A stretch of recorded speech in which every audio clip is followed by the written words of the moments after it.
So great, folks. So let's get started with the last day of our session. We also have got Sean joining us. So you would need to download this particular stuff for day 5. Whatever codes that we tried, since it was all the dependencies within Maven, the file becomes a little bit big. So it's almost about 800 megs, but I've still uploaded the complete thing done on the last 4 days to the drive. And today's stuff is also over there. So please download today's stuff. That's more important, friends. And then we should start maybe in another 3-4 minutes, because we have got, hey, hi, Brandon is also here. We also have got Venkatay Natation. That's great. Thank you. Somebody by the name of admin has joined. I don't know who's that friend. The names confuse me a little bit. No idea. It was somebody by the name of admin has joined. Hey, Maki is also here. Great. So guys, please go ahead and have this downloaded. The stuff for today, that is what is more important, friend. Hey, hi. Morning, Maki. Good morning, Venkat. Hey, great. Thank you. The person who's admin, if you can just tell me your name so that I know who that colleague is. Thank you. Venkat, that's me. Okay, great. So that, I think that is from a Zelo. Suddenly I forgot your name with all the participants' name. I forgot your name, Nick. Okay, that is Nick from Zelo. Hey, that's great. Thank you, buddy.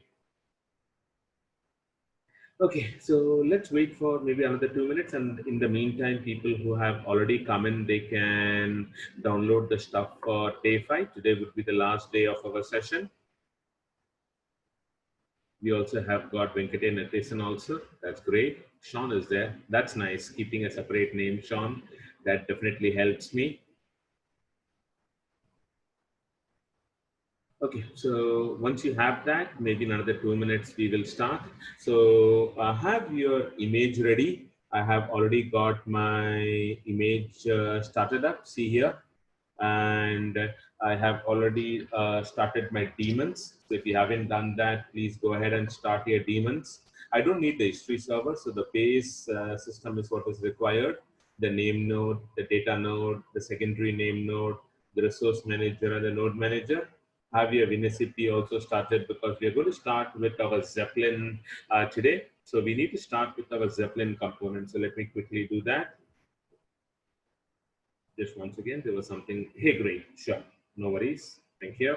So we will start with our Zeppelin for today. It is Zeppelin-daemon, and I should say start. So my Zeppelin is already started, and we will go down to the UI, and we will start from there. So people, if you don't have this ready, please go ahead and start with it. And what I will also do is that I will give you a raw image where nothing is set up, so that if you want to practice with that, you can do that also, folks. Okay, so I will share that. Let me mention it over here. The raw image where nothing of a Spark is set up is at this link. You can download it and can play with that. Please remember, you can have any number of images. Of course, you can't start with all of them at the same time, but you can have any number of images in your system, friend. So this is what I'll be just sharing that with you. Just give me 1 second. I think I've already done that on day 1. You can simply reuse that. So let me scroll up. The raw images. Yep, there we go. This is what the raw images. So I'll just put it again on day 5 so that there is no confusion. There we go. So you can have the Spark 2019 image, and see here, I have got multiple images over here. This is the Zeolon image that I'm using. This is the other image that I'm playing around with. You can keep any number of images what you want, and at any time you can rename it also.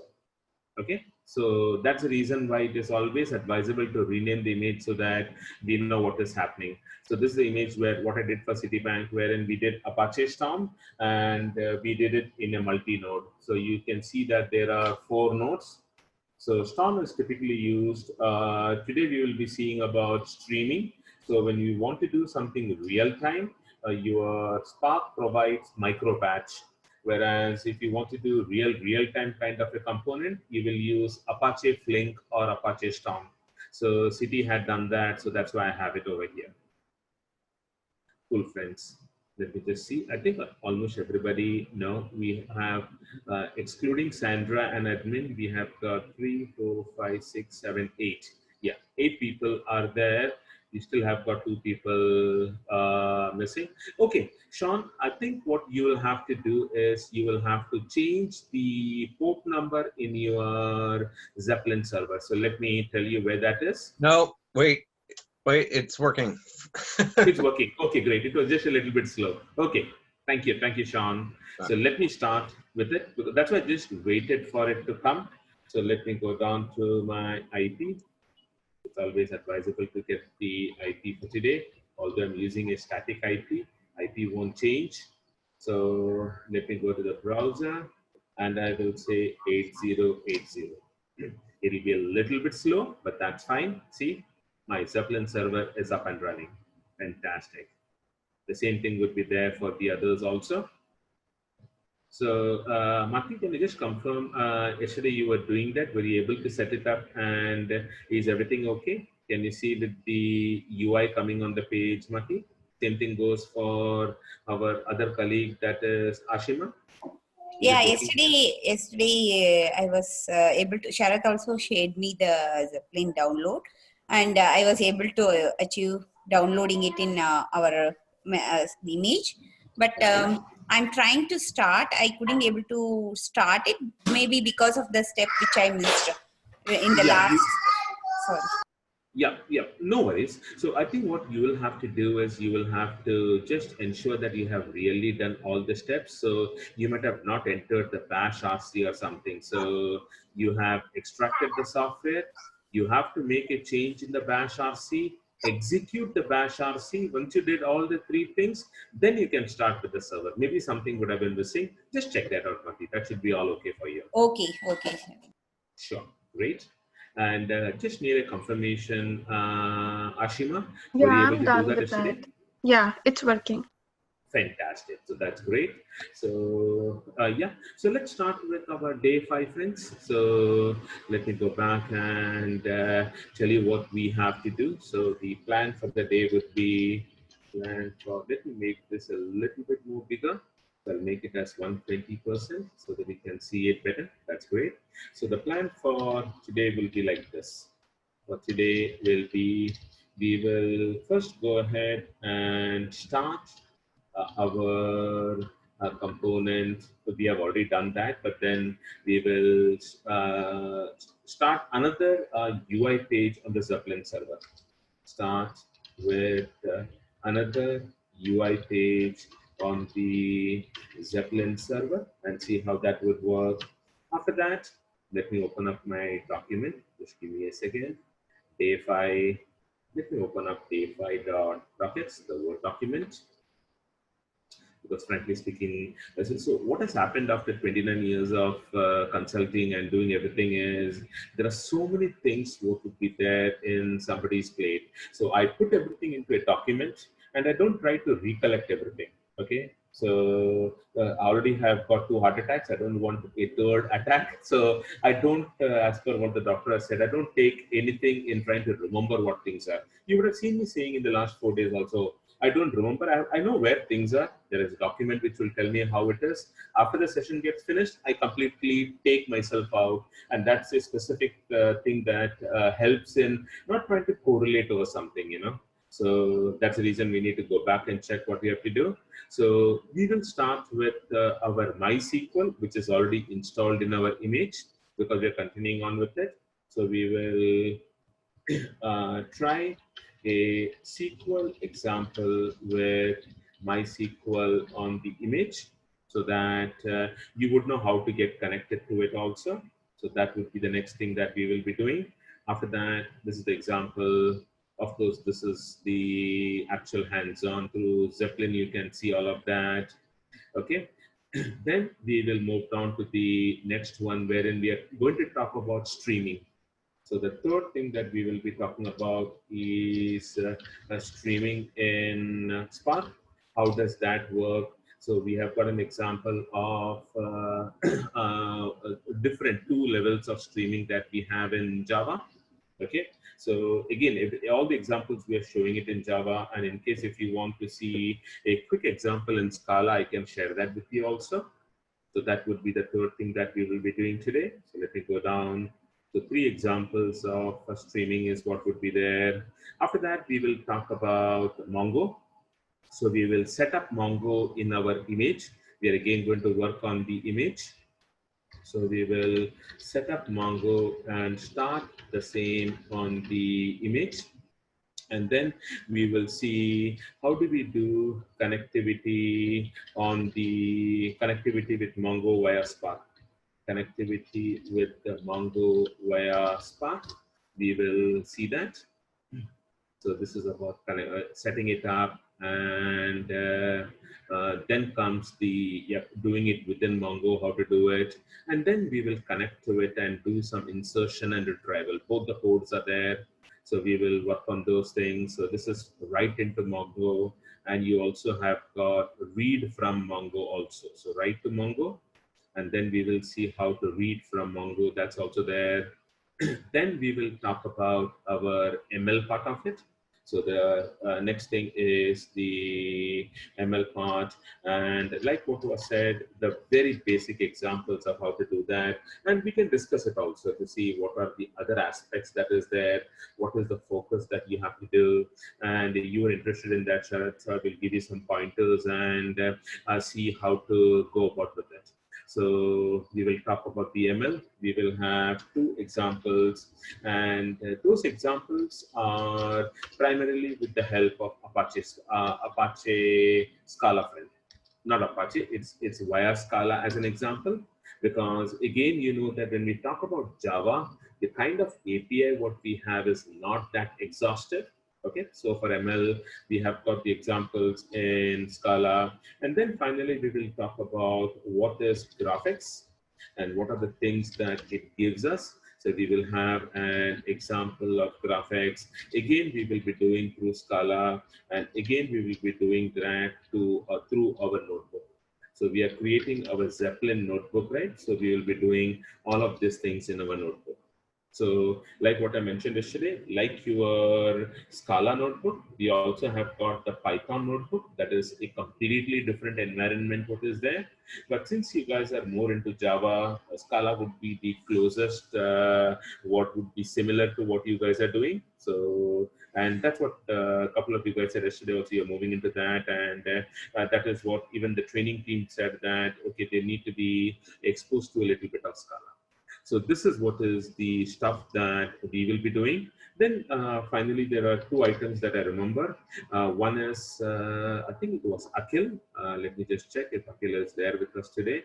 Yeah, he's there. So, no, I think it was Akhil or Vishwanath. I don't remember who it was. Vishwanath, you're there. I think so. It was you who had asked me on day 2 or day 3. I don't recollect. That let's discuss about the flow of things, of how to execute these things, right, Vishwanath? Yeah. Okay, great. So we will talk about the actual implementation and what all are the configurations and the doubts what we have. We will discuss about those things.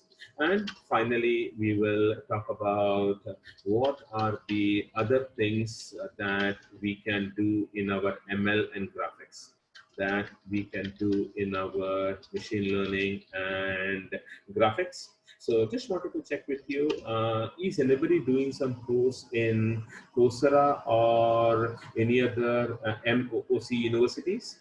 Because they have a lot of these wonderful courses in these universities, guys. So if you haven't done that, so it's a good time wherein you can start doing those things. So we will be discussing all of that at the difference. So this is what is going to be the roadmap for today. So we'll just wait for maybe another minute or so that you can start up with those things. You see here, my image is ready, my putty is ready, my WinSCP is ready, and I have got my Zeppelin also started. So this is where we have to stop. So all of you, if you can bring up your Zeppelin, and then we will start, friends. So let's take a quick 2 minutes break. I'll just mute myself for 2 minutes. Keep everything ready, and we'll start off in 2 minutes, folks. So if you look at, there are about 8 participants who are there. 2 people are still missing, friends. So one would be Kalyan, and I just need to check who the other person is. Sean is there, Sharath is there, Brandon, I can see that. Kalyan is missing, Ashima is there, Vishwanath is there, Igor is there, Matai is there, and Akhil, yeah, Akhil is also there. And Venkati Natation is also there. So who's missing? We see 11 people. Okay. So 11, excluding the 2 of us. One is me, and one is the contact from Zealand. That is Nick.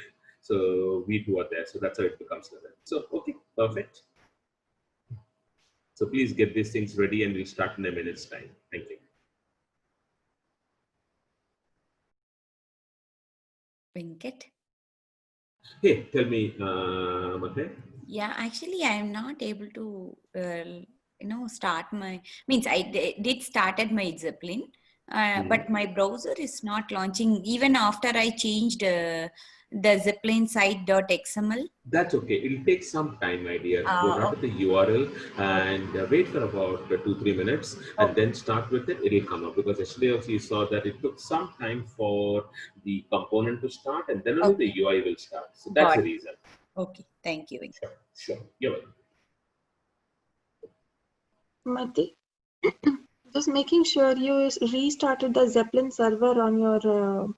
Yeah, I stopped the Zeppelin and then started it again. Okay. Let me even disconnect the image and restart it. Okay, so then you have to give it a little bit more time to do that, because for the first time when it gets started, it does take some time. So yesterday also when and I will was doing, wait, Venkat. Sure. Yeah, that's fine. So no worries. Actually, when I did it with Vishwanath, it was taking some time for us. But of course, the port number was wrong. So you had fixed that, and then everything should be ready. No worries. Okay. Sure.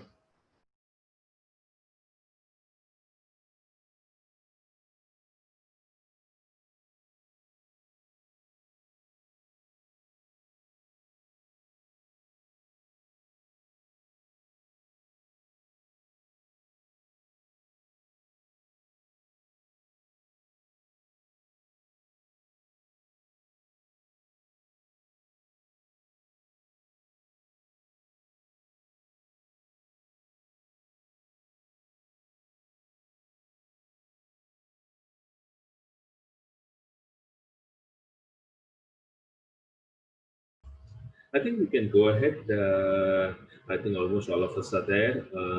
Of course, Kalyan is missing, and he can cover up through those things or be in touch, and I can help him out with it, folks. So it should not be a challenge. So let's move on. So the first thing what we are going to do is let's import another file that has been given by Hottenworks. Okay, so let's import it. So let's go down to our Zeppelin, all of us. I'm talking about the UI page. There is a section called as import node. So let's click on those import node. After that, there are 2 links that you can select, the JSON and add from URL. So we will click on add from URL, and it is asking me for a URL page over there. And I have given the URL page in the document. So see over here, this is what the URL page is. So let me copy this URL page. Before you paste it directly in the link in the node URL page, it's always advisable to just go back. Just one second, something came in the chat. Hey, great, thank you. So this is what is there specifically in 8.1. So that's nice. I think Sharath, no, I think it started. It was just a little bit late, Sean. Sorry, Sharath. So Sean was having a little bit of delay in starting it, and now I think it's up and running. But this is a good thing what he had kept. So I'll copy this from the cheat sheet. That is from the group chat. and I will put it in the document here so that it will be clear. See here, I had mentioned it, and this is what is the detailed steps. Sorry. Yeah, that's it. So let me remove the bold from here. Yeah, there we go. So you need to rename the XML file from template to so and so. And in the first property, you will have to add this. Let me go up and see. Yeah, that's right. I have kept it already for you. So I've done that yesterday, friend. So this would not be there, but then you're trying to help Sean. So that's perfectly okay. No worries. Okay, so now let's go back to today's plan of action. So let's go back to the document. Yeah, I was saying that we should copy that link and then simply try it out to see, sorry, this was the wrong link. I'll copy it once again to try it out and see if the JSON file is all okay.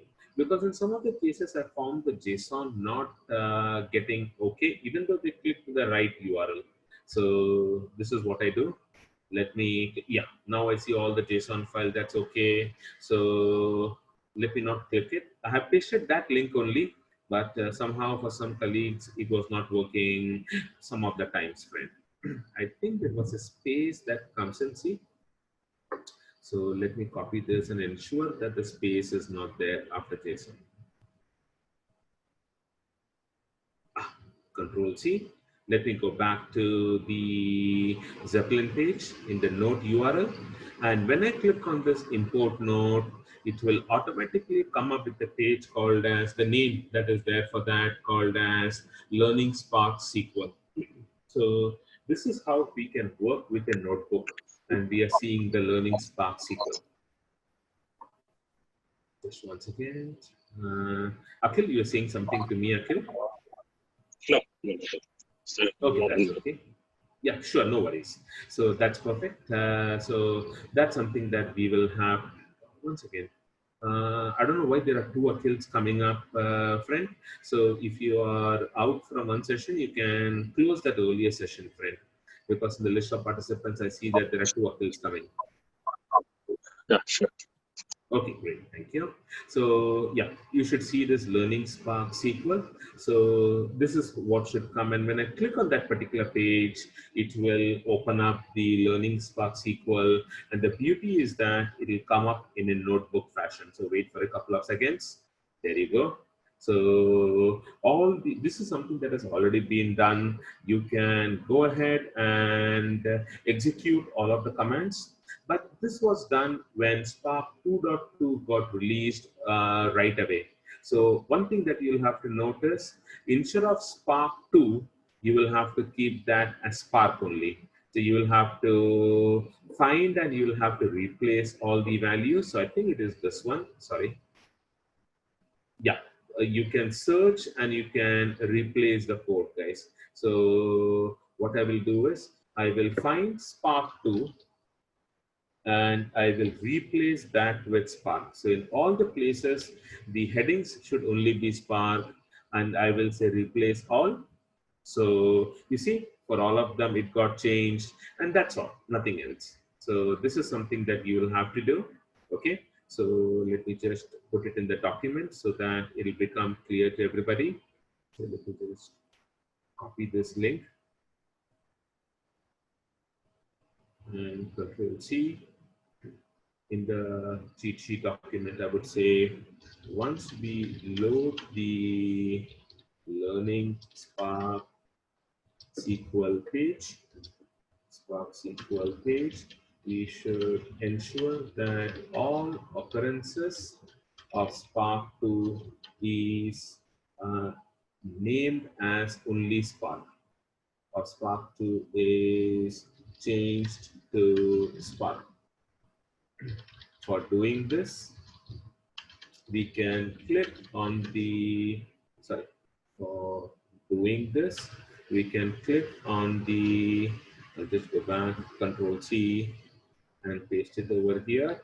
Click on this particular link in the Zeppelin page. I think it is there at the top in the Learning Spark SQL line in the, sorry, There's a link in the Zeppelin page. Sorry, Zeppelin. I should remove the G. Zeppelin page. Small typo. That's okay. So link in the Zeppelin page where learning Spark SQL 9 is there at the top. Where learning Spark SQL line is at the top. We can replace all the 24 occurrences of Spark to Spark. Okay, so please do this, friend. So Ensure what's that the you have. sorry? What's the significance of that thing, by the way? Yeah. So earlier, when Spark 2 came about, that's the time when this document was created. Sorry to interrupt. Your note says click on the trash can. I think you mean to click on the. It's not the trash can. It is actually, let me go back and get the right word for it. It is actually, oh, sorry. It's okay. It should be the other one. Thank you, buddy. Yeah. It was me who was wrong. So let me close this. I wanted to click this. I clicked on the wrong link. Thanks so much, friend. So this is the link. Let me copy that. And let me go back over here. You are right in that. Let me close this. And yeah, there we go. So once you click on this link, you will find that I can rename everything. It's called a search code link. Let me put it properly here. Link called as the search code link in the Zeppelin page. Okay, so check that. Now, since I've done that, if I click on the search code, I don't have any occurrences of Spark 2 at all. Okay, perfect. So folks, I presume that has been done. Ashima, were you able to finish that, my dear? What about you, Maki? I'm working on it. Okay, sure. I'm still waiting for Zeppelin to start. Oh my God, should not take so much time, dear. Once again, let me stop my share. I'll just try to, yeah, please share your screen, Maki. Sure. Definitely should not take this much time. Let's see. Yeah, I'm just looking into the logs and all. So No, it is already started. Go back to the page. Zeppelin server is there. Job history is there. Should I start? No need. Okay.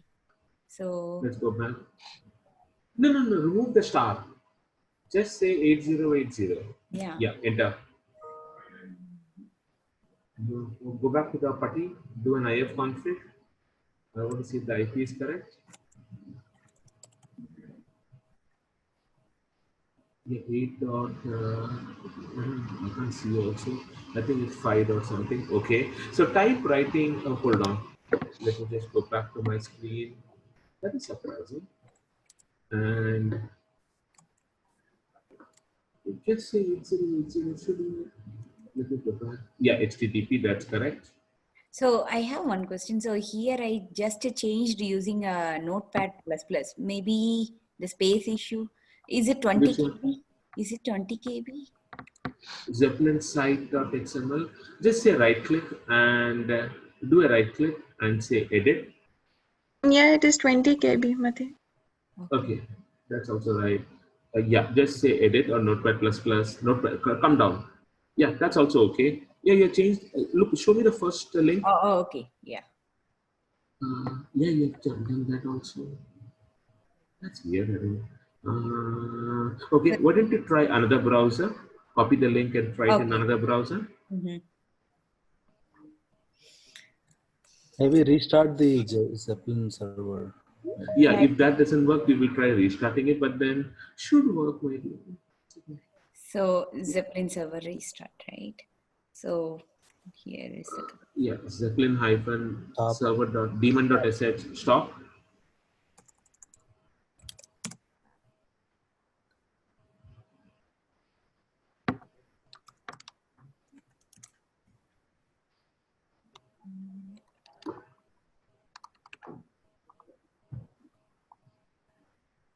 This one come immediately. You have to wait for a couple of seconds. okay. Let's go back and do a JPS. I didn't start the history server only, but that is No, that's related okay. to, That's okay. That's okay. yeah, That's okay. No worries. it's all related to Hadoop, and I No, but then it should not give this HTTP error at least. That yeah. is what the link is.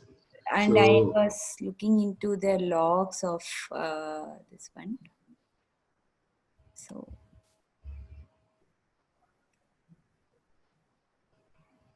Zeppelin server started. no, it's giving. Yeah, yeah. Come down. Come down. Yeah.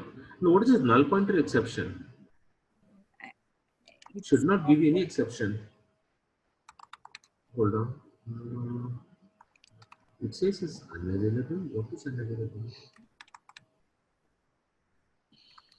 file home root software Zeppelin win all web apps app. No, because if you look at my this thing, or Sharad, you can also look at your Zeppelin environment. Should not be any error. So let me go to lab software Zeppelin and go to my logs and look at my log. Let me open this with Notepad++. Yeah, I don't have any log at all. Oh, But the error that is saying, let's see. Yeah, it came for me also, but then it was not an error. It was just as an info. It had come down to me. Sorry, somebody was saying something. something is missing from my zip or something. Maybe I don't know. Let's do one thing. Let's close it and let's untar it again. Delete this folder. First, stop the daemon. Go to your putty and let's stop the daemon.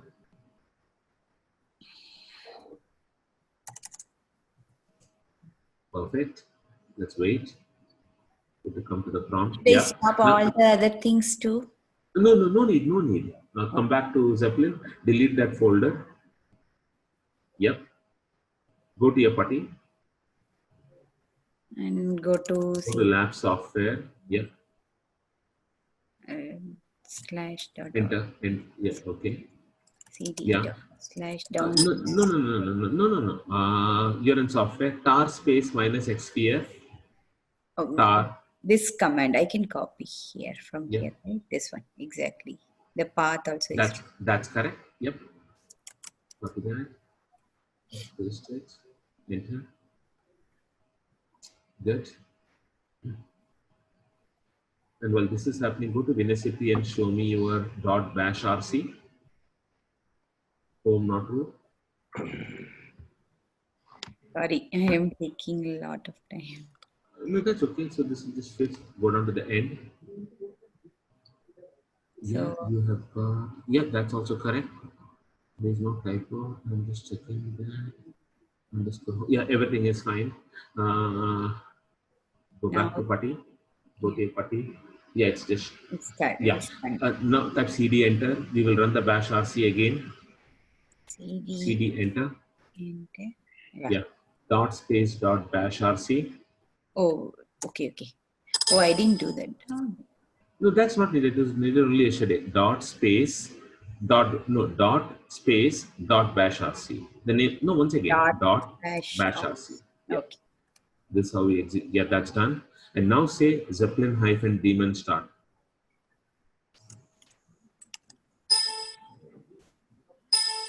No. So it should automatically come. Something is wrong. Something else is opening.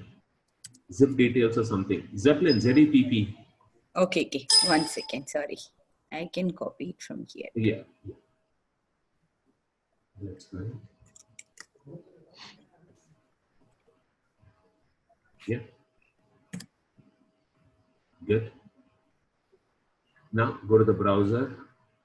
The page that was open. Oh, the third since page. I was opening this log. That's okay. I will stop 1 second. Okay. Why? It got started, Mati, already. No, I just opened the log file, right? So it's saying PD does No. That will come up for the Yeah, first that time. is, That's okay. yeah. Oh, okay. Can I open the browser? Please, it might not come right away, but at least this error will go away. Do a refresh. That's nice. That's zero. Yep. Oh, zero thing. Yeah. lab software, Zeppelin, conf, rename the, yeah, site.xml, remove it, yeah, open that. And the very first line, let's change that. Yeah, all zeros. Okay. Remember, Sharath, you had mentioned some other IP comes. See, for her also it was 0.0, sorry, 127.0.0.1. So, Yes, yeah, Venkat. Actually, we have to yeah, check. I don't know why it was different. I think in previous versions it was 0.0. By default, but now they changed to 127.0.0. I think so. That's why I think. Okay, okay,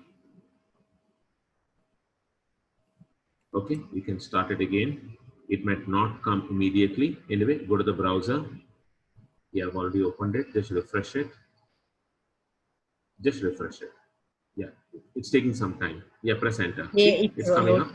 Oh, thank you. I don't know something I did wrong. There is no Yeah, something would have been. That's okay. No there is no worries. learning spark here, right? There is And yeah, she will have to set it up. So click on the import node import node. Okay. because you just re-extract it, right?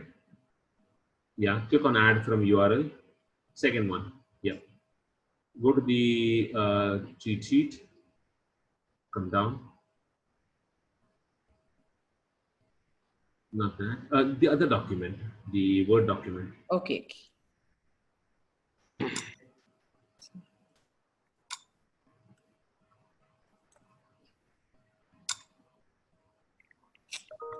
Okay, sorry. I have it in my downloads. Day 5. Yeah. Let's export that. Yep. Perfect.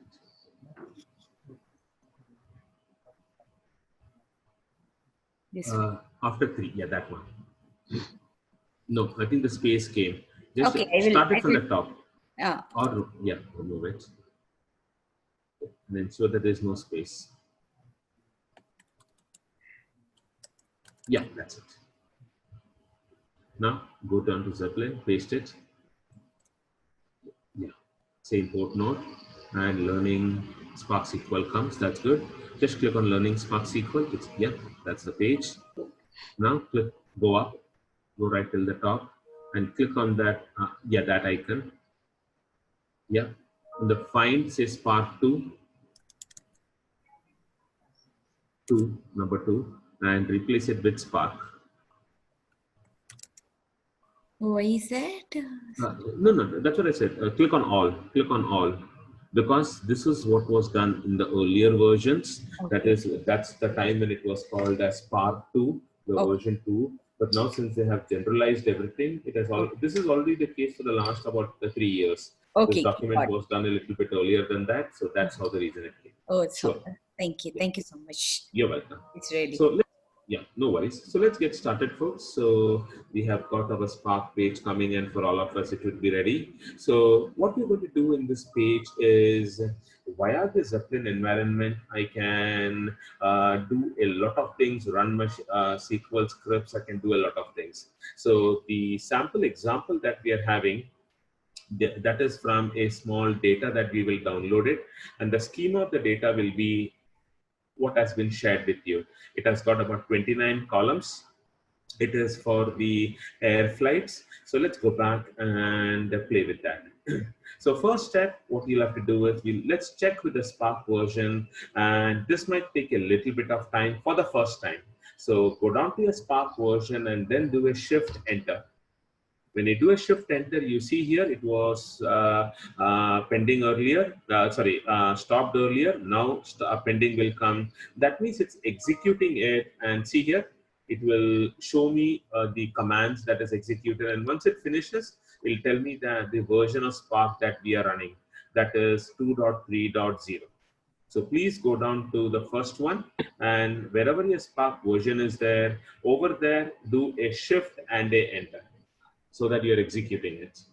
So once it finishes, it'll tell you the version of the Spark. This starts everything. So that's why for the first time, it will be a little bit slow, but it wouldn't be slow for the other components. So do a shift enter and see how it works. So let me go back and make a note of this. So now moving to my first cell, we will press shift enter, shift plus enter, and the process will be started, and it will take some time for the first command, so that your Spark context and your Spark, remember we have got something called as Spark in our 2.0, right? So in our SQL everywhere we said Spark. So that is what we are saying.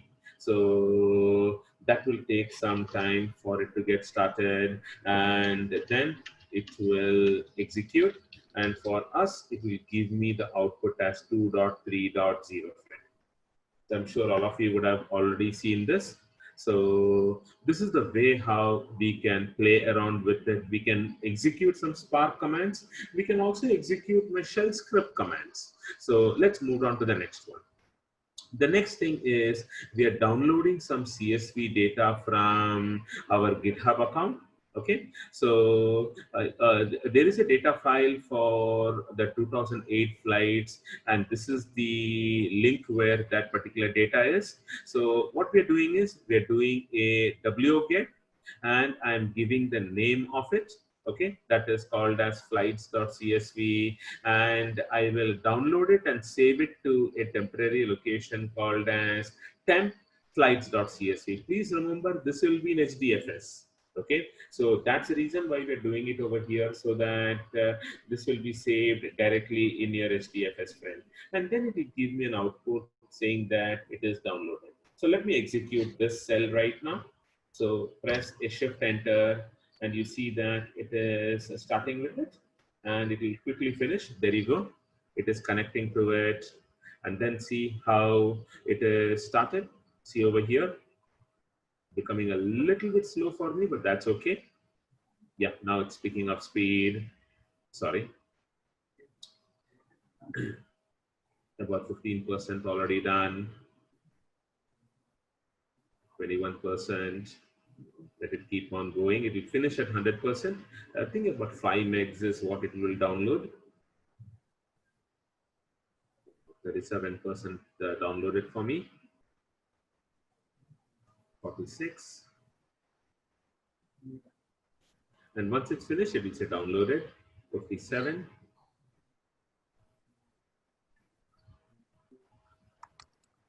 68.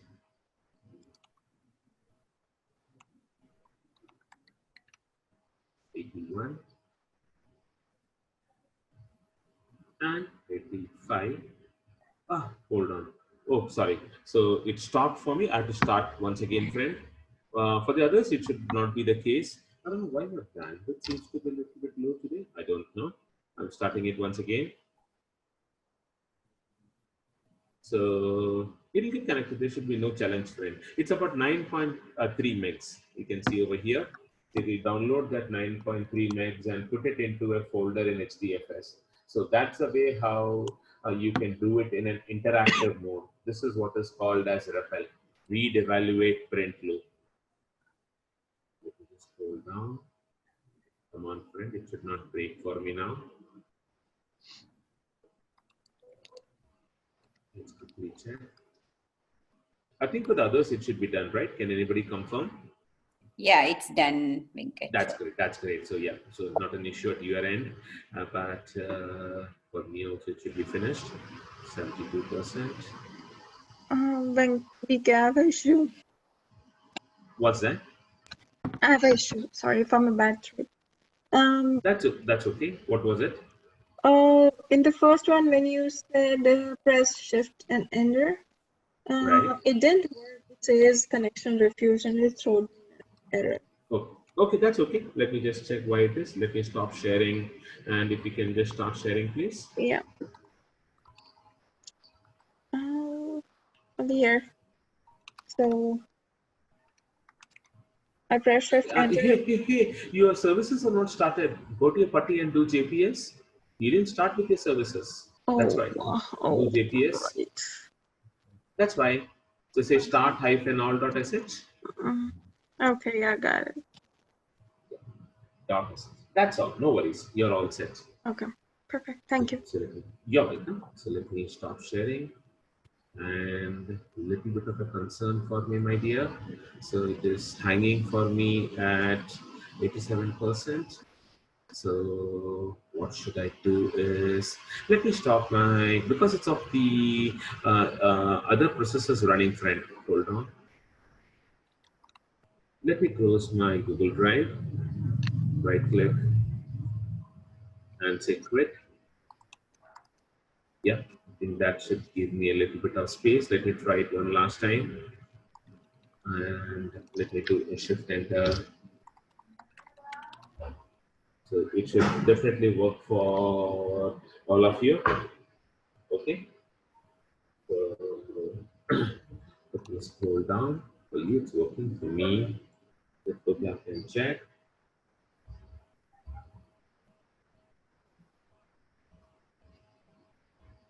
I don't want it to crash. Let's give it a couple of seconds.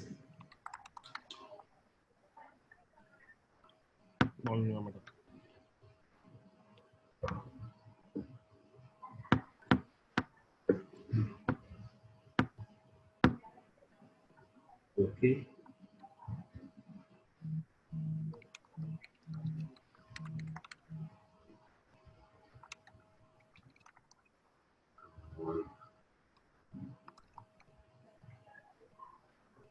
Yeah, definitely going beyond 83, 85, that's good.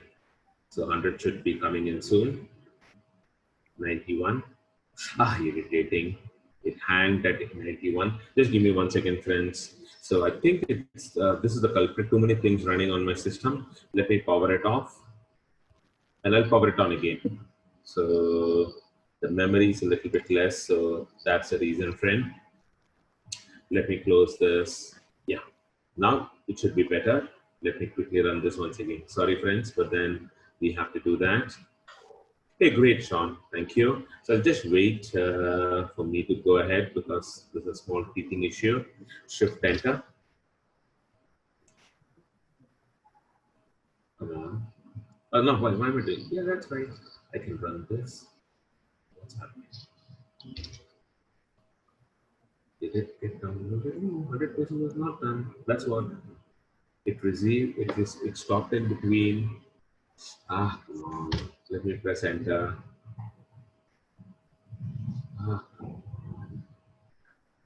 Let me close the browser. Let me see my task manager. I'm really running. Yeah, but space. Yeah, because I stopped that, right? So let me go to the browser once again. Open up the 8080 once again.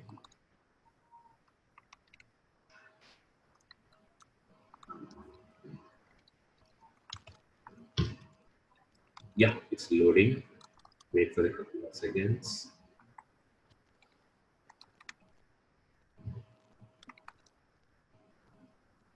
Guys, others, what you can do is that you can look at it and you can continue with it. I don't know why, what's wrong. So yeah, it is reading from the side. Let the page come. It's a little bit irritating. No, let me close the whole thing. Okay, let me close all the tabs. That's okay. And let me try with Chrome, Google Chrome. I need the IP. So I will, yeah, already did an IF config.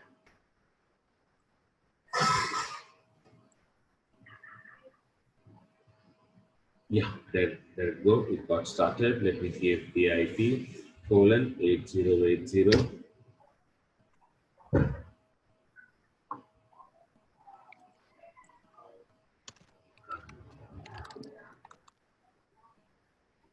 Okay, guys, I'm stuck. So what I'll have to do is that I will have to just go back and because too many things running on my machine at the same time. That's what the culprit is. That's why it's taking. It's simply hanging, friend.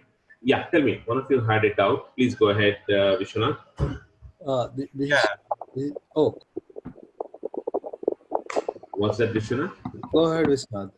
Okay. So yeah, something is wrong there. So just give me about a minute's time. I'm going to go out of the meeting. Just do a quick restart. I can't help it, friend. I have to do that.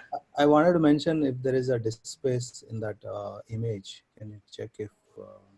No, it might not be the disk space. So see over here, the disk space is there. See, I've got tons of space available. So that's not a challenge. Within the image.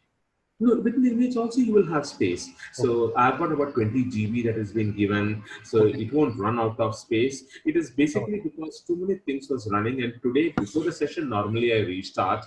Okay. Today I came in late and I didn't do a restart. So that is what was happening. And ideally, every session, what I do is I just suspend it. That means I go down to this and simply click on sleep. I don't shut it down, friend. So the memory keeps on hogging and this gives sometimes an error. So that's the reason. So no worries. I'm just logging off right now. And it's about, what's the time? Your time, 9:50. Give me about 10 minutes. Take up a break, or you can continue on with the session, friends. And then we will go ahead. I'm sorry, beyond my control. So we'll come back in 10 minutes. Thank you, folks. There we go. I haven't started anything on my system, so let me quickly do that. So let me go back and start with my docs page. So docs.google.com. I also need to start with my image. So let me quickly go ahead. And other thing was, because the image was running, when I came out of the image, the Zeppelin also stopped because Zeppelin was within the image, right? So that is what has happened. I realized it later on, so no worries. So let me go down and open up my page. There we go. And guys, today at the end of this session, I'll be showing you how you can save a copy of it, because it will not be available permanently with the link that has been given by you, friend, by this particular tiny URL. So it's advisable that at the end of the session today, you'll click on File and click on Save. It'll be there for some time, no issues, but then it will not be there forever, friend. So yeah, let me power on this image. I should have reduced the memory, but that's okay. So let me power on this image. Image is coming up. This is okay. Let me go down to day 5. Yet, let me close this. And go to my Google Docs page. That is in day 5. Open up my day 5.dockets. My image is almost up. Hold on. Let me start with my Vinicity and Putty 2. Just 1 second. Let me look at the participants and hey, great. So we are all set. So no issues. Yeah, it's getting loaded. Let me log in. Not food. Password would be 123. Hi, I'm back. Hey, great. Thank you, buddy. So let's move on. I've just started, but this thing is still pending. My services and all that. I'll do that. Let me say start -all.sh. Okay. 23,142 is what my image is. Yeah. So my dockets is ready. I need to start with my putty. Let me quickly go ahead with my putty. Okay. Let me log in. No food. Password is 123. And I need to have my Vinicity also ready. So open up Vinicity and log in. Yep, that's perfect. Let me maximize this. Let me go to home, not foods.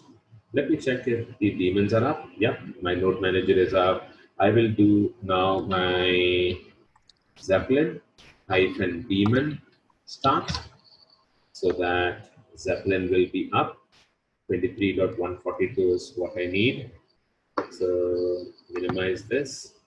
Go to my browser and start with 192.168.23. Oops. Let me check. 23.142. Wow, this is another link.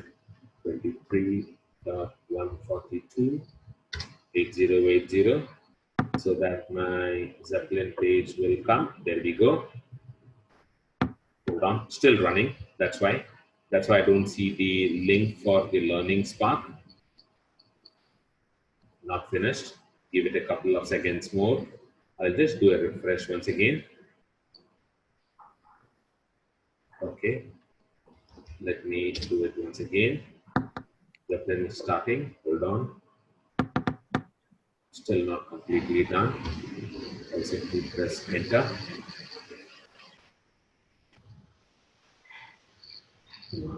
Yeah, it got started now.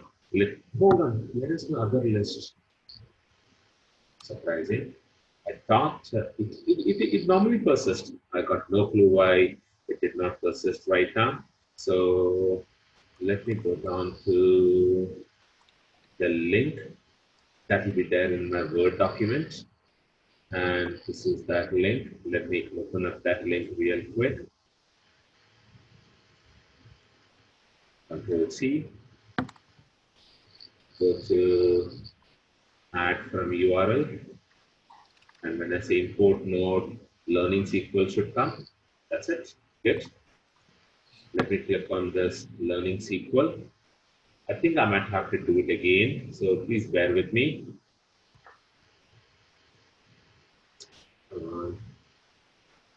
See, again, because I've started again. So that's why, again, have to do the Spark 2 and keep it as Spark. Replace all the 24 entries. That's perfect. Now do a shift enter on my version so that Spark components will get loaded. You know that whenever we are doing it in the Word document and when I run this, it takes a little bit of a time for the execution to happen. That's because the Spark components would get initialized and all of that. So that's what is happening here also. See, started a few seconds ago. Let's keep a watch on this running. It will keep on increasing and you will see 2.3.0 coming. Just wait. And after that, I need to go down to the next one. And if you go down, you will see that some places I have got sh commands, that is plain HDFS commands. See here, how am I putting the file that I downloaded and kept in my flights.csv, the temp directory. I'm putting it into my input directory because I already have got input, right? So that's why. So yeah, there we go. You see that this is getting loaded. So it is happening. It's not that it is standstill. It's running. It started a minute ago. Did all the necessary inputs, and that page is finished. Now let me do the download of the CSV.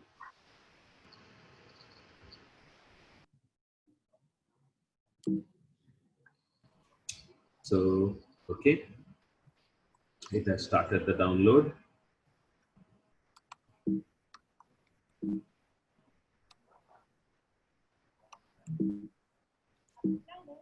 %, already done. Definitely going at a better speed than last time. Let's see.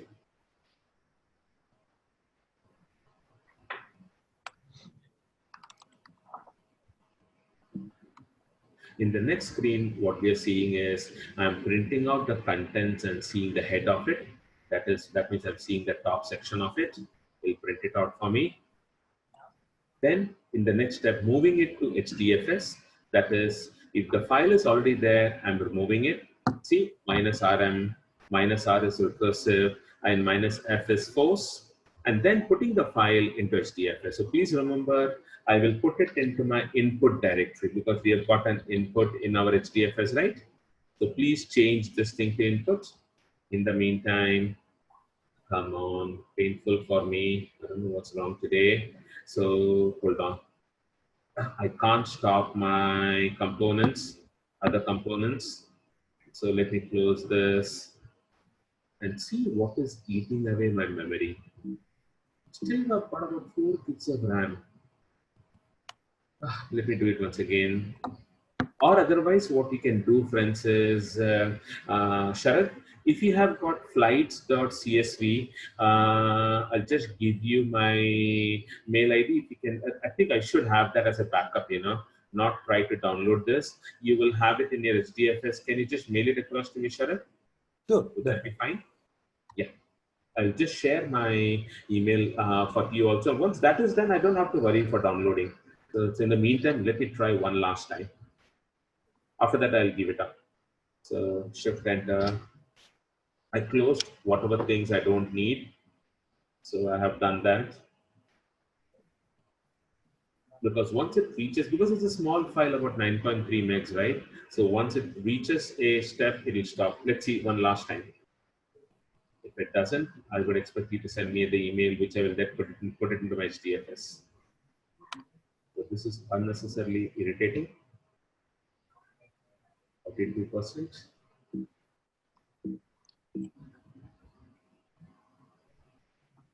Hey, Vishwanath, you had a hand raised. What was that, Vishwanath? Yeah, I have a question. Tell me, please. I see that because I hadn't done the use of Zeppelin notebooks before. Okay. So my question is, you have started off with this JSON file, and I see that this Learning Spark SQL, this page layout is built based off that JSON file. As I'm looking at the contents of JSON file. So wherever you got to execute something on the shell, you're putting it with SH, and if it's a Spark shell, you're doing it with Spark for all those. That's correct. Yeah. So are you saying that in real time we can create a notebook by listing down all these steps in this fashion with the metadata also, all those headers you have put, like download file? Yes, okay. You can do all of that, and I'll show you what all are the different compilers that Zeppelin is supporting. Okay, it's an amazing, I can't tell you how much time I can say that, wonderful product. It supports a lot of things. So that's how it is. In the meantime, I'll just share my mail ID, friend, so that you can send it to me, because it's irritating. It again stopped at 93%. So this is I think it's already there. I've kept it in the first day, but this is just for a quick reference. 271@gmail.com. So I'm sorry, can you please send this across to media? Thank you. In the meantime, let's try it again. So next time onwards, I realize I'll keep a copy of that saved permanently, so that I don't have to do this. Trying it once again. Not a huge file, definitely yes. But then I think there's a timeout what they have kept in this link. So that is what is irritating. Because it's a little bit slow in downloading, it is timing out. Yeah. Sharad, were you able to mail it to me? Yes, Venkat, I'm mailing. I just. Oh, okay. Sure. So just stop your hand so that it's okay. Okay, yesterday when I clicked on it, the unraise of hands went away. So maybe you have to stop it again, Vishnu. The hand was raised. You will have to stop. Yeah, there we go. You've done that. Thank you. Venkat? One follow-up question.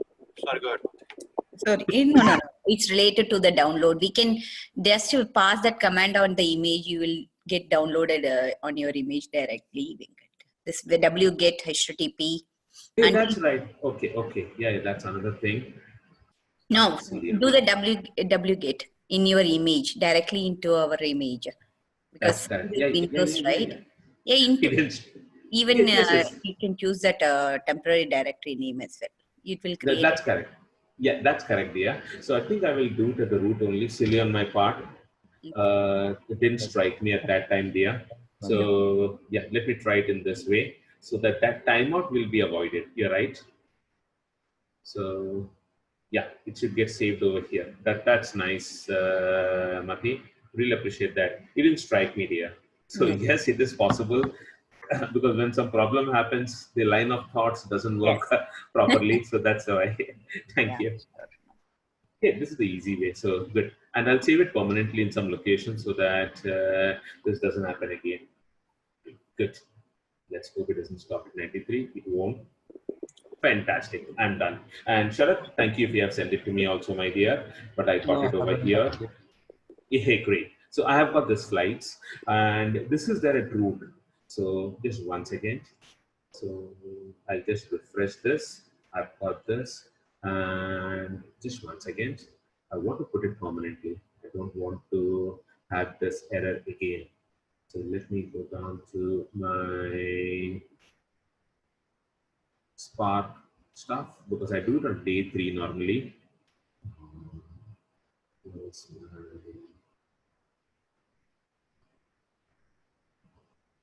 just one second, friend. Ah, there it is. Go down to 2019. Sorry, 2019, part 3, Zeppelin. And I will drag and drop it here so that next time onwards, I would have that file with me, irrespective of, I don't have to download it specifically. Thank you, friend. So now let's continue. Let's go back to the image. This was helpful. Really appreciate that. And hey, one more thing. Vishwanath, we had a question. Please go ahead. Yes. So it appears like pretty much whatever we have done using those Spark jobs, right, written in Java, all of that can be done here, right? Very much. Remember on day when I said there are 3 ways of doing this. You can run it with a this mode, interactive mode. You can run it in a notebook mode, or you can run it in the form of an application. You can do all the 3 different ways of running, and everything is possible. It's only that the perspective would be different. The interactive mode is typically used by the data scientist so that he can run it at the same time when he's looking at it. The batch mode is what is done for batch kind of jobs, the end of the day kind of jobs that needs to be done. And the REPL mode also can be used by the analyst. So that's the idea. So does it mean this is only for real-time live data visualization? Can't I, once I create a notebook, let's say it's a repetitive task, I get a file for every X number of days and I want to run the same thing. So once I create a notebook, can it be scheduled? As long as the can it just run it in a scheduled fashion? No, friend. So that's the point of contention. If something needs to be scheduled, you will have to keep it in the form of a particular file, either a .py file or a .scala or a jar file like in Windows. Use your Autosys or Control N or Quartz, QUARTZ kind of schedulers, and then schedule those things, right? So this is typically for interactive mode, wherein this is from a data science perspective. We do everything in our machine learning using our notebooks only. In fact, they know only this way of doing it. They don't even know the other way of doing it. The beauty is, if I run it in a REPL mode, I will not be able to see the earlier commands. Whereas you saw that all the commands we are able to see, right? I just have to execute the commands. That's it. All the commands are already given, already there in the notebook. So that's the beauty of it. Okay. Yeah, sure. So this notebook can be exported, right? And can be downloaded and can be shared, is it?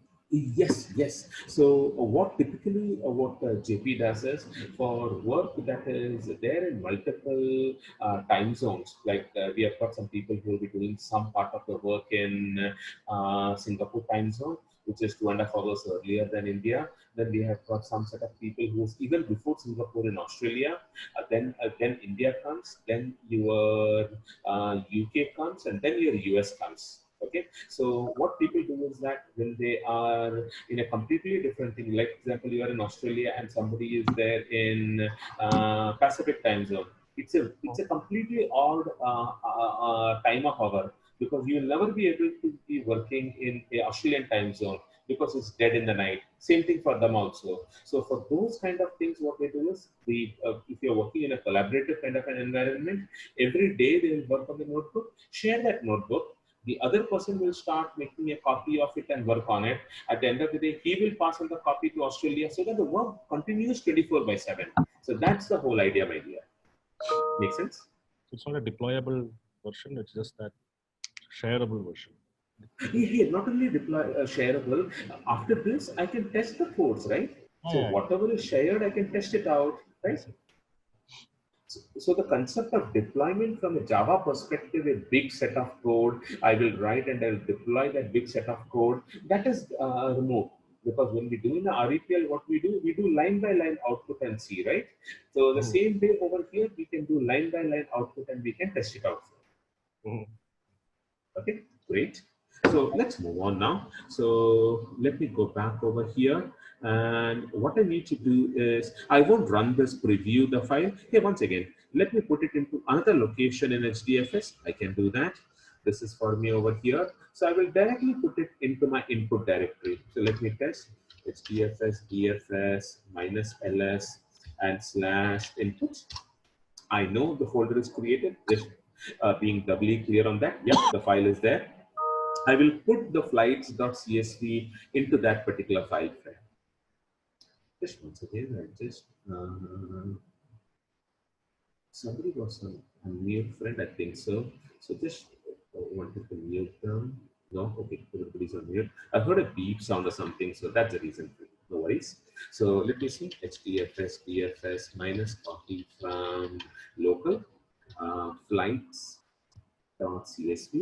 and I'll put it into my input directory. So just a couple of seconds. Once this is done, done. Now I can see directly from here. I will not say /10. I will say /input flights.csv, and I'll do a head. Let me do a shift enter.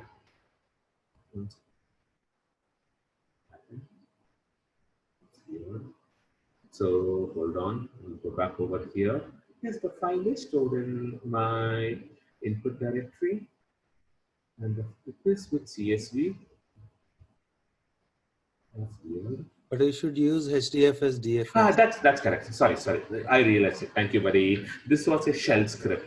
So let me create one more. See, I can add a paragraph, and I can say %spark because a small. Sorry, it was percentage and spark. Okay. The download is having that moved data set to HDFS, right? Already we have. No, that is move. I just want to cat it out and print it out, my dear. Okay, got it. Yeah. So it's DFS minus minus head, or what is it? I think it's head. Yeah. No. In my HDFS, I can do head. So I should say HDFS DFS minus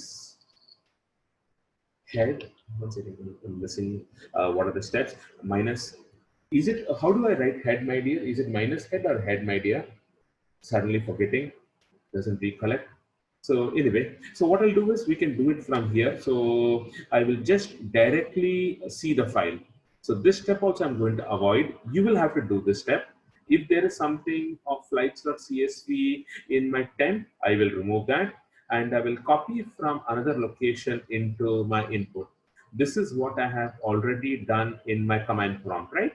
So that is why we are doing it over here. So everything, it's already copied for me in the respective directory. You can do cat, right? Cat minus cat. No, I wanted to actually move it, friend. Get the top elements of that file in HDFS. That's what I wanted. Cat will show me all the file data, right? And the data is very huge. So I'm showing it over here. No, I don't have it. So if you run this file, this particular file, it'll show you the head of it. So I was just seeing how to see the head. So let me just confirm it. HDFS, DFS. Yeah, at the end you can do pipe head maybe. Okay. So should I do ls over here or minus cat? Okay, I should say minus cat. Yeah, minus cat flights.csv space minus head. Yeah. Slash. Okay. I think the slash head. Just give me one second. Let me press enter. If it shows me everything, okay, let it keep on. Oh no. No, pipe, right? You have to put pipe there. Pipe space head. Okay. So, but you have to put flash input flights.csv, I think. Okay, hold on. Slash input. Yeah, right. Because this is there. Okay. Let me just check. That's right. Okay. So anyway, it didn't work. Minus cat, but this head worked. So this is what I wanted to show you. If you had tried it in your own system, all the data files what we had. Let me go back to my Word, friend. I don't remember how many columns this file had. So let me just open it. I think it's about 29 columns. Let's scroll down. And yes, we have about 29 columns of data inside that. And this is how the records are shown. Okay. So that is why we can do all of these things in the browser itself. I'm not doing that. So this is for moving the file into HDFS. I have already done that, friend. Now, let's see how can we create a data frame from the CSV. So please remember, I should say over here /input. Okay, so instead of /temp, it should be /input. So this is what we did yesterday, right? Spark.read. Okay, and the option is I want to show the header, I want to infer the schema, and I want to see the flight. So I'm creating an RDD and getting the schema of it. So let me do a shift enter here so that this program gets executed. And then I will do a print schema so that all the 29 columns will be displayed for me. So I'm just waiting for the earlier command to get finished so that I can do the print schema. See that Spark job is running. And the beauty of that is once it finishes, I can even see the tag of it. See here, friends, I click on it. And if I click on this link, see how it starts and it will show me the tag of it, the same way how we have seen it earlier. Okay. We saw that in the history server and in 4040, right? Yes. The same way I can see it over here. It's really, really amazing. And it also supports a lot of other things also. So just once again, I'll just show you what all things it supports. I'm just going to go to 8080. You don't have to do that. I'm just doing it just to show you what all it will support. So let me click on create a new node and see here, it supports all these interpreters. It supports Angular, it supports Alexio, it supports Python, Cassandra it supports, Elasticsearch it supports BigQuery, which is a GCP, Google Cloud kind of a platform. It supports Neo4j, and it even supports SAP also. So it supports all of these things, and trust me, we are still not in version 1 of it. We are only in 0.8.2, and it is already supporting all these things, friend. So this is what is the standard, what's happening in the open source kind of an environment. And this is pretty old. It came way back in 2014. So just once again, let me go down to that link to show you when it got created and how it went about. Just once again, let me go down to Google Drive. Let me go down to my folder. Oops, sorry. Let me go to Sparkstorm Material 2019, Part 3, Zeppelin. And see here, I've got a document which tells you about the history. In fact, it came about in 2012. It came from a product of the AMP lab, that is the university that brought about Spark. So the word Shark was the old name for Spark SQL. Okay, they open sourced this in 2013, and it came to the Apache Software Foundation in 2014. It's 5 years old. Okay, and it is pretty effective. This is used very exhaustively in JP Morgan. So it supports all these kinds of things. Just wanted to share that with you. Let me close this and let me go with our step. So you see, once it's finished, see it created a data frame of flights. You can look at the Spark jobs. Now let me print the schema. So all of you, please go ahead and do it at your own machine also, in addition to this. Venkat? Martin. Yeah, I have one small question. So this is Zeppelin and we chose Spark. So it's basically running on Scala, right? This all That's Scala. correct. Yeah. That's correct. So okay. It supports Python also, but It then supports since Python, but we yes. chose Spark, right? So it will look into the Spark config and everything will be there. And by default, it will be running, the background language is Scala or That's Python. correct. That's correct. Zeppelin primarily is for Scala, but then using Spark, you can run even Python-based codes over here. But then the fact of the matter is, people who are working with Python, they would already be working in a notebook called as Jupyter Notebook. Yeah, So you showed us. yeah. So that's why Jupyter is very popular in the Python set of people, and Zeppelin is very popular if you are using the Spark way of doing it. Okay, got it. That That's the Jupyter idea. Python you chose, but how the okay, Python's built-in packages, all Spark supported packages will be there in the Jupyter. That's how the Spark also works on that Python. Exactly, because they have got a third-party library called as Anaconda.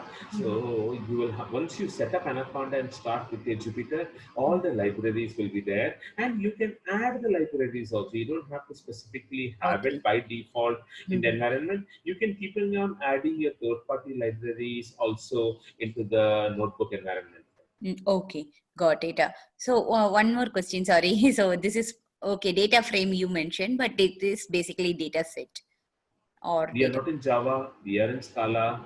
Scala So supports data it is set. still a data frame. It is still a data. It supports both the Okay. data frame and a data set. Only in Java, we don't have anything called as a data frame. Everything is a data set for us. So Okay. that's only in Java frame. Okay, thank you. Thank you. Yeah, sure.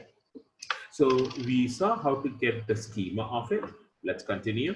Let's scroll down. So now what we are doing is let's select some subset of the columns instead of getting the complete set of details. So I'm selecting 5 columns from the flights data frame, and I'm doing a show, and I press enter. So once it runs, you'll be able to see everything in the form of a tabular view. See how it comes, and you'll be seeing it in the form of a proper tabular view, friends. Okay, so this actually shows you 20 records. Remember, yesterday we had seen by default it will show us 20 records. So after seeing the subset of the columns, now we want to apply a filter onto the flights that is delayed by more than 15 minutes. So see over here, I am creating a delayed flights, and I'm selecting the unique carrier, that is the original name in the data set.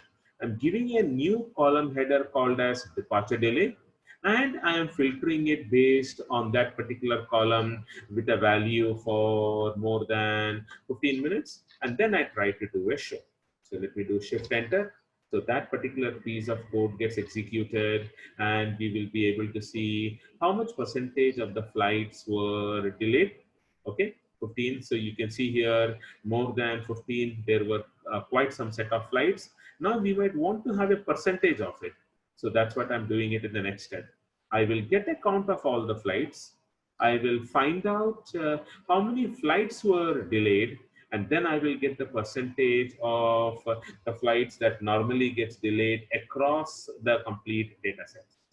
So let me do a shift enter. So it will show me the count of all the flights, how many flights got delayed. So there were about 1 lakh flights that was already there. In that, 19,587 flights was delayed. So about 19.58% of the flights is normally delayed across different areas.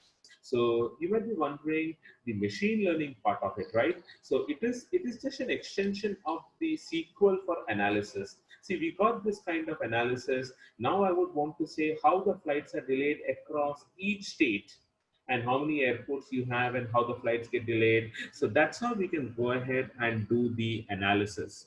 So the analysis of all these things is typically done in our notebooks only. So we will see our two components, that is we will see our machine learning, wherein we will do some algorithms, and all of that also we will be doing using Spark in Zeppelin only. Okay, so it will give you a fantastic way how things would be happening.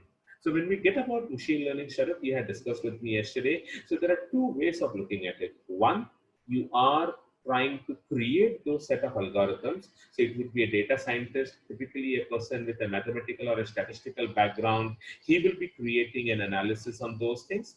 That is one way of looking at it. Second way of looking at it is a data analyst who wants to execute the programs to see what is happening. So he will be the person who will be using those analysis and seeing onto it. So there are two aspects of machine learning. One, trying to develop algorithms. Second, That is a data scientist job. Second, a normal data analyst, he would try to use those algorithms and work in his day-to-day life. So these are the multiple ways how we look at how analysis can be done using machine learning. So we saw the percentage of flights that got delayed. Let's move on. Now I want to create a user-defined function to determine the delay. So we define a UDF to find the delayed flights. So what we do is, if the arrival delay is not available in that, what it means is, if it is in a particular column, then we would always say that delayed is false. And if the arrival delay is greater than 15 minutes, then we will say it is true, else it is false. So that is what is the logic that I have written in my UDF. That is a user-defined function. So just one second, friends. So since all of you are very familiar with your SQL way of doing things, okay, now let's say your organization says, hey, SQL is good, but I want to get out of SQL. So this is what happened to JP in 2013 timeframe, 2013 and 2014, almost 6 and 5 years earlier. This is what JP said. So what they wanted is, we had a monolithic application where your Oracle was used for everything. We used to pay a huge licensing fee, and in spite of whatever the case, the licensing fee was very, very high. So what they said is, hey, why don't we get out of it? We don't want to use Oracle. So we have created a lot of stored procedures and other things. So now, how do we convert all of those stored procedures into Spark? That was the main question. And the way how we do that, or we did that, was using this UDF. So these user-defined functions are the way how all the stored procedures, whatever you are creating, you will have to create it in the language. It took us almost about 9 months to 10 months to completely convert our application that was running on a database environment. We tried it for 6 months in both the things. That means we tried it in the SQL environment. From SQL, real time, the data was sent to the Hadoop environment and the processing happened. We saw the complete flow of things for 6 months. And only when we were satisfied that, hey, this application is quite stable, whatever was happening in our relational database, the same thing was happening for me in my Hadoop environment also, is when the organization really migrated onto the new environment. So that is what the challenge would be. All the big, huge stored procedures, what you'll be using in Oracle, you'll convert all of that into UDF. So let me just run this so that I will have a is delayed UDF also. So it's getting executed. Just a couple of seconds. Yeah, that's done. So you can see that it created the UDF. That's already done. So now I'm creating a new data frame with the is delayed as an option. So see over here, the dot alias means I'm giving it a separate name. So, and I'm showing 5 records of it. So let me do a shift enter on the new cell. So I'm picking the year, the month, the day of the month, the unique carrier, the flight number, the departure delay, and to what extent it was delayed, my dear. Okay. So you can see from the records over here, in the first 5 records, there were 2 flights that was delayed. One was by 19 seconds and one was by 34 seconds. So that is a data frame. And then you can do all different kinds of analysis on that. Now I want to get the percentage of delayed flights using the flights with delays data frame. So the same way as what we did last time, 19% is something that we got. We will get the same thing over here also.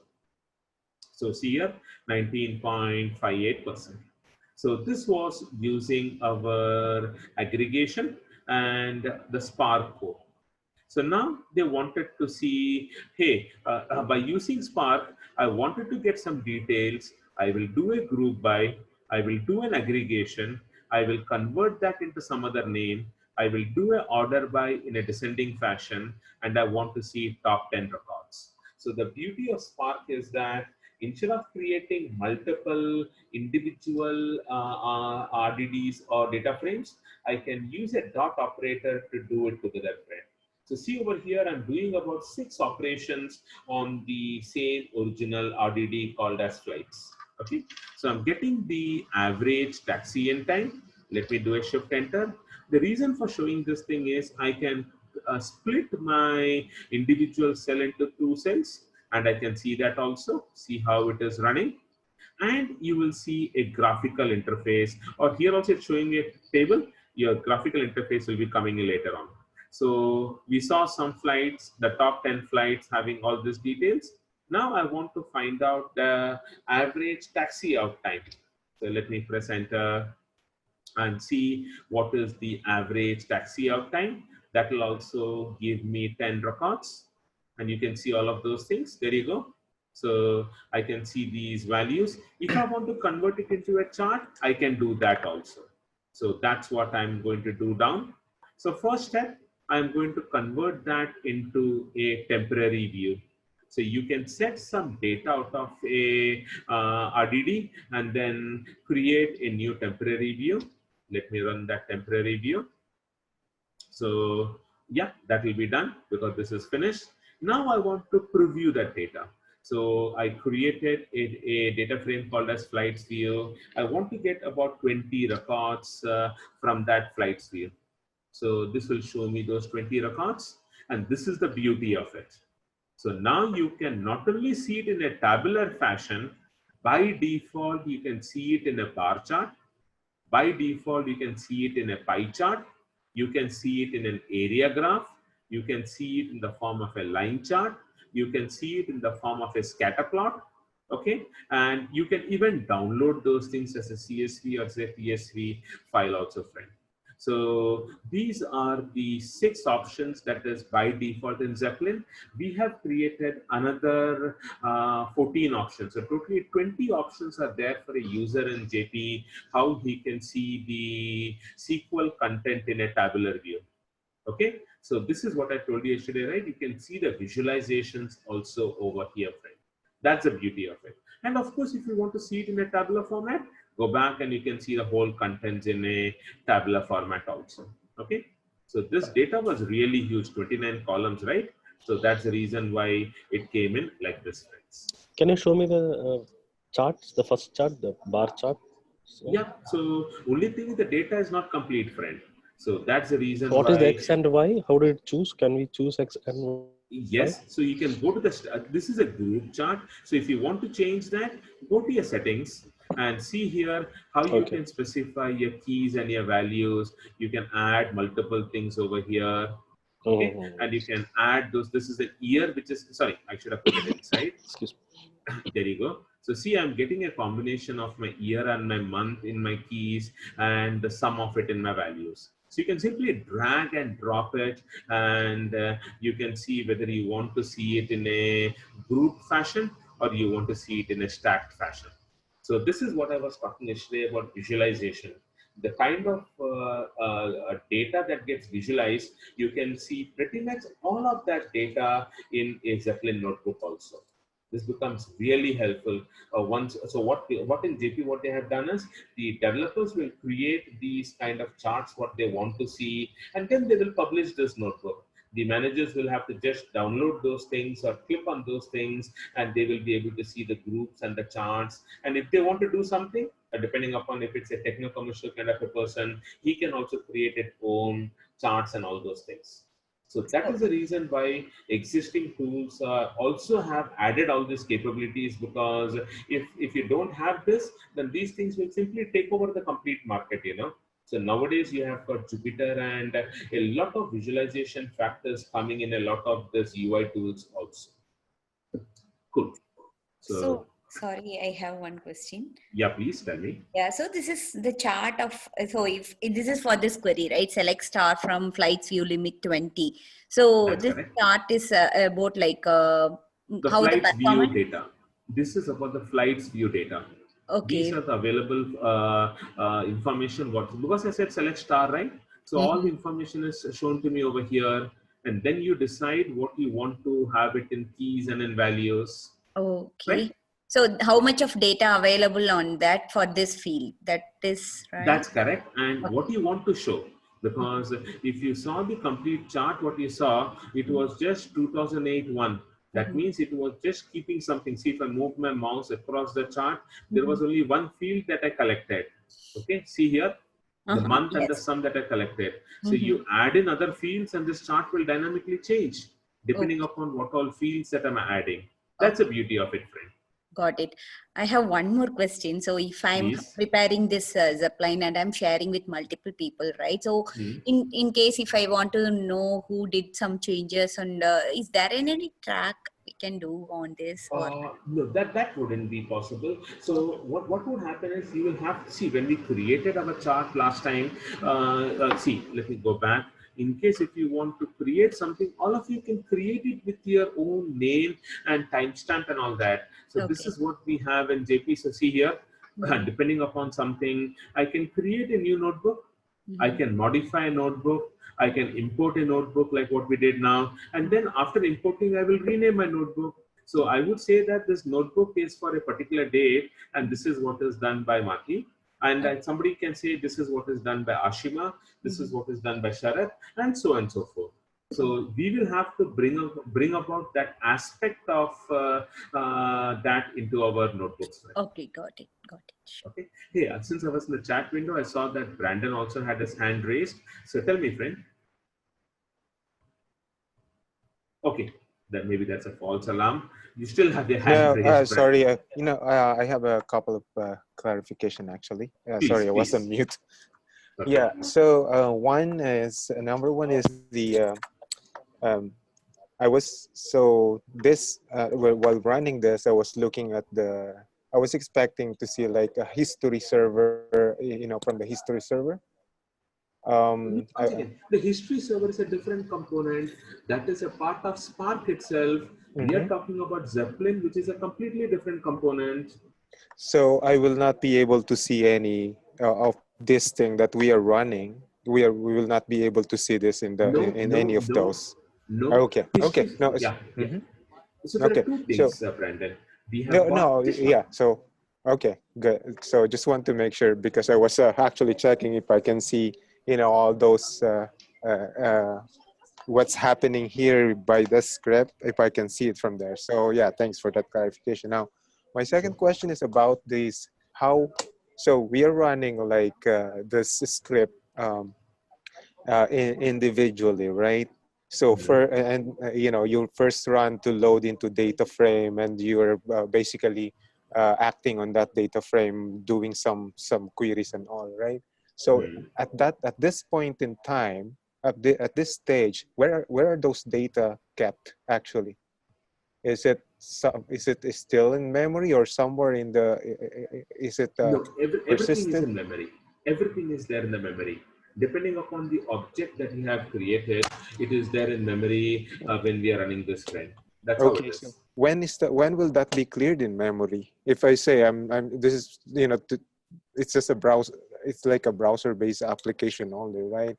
So when will that be cleared in memory? Is that some settings that we have to set in Zeppelin that after some time the session will expire or what? No, friend. See, it depends upon when. See, there are two types of memory. There is something called as temporary memory, and there is something called as permanent thing. So that is what is called as cache.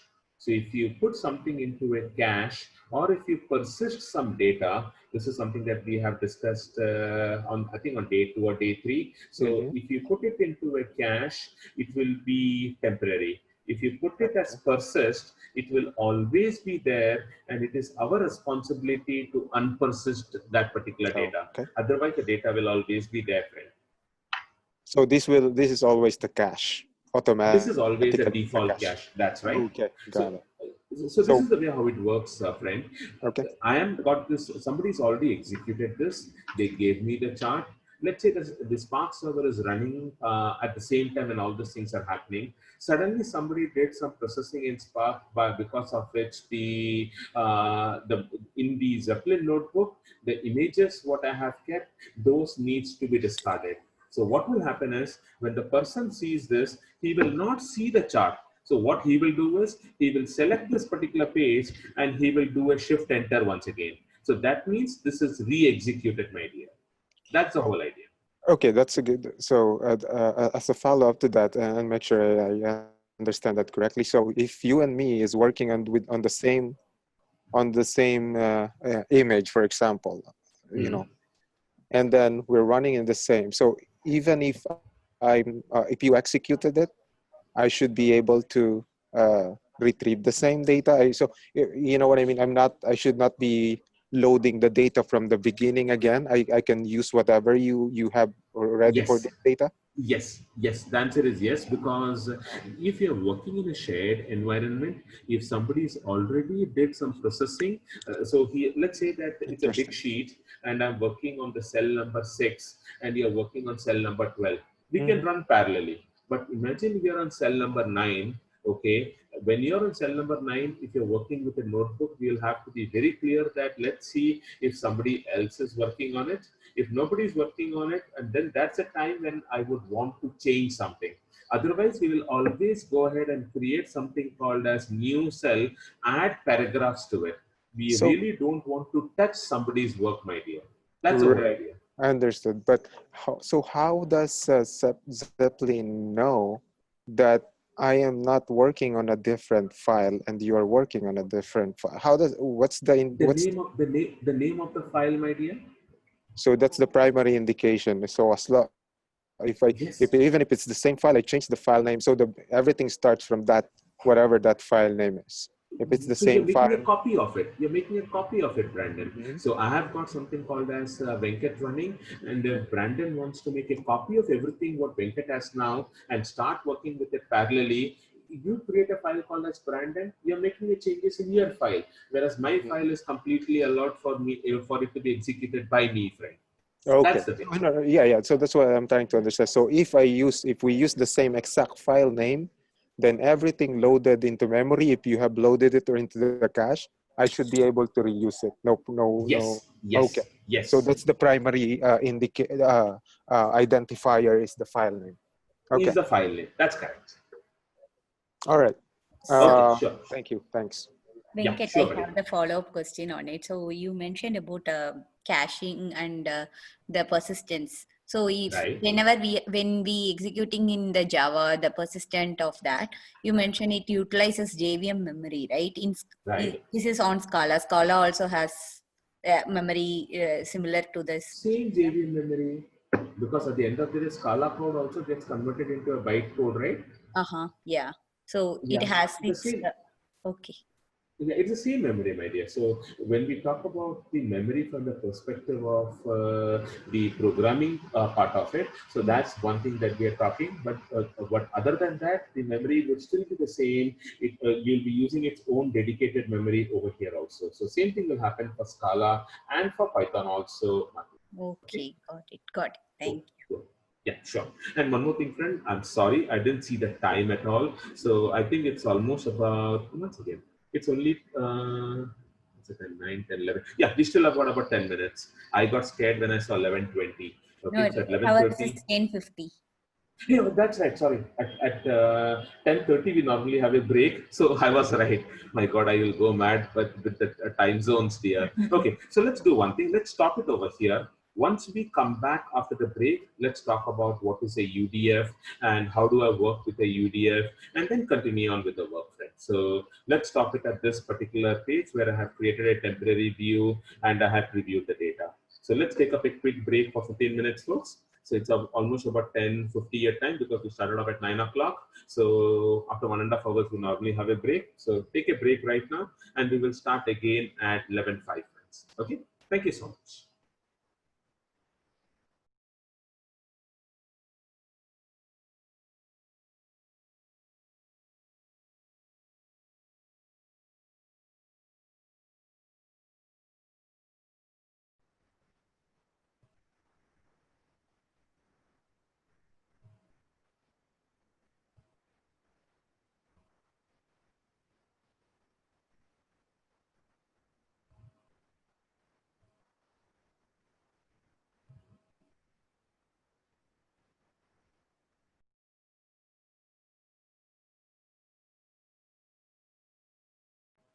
So guys, it's about 11:05 your time. So let's move on with our use case. So we were looking at Zeppelin and see how we can play around with that. So we saw how to load the data, how to save it into HDFS. We saw all of that. Now let's see how do we create. Hey, you had a question. Go ahead, Brandon. Yeah, actually, yeah. Hi. Sorry, this is just a follow-up on my question earlier. Okay. I find this one really interesting because this is like a feature that's not available when you're running just a simple, like a RDBMS query tool, right? So I went ahead and try, about the file name, and actually it's not about the file name; it's the variable. So when I use, so what happened is this flights is visible even if I open in a different session. The flights it's basically this, in this case, this flights variable is the one that identifies it. So if I create, even if I open a new session, this flight is the one that's actually visible. Maybe because it's a val. Yeah, so the variable itself. So I tried, and again, I just want to confirm it with you. I just want to make sure that I have that understanding is accurate. That is because, once again, mate, that is because you are using the same notebook. So let's take an example. No, I created a totally different notebook. I created a totally different. True. So even then, since we're running in a pseudo cluster, it's not a shared environment, but even in a different notebook, that shouldn't be the case. Just one second. So let me create a new notebook right now. Okay. So let me click on new over here, create new note, and let me keep the note as test right now. It's using Spark. I will say create. And if I just say what you're trying to say is if I do flights dot show, okay, and sorry, the variable was flights. Sorry, I don't have to have a bracket. It's not a method. And if I just press enter over here, okay. Yeah. So this is the same variable it's working because we're there in the same environment. So that's the reason why this variable is working, although I created a new notebook called as test, and that's how it's coming. In case if you're running it in a shared environment, each one of you would have your own variables and you'll be able to work on this. The reason why it is working is the same, we are running a pseudo cluster, right? Because although there are separate instances of it running, what I also want to see is one more thing. Just give me one second, friend. If I close this, I want to change it across the browser because this was an issue that was there in Zeppelin before. They had said that this is resolved. So I'm still surprised to see that coming. I'm just opening up a new notebook. So I was working in Firefox before. I just opened up Chrome. And I start with this. But then even then, I think it is still going to look at the same IP of where I'm running. Let me create the same test. Let me open it. And let me run this over here once again. Let me say show and 30 so that I can see 30 records. Yes. Yeah. Yeah, I think it is still going ahead because it's still the same session that we have, and that's what is the case since we're running on the same cluster frame. Otherwise, sorry, go ahead. So otherwise, it's resolved, my dear. So when you're having separate nodes, each one of you would be having its own individual node. So if you run in a clustered environment, it'll be different, my dear.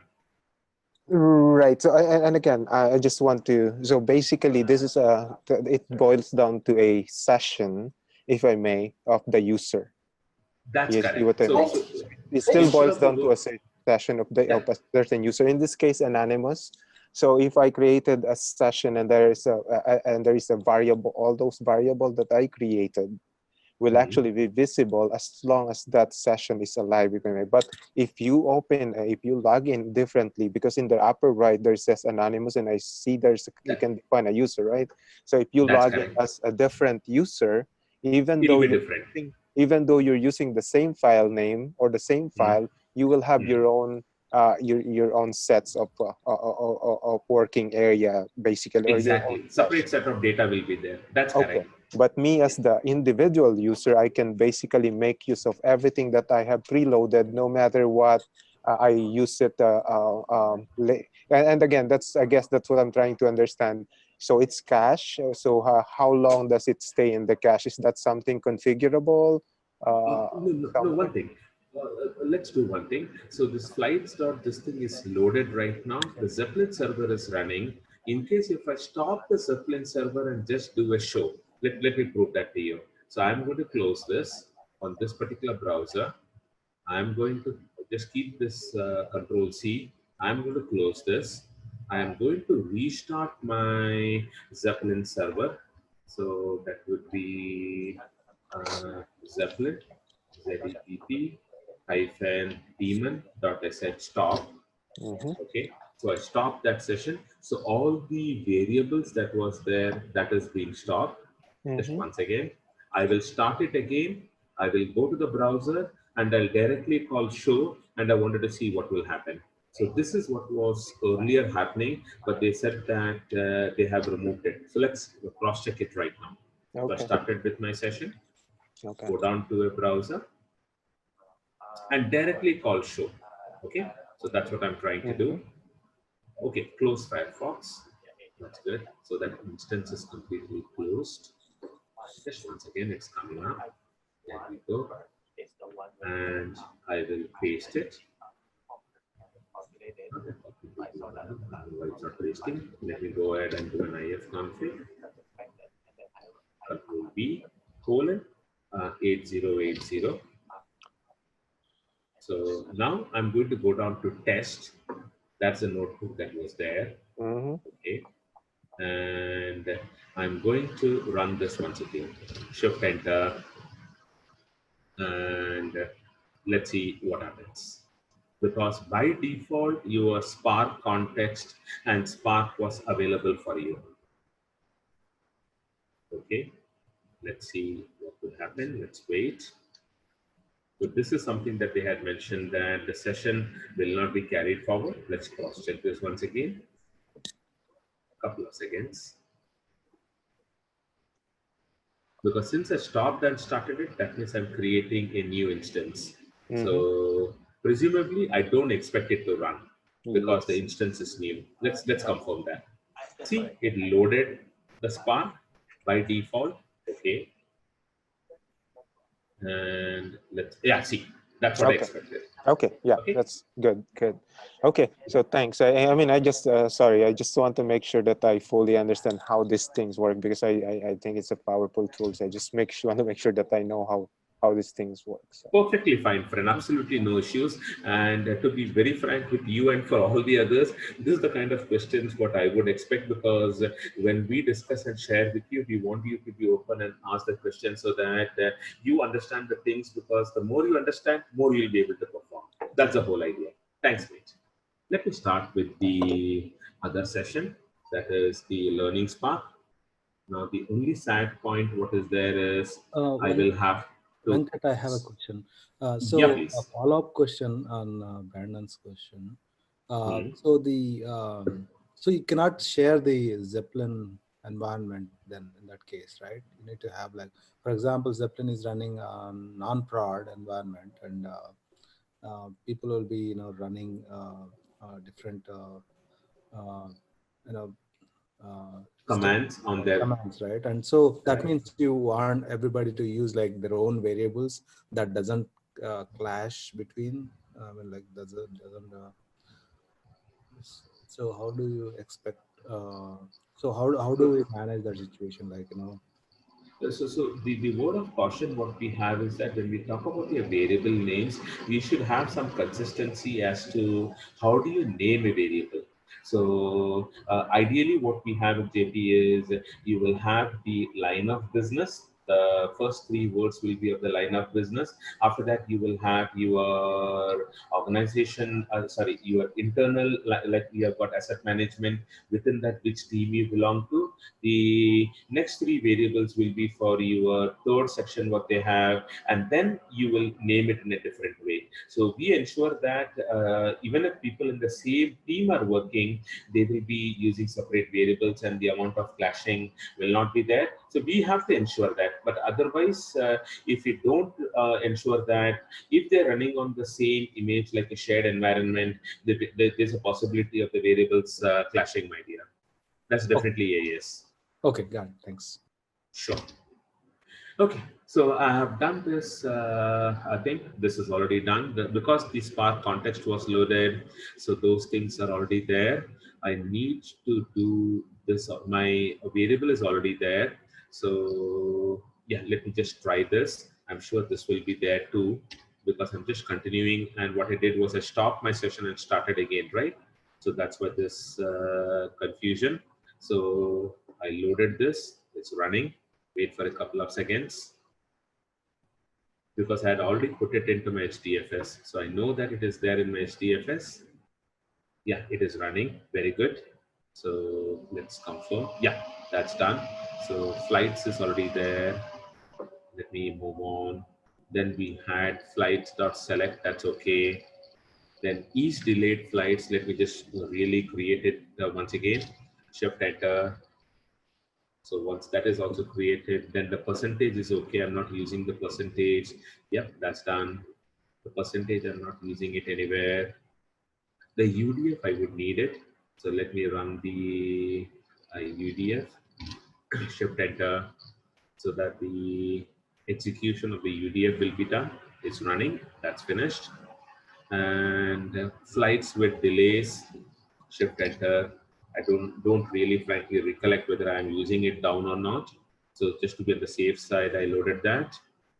This is not needed for sure. The taxi in, taxi out is just a select command. And this I would need. The temporary handle called as flights view. And this is what I executed just before we took our break. So we are just previewing it in an interactive way. And see over here, I said spark.sql. So only in SQL kind of an environment, you will get these kind of charts. Let's continue.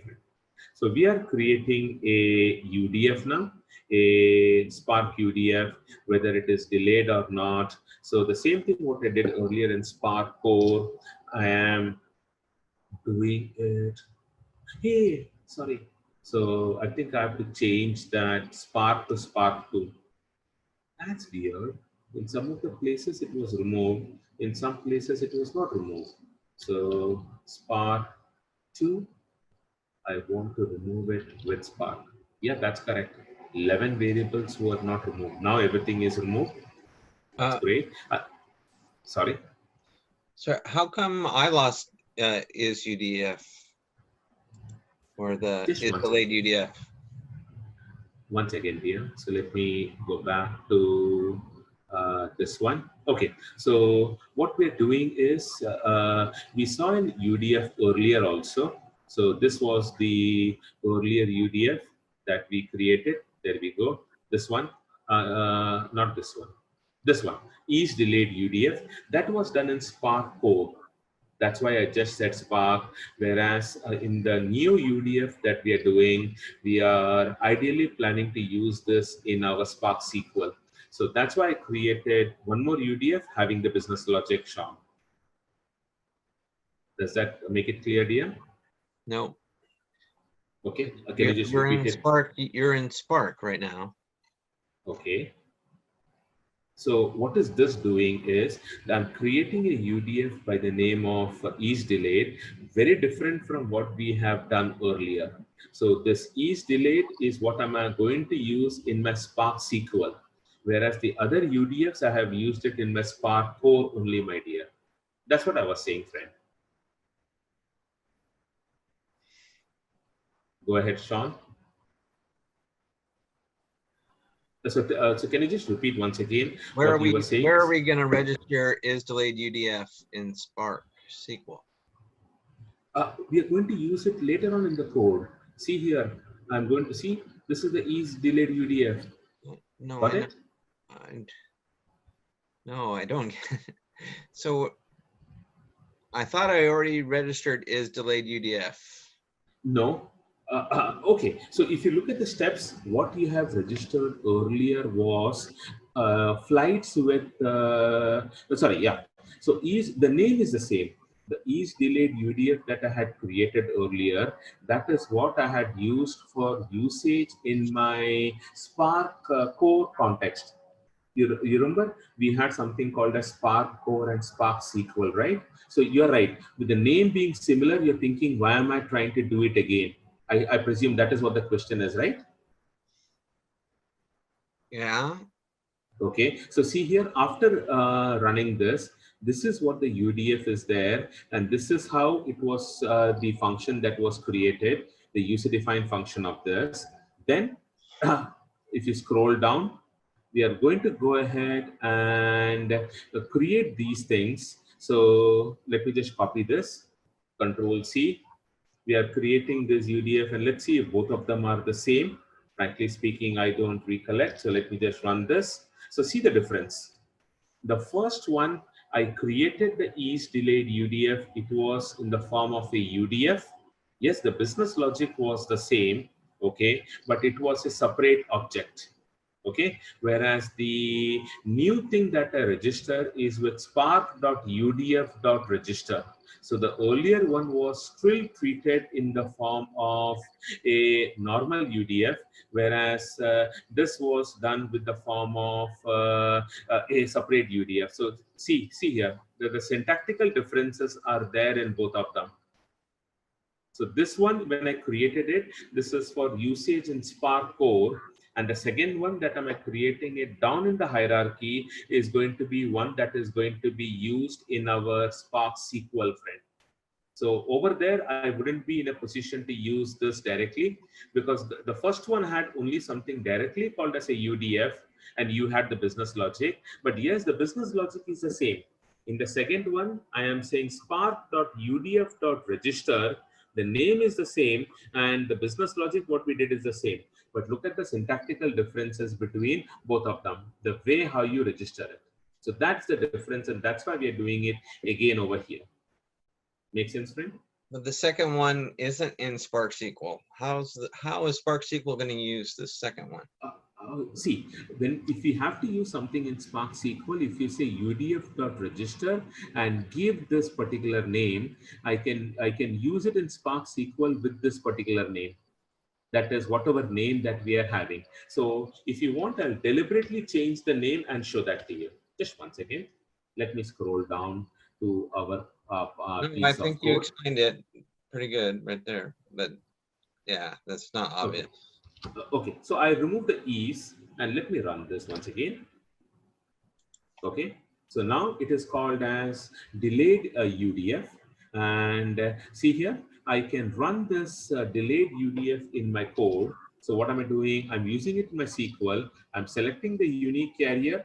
I'm selecting the sum of the delayed UDF, whatever is the variable inside it, the a delay, as number of num delays from flights view, what we have done, and group by the unique carrier. So let me run this. So this is the way how I can use it in a SQL query, friend. So there you go. It's been executed and you will see the answer coming. See?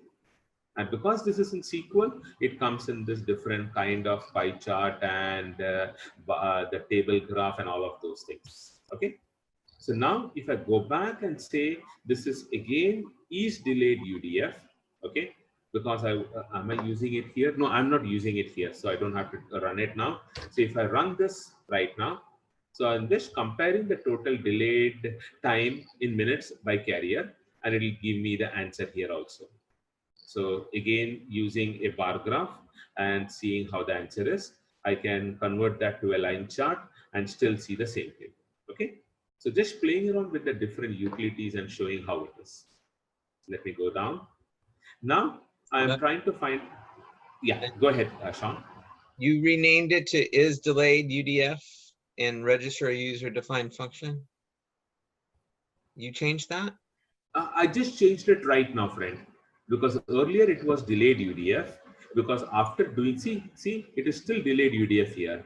And then what I did is I But thought I'm how come on reusing it. my screen it changed? I don't get that.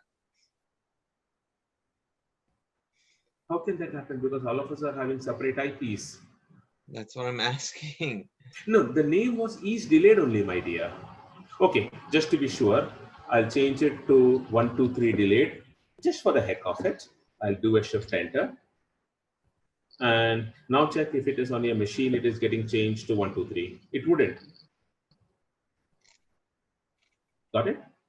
Because since the name was each delayed only, you thought that it was changed. That's all. It really doesn't change, my It was dear. originally it is delayed UDF. That's correct. So that's why all of us would see it as each delayed only, my dear. That's a point. I thought Cool. you changed it. That's why I asked. No, friend. Because you're working on separate IPs. So if it does change, then I have to really go back and think, what is Zeppelin doing? Okay. Okay, cool. So we saw these two things. Let's move on. So now I want to find out the average distance traveled by an individual carrier. So I pick up the unique carrier, the average of the distance, okay, traveled from via flights group, grouping it by unique carrier and ordering it by something in a descending fashion. So let me run this. So it will give me the answer. And this is what the benefit of it is. So all different kind of SQL queries, you will be in a position to do it. So see here. So I just showed it in a tabular view. Then I want to find out when most flights get delayed by the day of the week. So we are doing a group by and we are also doing an order by. So let's test it. So, hold on. So here we are using the each delayed UDF function, and remember I changed it to delayed, right? So that's why I have to re-execute the earlier one so that the right function is kept. So otherwise it will give me an error. Saw the error what I got? See, undefined function called as each delayed UDF. So let me just go up in the hierarchy and simply run this once again so that that name will be there. Each delayed UDF is already done. Good. Let me come back and rerun this example now. So I will do a shift enter. So this should run fine now. Earlier it was giving me some error. Now it's all good. There we go. Yeah, and it'll give me a beautiful analysis of how the records are. And the good is, if you take your mouse, it will give me the default tooltips and all that. See here, 6 and OK. This is actually the OK field. So you can play around and see what you want to see by clicking on the settings window. Okay, so you can see how you want to do that, friend. Cool. So after this, let me go down and get when most flights get delayed by an hour.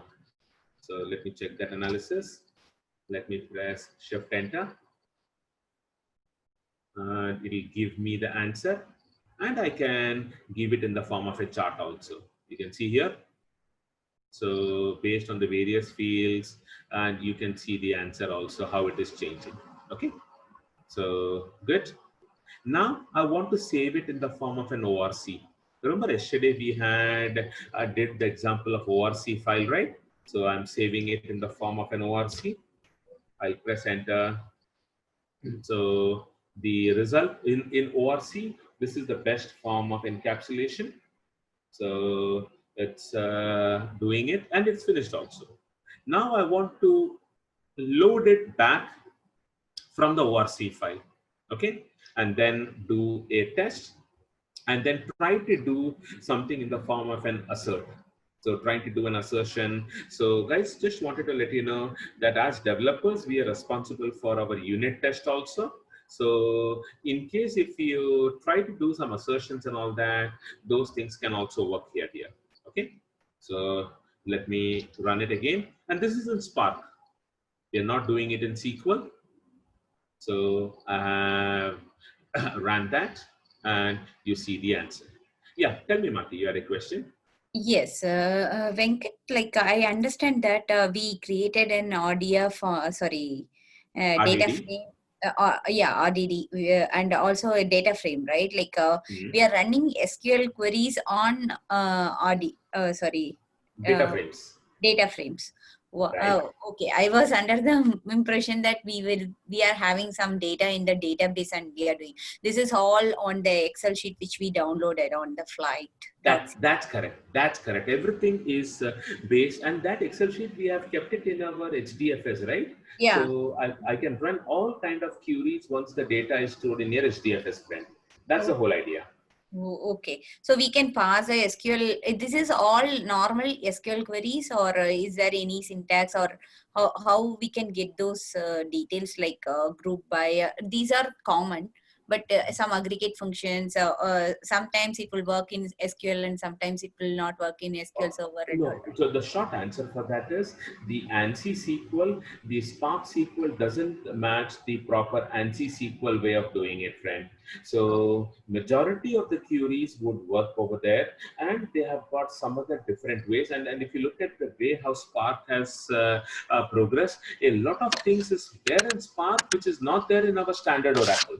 Okay, what you'll have to understand and appreciate is Oracle has been there for almost 50 years right now. It came in 1970. This is 2019. Almost 49 years Oracle is there. People are using it. This is something new that has come about, and there's a little bit of a difference in the way how the execution and all those things happen. But then they're trying their best to match the standard Oracle way, because the people who are going to work on this and use this is going to be the normal SQL developers who were using SQL earlier, right? So for that, the steps are almost the same. Okay, so in this case, we can also use the Java API, similar to Java Scala API for data frames instead of SQL queries. No, in some cases, some few, as you said, like it won't extend as like Oracle. In that case, we can go ahead with that API related way, like data. No, please understand, when we talk about Spark, so depending upon the language, like for example, we have got, if you are working with Python, not necessarily all the capabilities what you have in Spark will be, in Scala will be there in Python. So for the same matter, if you're working on Java, not necessarily what is there in the first two, that is Python and Scala, will be there in Java, because the fact of the matter is, since it was written in Scala, Scala and Python is used a lot right now as compared to Java, my dear. So that's the point, and what we'll have to be careful with. That's all. But you said the performance is better in Scala and Java than Python, right? No. I had mentioned this, so let's go back. Holy cow, I've stopped that. So let me go down to my talks. So remember yesterday we were discussing this. If we talk about RDD.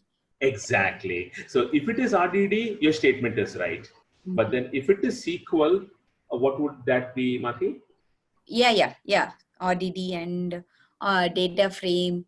Sorry. SQL. Yeah. So we did just two things right now, using normal RDD, that is Spark core, and using SQL. So if you look at once again, I'll just open up the doc and capture this in the document itself.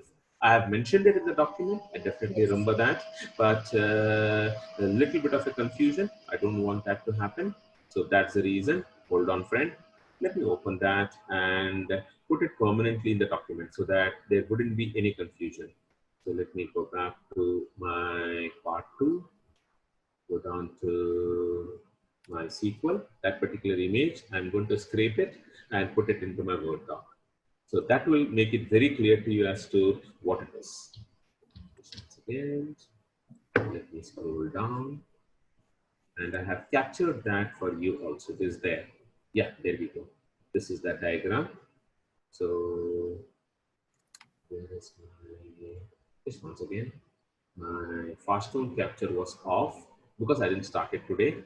So now it is on. Sorry, here in this.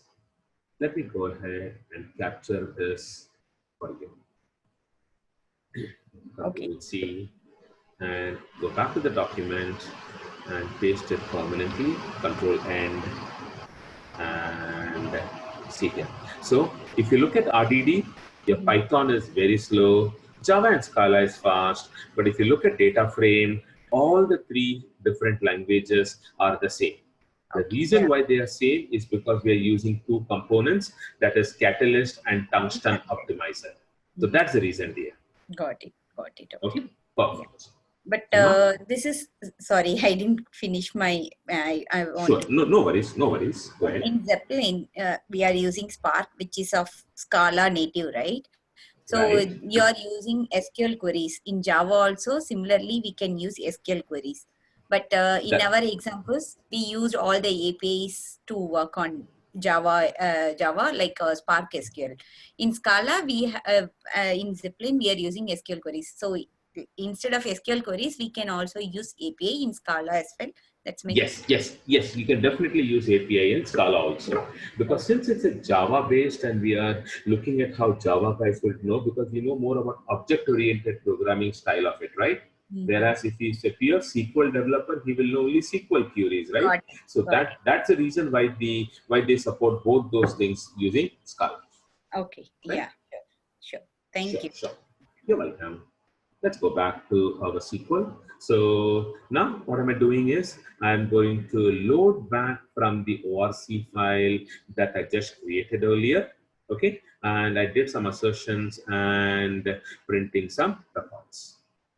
Now, if you want to save this permanently, we can save it as a table also. And that is using the normal Spark code, not using a Spark SQL. So I do a shift enter and see how it is running, and it will be finished. And now I just want to say show tables. This is in SQL. So it will show me the tables that is already there. And see, it is showing me something called as flights with delays table and flights view. The flights view, is it temporary? Yes. Whereas if we save as a table, this is permanent. So that's the reason why the value of each temporary becomes very critical over here. You would create a temporary table. In case if you want to save it permanently, you will call it with each temporary false. Yeah, tell me, Mati, you had a question? Yeah. Sorry to interrupt again. So this save data frame as permanent table, you are using ORC. Since this Zeppelin is all on users HDFS, we are going with the ORC format. No. Or we can use any I can save it in any format. Yesterday we saw it supports all formats, right? Yes. But yesterday we saw reading the ORC format and putting it to a data frame. But here we are writing into the ORC file, reading from the data frame, right? This is how we save it into ORC. No, this is for writing. So when we are writing it into a particular way, I can specify what type I want to write it as. Instead of ORC, I could have kept Avro. I could have kept Parquet. It will support all the files, my dear. Got it. Okay. Yeah, sure. Okay. So that's the option. Good. Because just once again, just to be very clear on this, I'll just open up yesterday's document so that it will become clear for you, friend. Because one thing that I really hate is confusion. So let's go back to this and let's go right at the bottom to what we were doing yesterday. And this is Avro. See over here, I said spark.read. Of course, Avro requires a specific schema. Let's forget Avro. See over here, I specifically did dot format ORC, right? Yeah. Then in Parquet, you saw dot format Parquet, right? Yes. So the same thing is what I'm using today also. Okay. See here, dot format ORC. I could have said dot format Parquet, and when I save the file, that will be saved as a Parquet file. Got it. Yeah, I'm very clear. Thank you very much. Yeah, sure, friend. Don't take me wrong, Mati, okay? I'm just trying to make it very clear, friend, okay? Sure, That's all. No problem. Yeah, thank you very much. Thanks. Okay, so now show tables is done. Let's move on. Now, if you want to query a table that is already stored as a table, some data that is already stored as a table, I can select it. So now, let me press enter. I'm saying select count one, or it's like count star. So you see that I have got about 1 million records here. Okay. So this is all about the Zeppelin way of doing things, friend. Okay. So whatever we have learned until now in Spark and in Spark SQL, we will be able to do this in Zeppelin. So we won't stop the Zeppelin server. I'll just close my browser right now. Okay, and when we continue with our ML and our graph-based computing, we will go back to Zeppelin and continue from there. Okay, cool. So now let's move on to the next thing that we have in our plan of action. That is, go down to the document. We saw everything about Zeppelin. So just wanted to check, Ashima, you tried all the examples, Igor and Kalyan, have you caught up here on what we have done till now? My name node crashed, so I had to redo the entire thing. So yeah, I'm right now at the Zeppelin notebook. True. And for the other things, since the session is already recorded, Kalyan, just go through the things to see what's happening. If there's any doubt, you can come back to me there. Okay? Yes, thank you so very much. Yeah, you're welcome. Sean, you had unmuted your phone. Was that for asking a question? No, my computer crashed. I've been offline for about 5 minutes. So I came, Okay. now I'm on Android. Okay. So just see, because we would be doing our MySQL part of it right now, friend. So just see how you can start with it and continue from it, friend. Thank you. Okay, great. So let's move on, friends. So let's go back. So now what we're going to do is we will work with our MySQL, and MySQL is already installed in our image. Since we started with the image and we were working with it, we are going to continue with the image. So we will work with MySQL in the image for testing how to insert data into HDFS. Okay, remember we have already done it using Postgre on day 2 or day 3. I don't recollect. One of the days we have seen Postgre. Okay, so let's see how do we do this. The first part to confirm if MySQL is installed is go down to your putty and then do a MySQL space -v, so that it will tell us if everything is all good. V is in capital. Let me do that right now. I'll do a clear. I'll say MySQL space -v and press enter. And yes, it's giving me the version of it and it's all good, friend. Okay, because I've already installed it in the image. So we already have that. So the password for entering into MySQL is going to be admin. And we will say MySQL -u, that's a username. The default username is root, and -p, which is password, and the password is going to be called as admin. And what we are going to do here is I want to install a standard database in MySQL that is called as the Sakila database. So in case if you're not aware of it, I'll just search for Sakila database download. Okay, and you'll see that this is the default database that comes along with MySQL, friend. Okay, so that's the database that I have.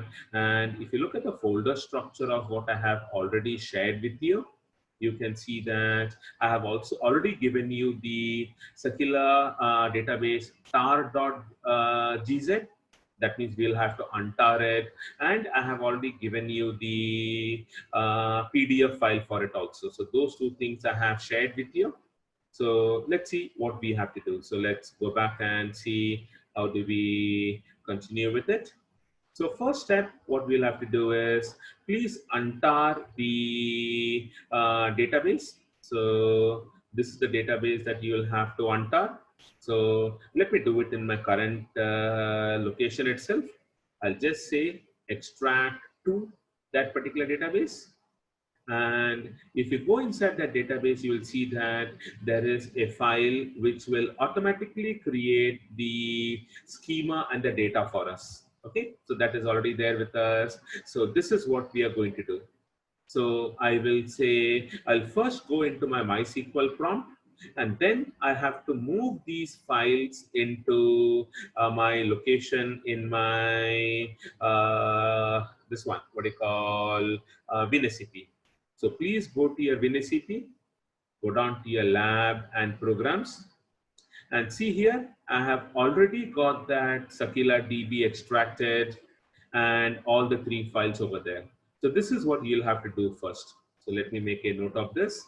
So ensure that you move the tar file into lab programs and then untar it. That is nothing but saying tar minus xpf and then the name of the tar file. The name of the tar file is called as this one. So F2, this is what is going to be the name of the tar file. I will execute this in my programs directory itself so that the folder will be extracted, and within that folder you will see 3 files. Okay. After you see the 3 files, you will have to go ahead and yeah, you will have to run this. So I will go into your MySQL prompt by giving this username password. You will say source and give the locations in my wherever you have got the SQL file. So run the schema SQL and then run the Sakila data.sql. Once you do this, the schema and the data will get created for you automatically. After that, you can say use Sakila, that's the database, so that you will change that to the Sakila database. And when I say show tables, it'll show you all of these tables. And then you can do a select count from actor and it'll show you that there are 200 records in the actor. So I'll pause it over here, friend. So please ensure that you install it and you run these commands and confirm to me that you have reached here, friend. Okay. So it's about 11:46 your time. I'll give you about 15 minutes for this. Okay. And till about 12 o'clock, just go ahead and please keep on letting me know in the chat window where you have reached. So if you get stuck somewhere, I'll be helping you out. Otherwise, please ensure that you have extracted it, and in MySQL, you will see when you execute count star from actor, it should show you 200 records. Okay. Just muting myself, but I'm over here, friend. Thank you.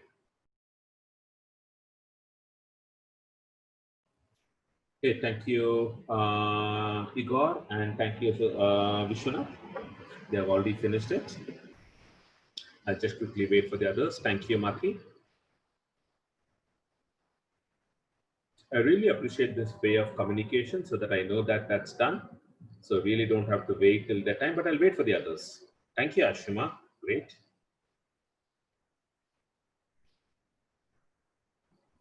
So Sean, how's your system now? It's up and running, dear, or where are we? No, it looks like it'll take me all lunch to get back to where we were. So okay. Don't bother waiting for me. Okay, friend. So I think you'll miss this particular part because after that, I think if it comes up, it will be good. But if you have anything in between, feel free to share with me, friend. Thank you. Sharath is also finished. Maybe just another 2-3 minutes more because majority of the people are finished.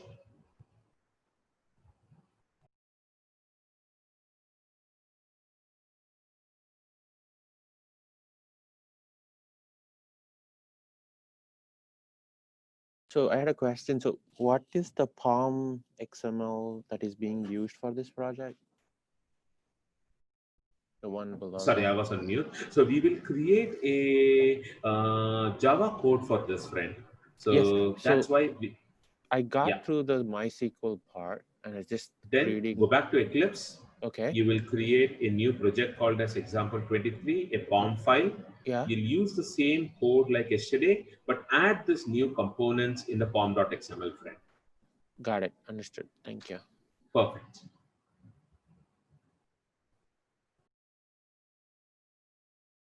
Venkat, this is Sharath. I have a question in previous discussion on the Zeppelin thing, right? So you created temporary view, and then you created permanent table. So the permanent table that that's been created is on in HDFS.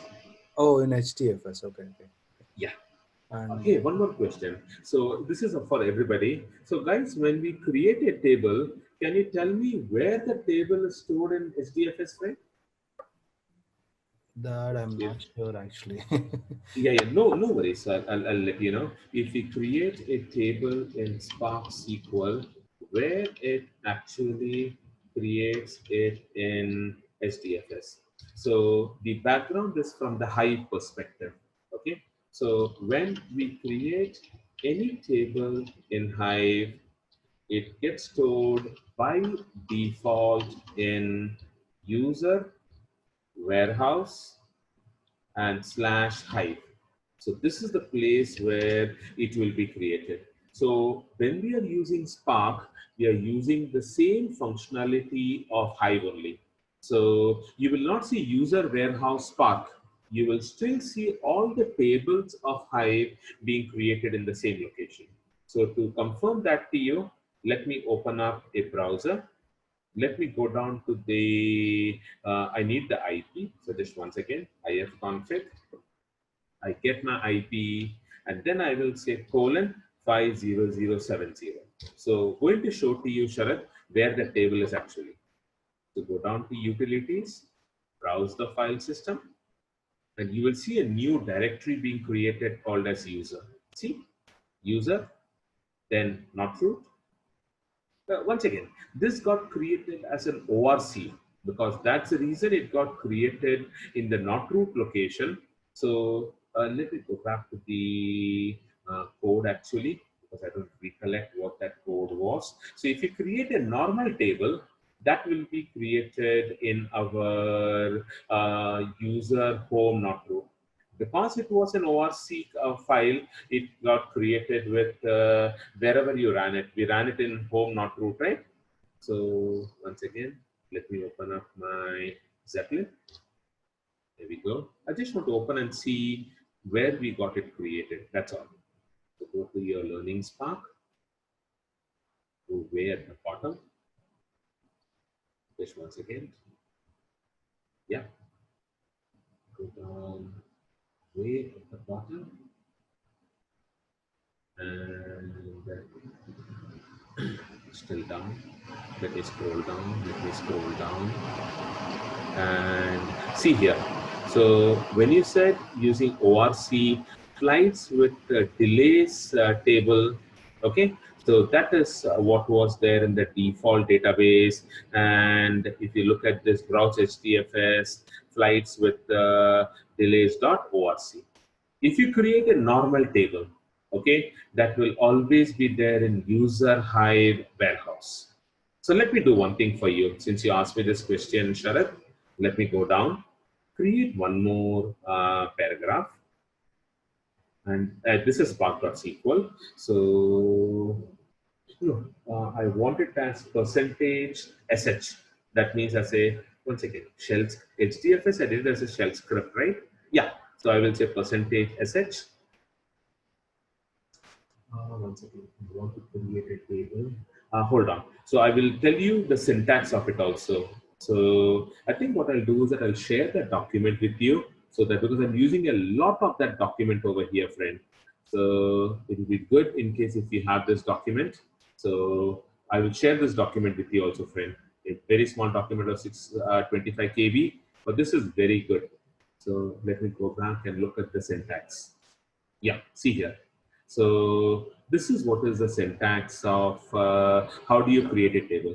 You will say spark.sql create table customer, okay, some names, okay, row format delimited, that means it is going to be separated by new line, then fields terminated by comma and stored as text file.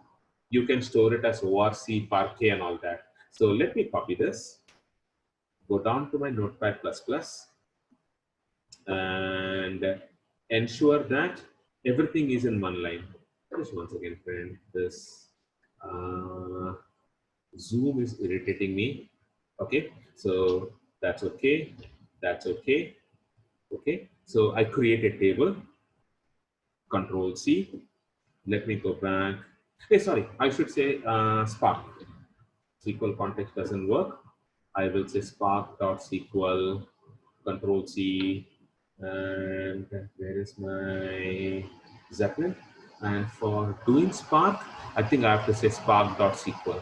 So yep, spark.sql is there. I'll paste it over here. Okay, and let me simply run this. I will do a shift enter and see, hold on. Something went wrong here.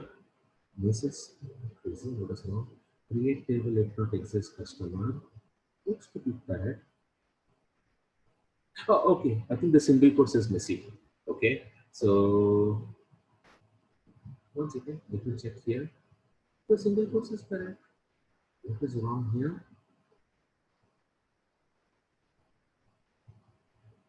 It says Okay. spark.sql. Spark, it doesn't like remove the spark. Once again. Okay, so then I have to say SQL context because this is in the old version. No, we have used Spark. See here. Okay. They have used Spark. Hold on. In Spark SQL, what they have used, let me just check it. Just give me once again. In Spark SQL. They just simply execute the query, I think. No. It'll be there in the bracket there, but we have to say something, right? Okay. So what they're saying is they're just executing the query. Okay. So I think I'll do the same thing. Let's go back. So the moment I say spark.sql, the head, this will automatically come. So we can directly execute the query. Yeah, thank you, Maki. That helps. Now let me run this or do a shift enter. So that will run this whole thing. What is wrong? Okay, the bracket. I don't know. Yeah, I don't need the bracket. Yeah, I don't need the double quotes. That was wrong. So the bracket is getting closed here. That's okay. So now I'll just do a shift enter. And okay, it's saying Hive support is used to create. Come on. Okay, hold on. I thought it would be a simple thing. Okay, we are trying to do it in the, this is a normal Hive query. So hold on. So let me, it's possible to fix it. Just one second. Yeah, it's not over your time. You're still having time. I was worried whether it is already your lunch time. No. I should say, yes, let me copy that. I just selected it. I didn't copy it. Where is that? This one. Right click. Copy. One second. That's okay. Control C. Go down to a new tab and press enter. And that's correct. So we will have to get Hive. So there is some parameter that I have to pass.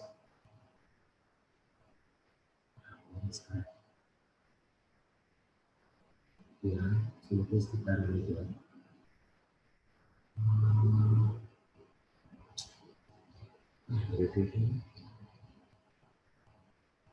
The catalog implementation should be Hive. You have to give that thing. Once again here. So just what is the query that I have to give, Sharath? The catalog implementation, that variable we have to give as a Hive actually.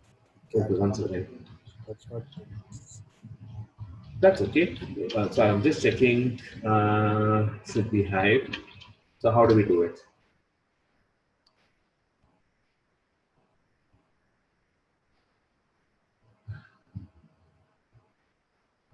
The internals of Spark SQL, if you can click on that one, probably. This one, okay, hold on. So, yeah, it should Hive tester. Okay, there we go. There we go. Spark session, fine. I don't want to give the connection name and all that. Pick it up. ORG, blah, blah, blah. Is he doing something? This is SQL query. Hold on.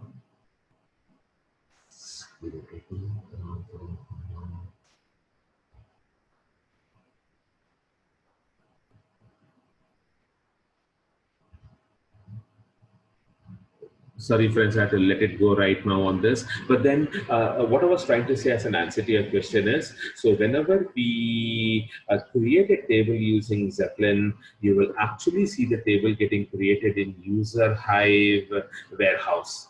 Because you saw that that is what is the default location of Hive, right? So that's what we will have to see. So here they're saying that you will have to change the Hive site.xml and change the Metastore location and all that. This is what we do it in the normal code also. So let me just show it to you for your reference. You will see a Hive site.xml also over here, friend. Hold on. Where is my hive site.xml? So that is the XML file that we have to change. So let's go back here. Sorry, it's there in 2. I just saw that.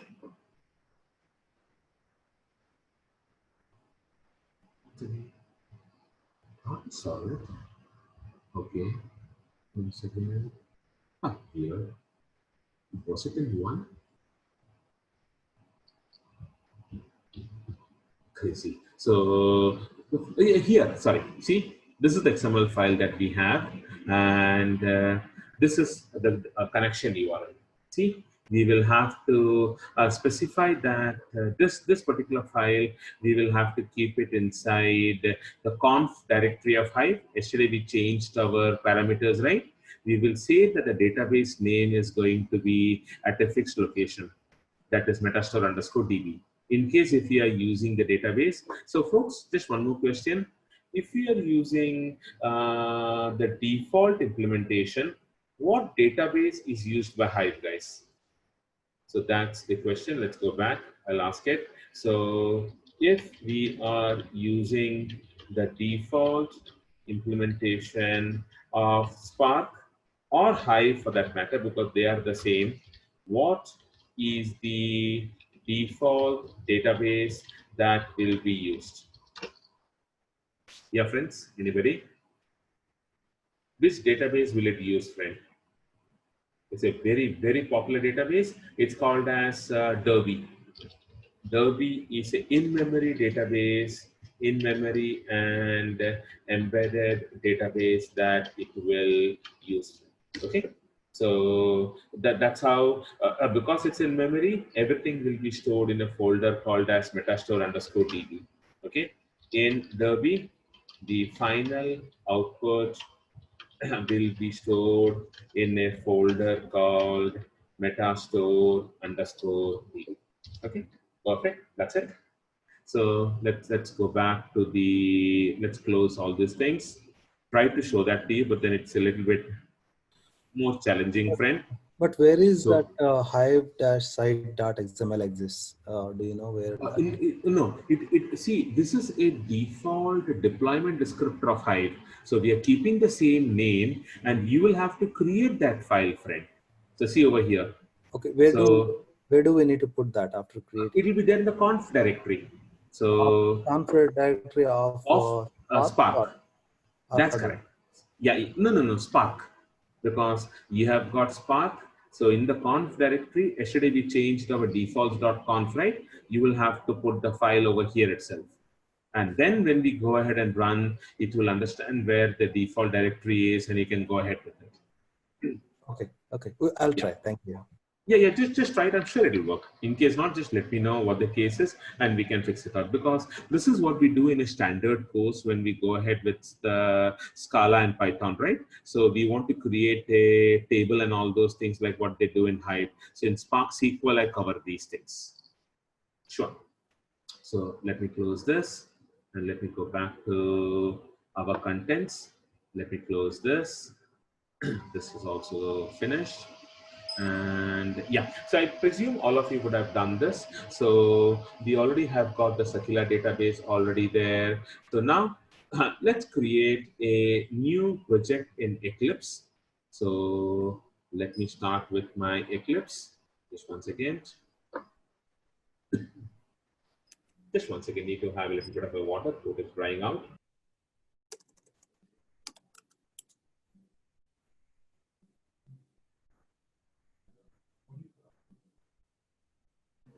Back again. Let me go down to my Spark with Java, Eclipse, and let me start with that. So we have to create a new Maven project, and the name of the project would be example 23. In pom.xml, we will copy all the contents what we did yesterday, and we will keep those contents. Only thing is, in the property stack, we will add my MySQL as a version, and the dependency stack, again, I will have MySQL as a version.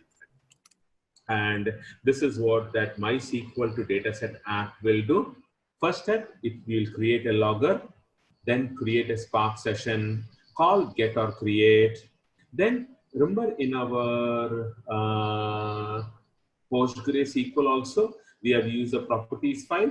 So we will specify the root as user is going to be root, password will be admin, and I don't want to use SSL.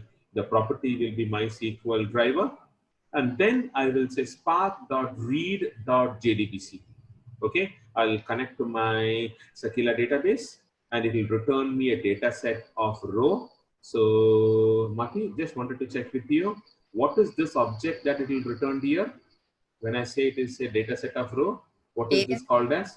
data frame. Exactly. So this will be a data frame for me. Although the name is data set, but ideally it's a data frame. I will get it from the actor table and the properties that I created earlier. I will put it over here. I will just say order by on the last name column. So on the last column, all the order by is done. I will do a print schema and then say that this data frame has got X amount of records.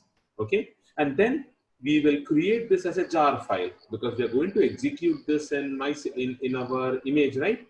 And then go down to programs and then say spark submit minus minus class com.evenkat dot the name of my package minus minus jars. So this is important.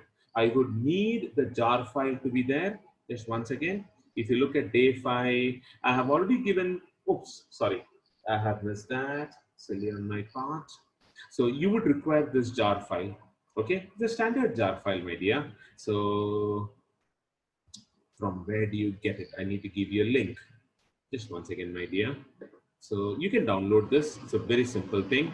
So this jar file is what you would need. Control C. And just to be on the safe side, I'll put it over here so that in future, if I do a batch, I don't have to worry whether the files are there or not. I know it is there just for my reference. F2. And I'll go to Google and quickly try to download this. I'll give you a link. Download so and so. There we go. This is there the default MySQL connector. Come on. Okay. What the hell is this? Okay. Select the operating system. I want Windows. Holy cow, it doesn't have Windows at all. I think platform independent. God knows. What should I do? Crazy.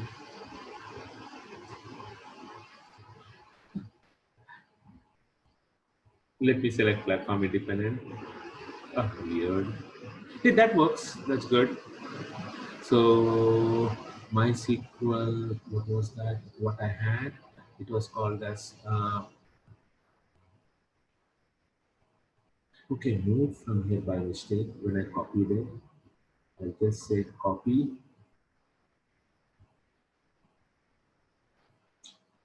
Just once again, friends, and paste. Irritating. The last thing I want is the file getting moved, friend, because this is what is my root. So let me bring it here. Can't I copy it? Right click. God knows. Leave it. It's called as 5.0.8, and this is no man.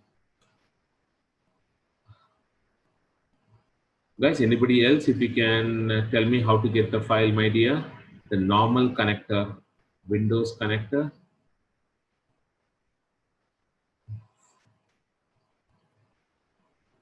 Okay, I don't want this. Damn it, it doesn't even give me Windows. So I think I will, I think I will have to just give you the download link for it. That will be faster. We're wasting time here. So drive.google.com. It's a very small file, but then we will have to get it downloaded. Can't help it. And let me go down to Hadoop.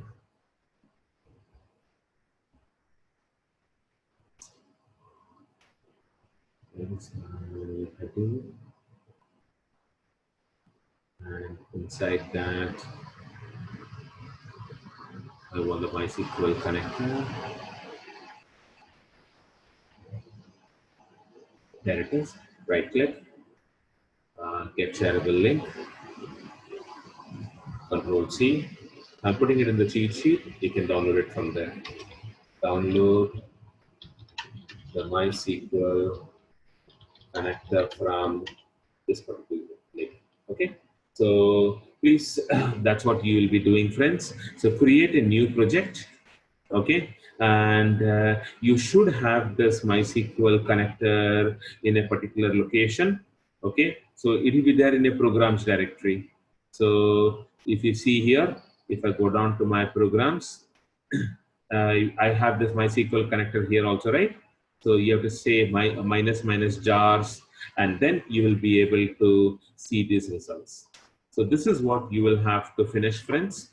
Okay, so it's about 12 for you right now. So what I would suggest is you can do it right now and then try to execute this, or you can take up your break, and once you come back, you will have to finish with this, friend. Okay, so this is what is expected. So you can do it for a couple of minutes. I'll be here till about 12:15, and then you can take up your break, and then we will come back and resume at 1:15 and see where we have reached. Okay, thank you so much. So guys, please let me know if you are downloading it. Go ahead with it, and once you're finished, let me know, friends, because it gets a little bit uncomfortable when I don't hear any response from the other side, friends, because we are there in a remote way. So I really wouldn't be knowing what you guys are doing, friends. So that's the reason, whether you're following. Hey, thanks, Mati. She's finished downloading that, and then continue with it, friend. That's all my request is. Thank you. I'll wait for another 3-4 minutes, and then we will take up a break, guys.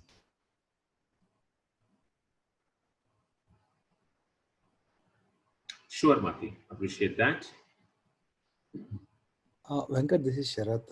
That hive-sites.xml is not there in the No. Okay, I'll just keep it for you so that you can have a look at that particular file with the standard deployment descriptor. Even if you search for it, you should be able to get it, but let me give it to you. Okay. Right. Yeah. So if I want to share that with you, I think I've got a link also for that. Go back to my materials. And it was there in Scala. So, sorry, in Spark. So let me go back to Spark and give a link for it also.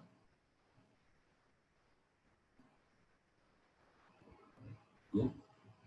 Go to Spark 2019. Wow, only 3 more months left in 2019. There it is. So right click, get shareable link, and Control C, and go back to the cheat sheet, and I will give you the link. The link for downloading my-site.xml is over here. Okay, Sharath, go ahead, enjoy. Friends, we saw a couple of people raising their hands. That was you, Ashima, to start with. Please go ahead, Ashima. So I actually stepped out for a couple of minutes. I did the download for MySQL connector and created the Java part in Eclipse. Other than that, was there anything? Nothing. You'll have to run this, my dear. So after that, you'll have to create a jar file and go to programs and then run this. Okay. All right. Yeah, great. Thank you. And then we had one more colleague. That was Sean. Yeah, tell me, friend. Okay, so I'm at the step where I need to install the Sakila database. Okay, that is at the top.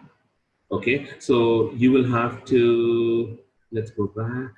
Where do I find that file? It's there in day 5, friend. So it's in day 5 folder. Okay, that's correct. That's correct. Got it. So see here, friend. There we go. That's the file here. So, all right. So just SCP it over. That's right. And then, yeah, SCP or via WinSCP, move that to your programs directory, and you will get all the sequels, right? All right. Thanks. Sure, you're welcome. Should we move MySQL connector to programs directory, Venkat? Yes, yes. Do that, or you have to give a fully qualified path, friend. That's what you'll have to do. Like where In should I? case if you're putting it in some other location like home not root, you'll have to say /home/not root/ the name of the jar file. Like this. Once again, let me go back to the this one, my steps.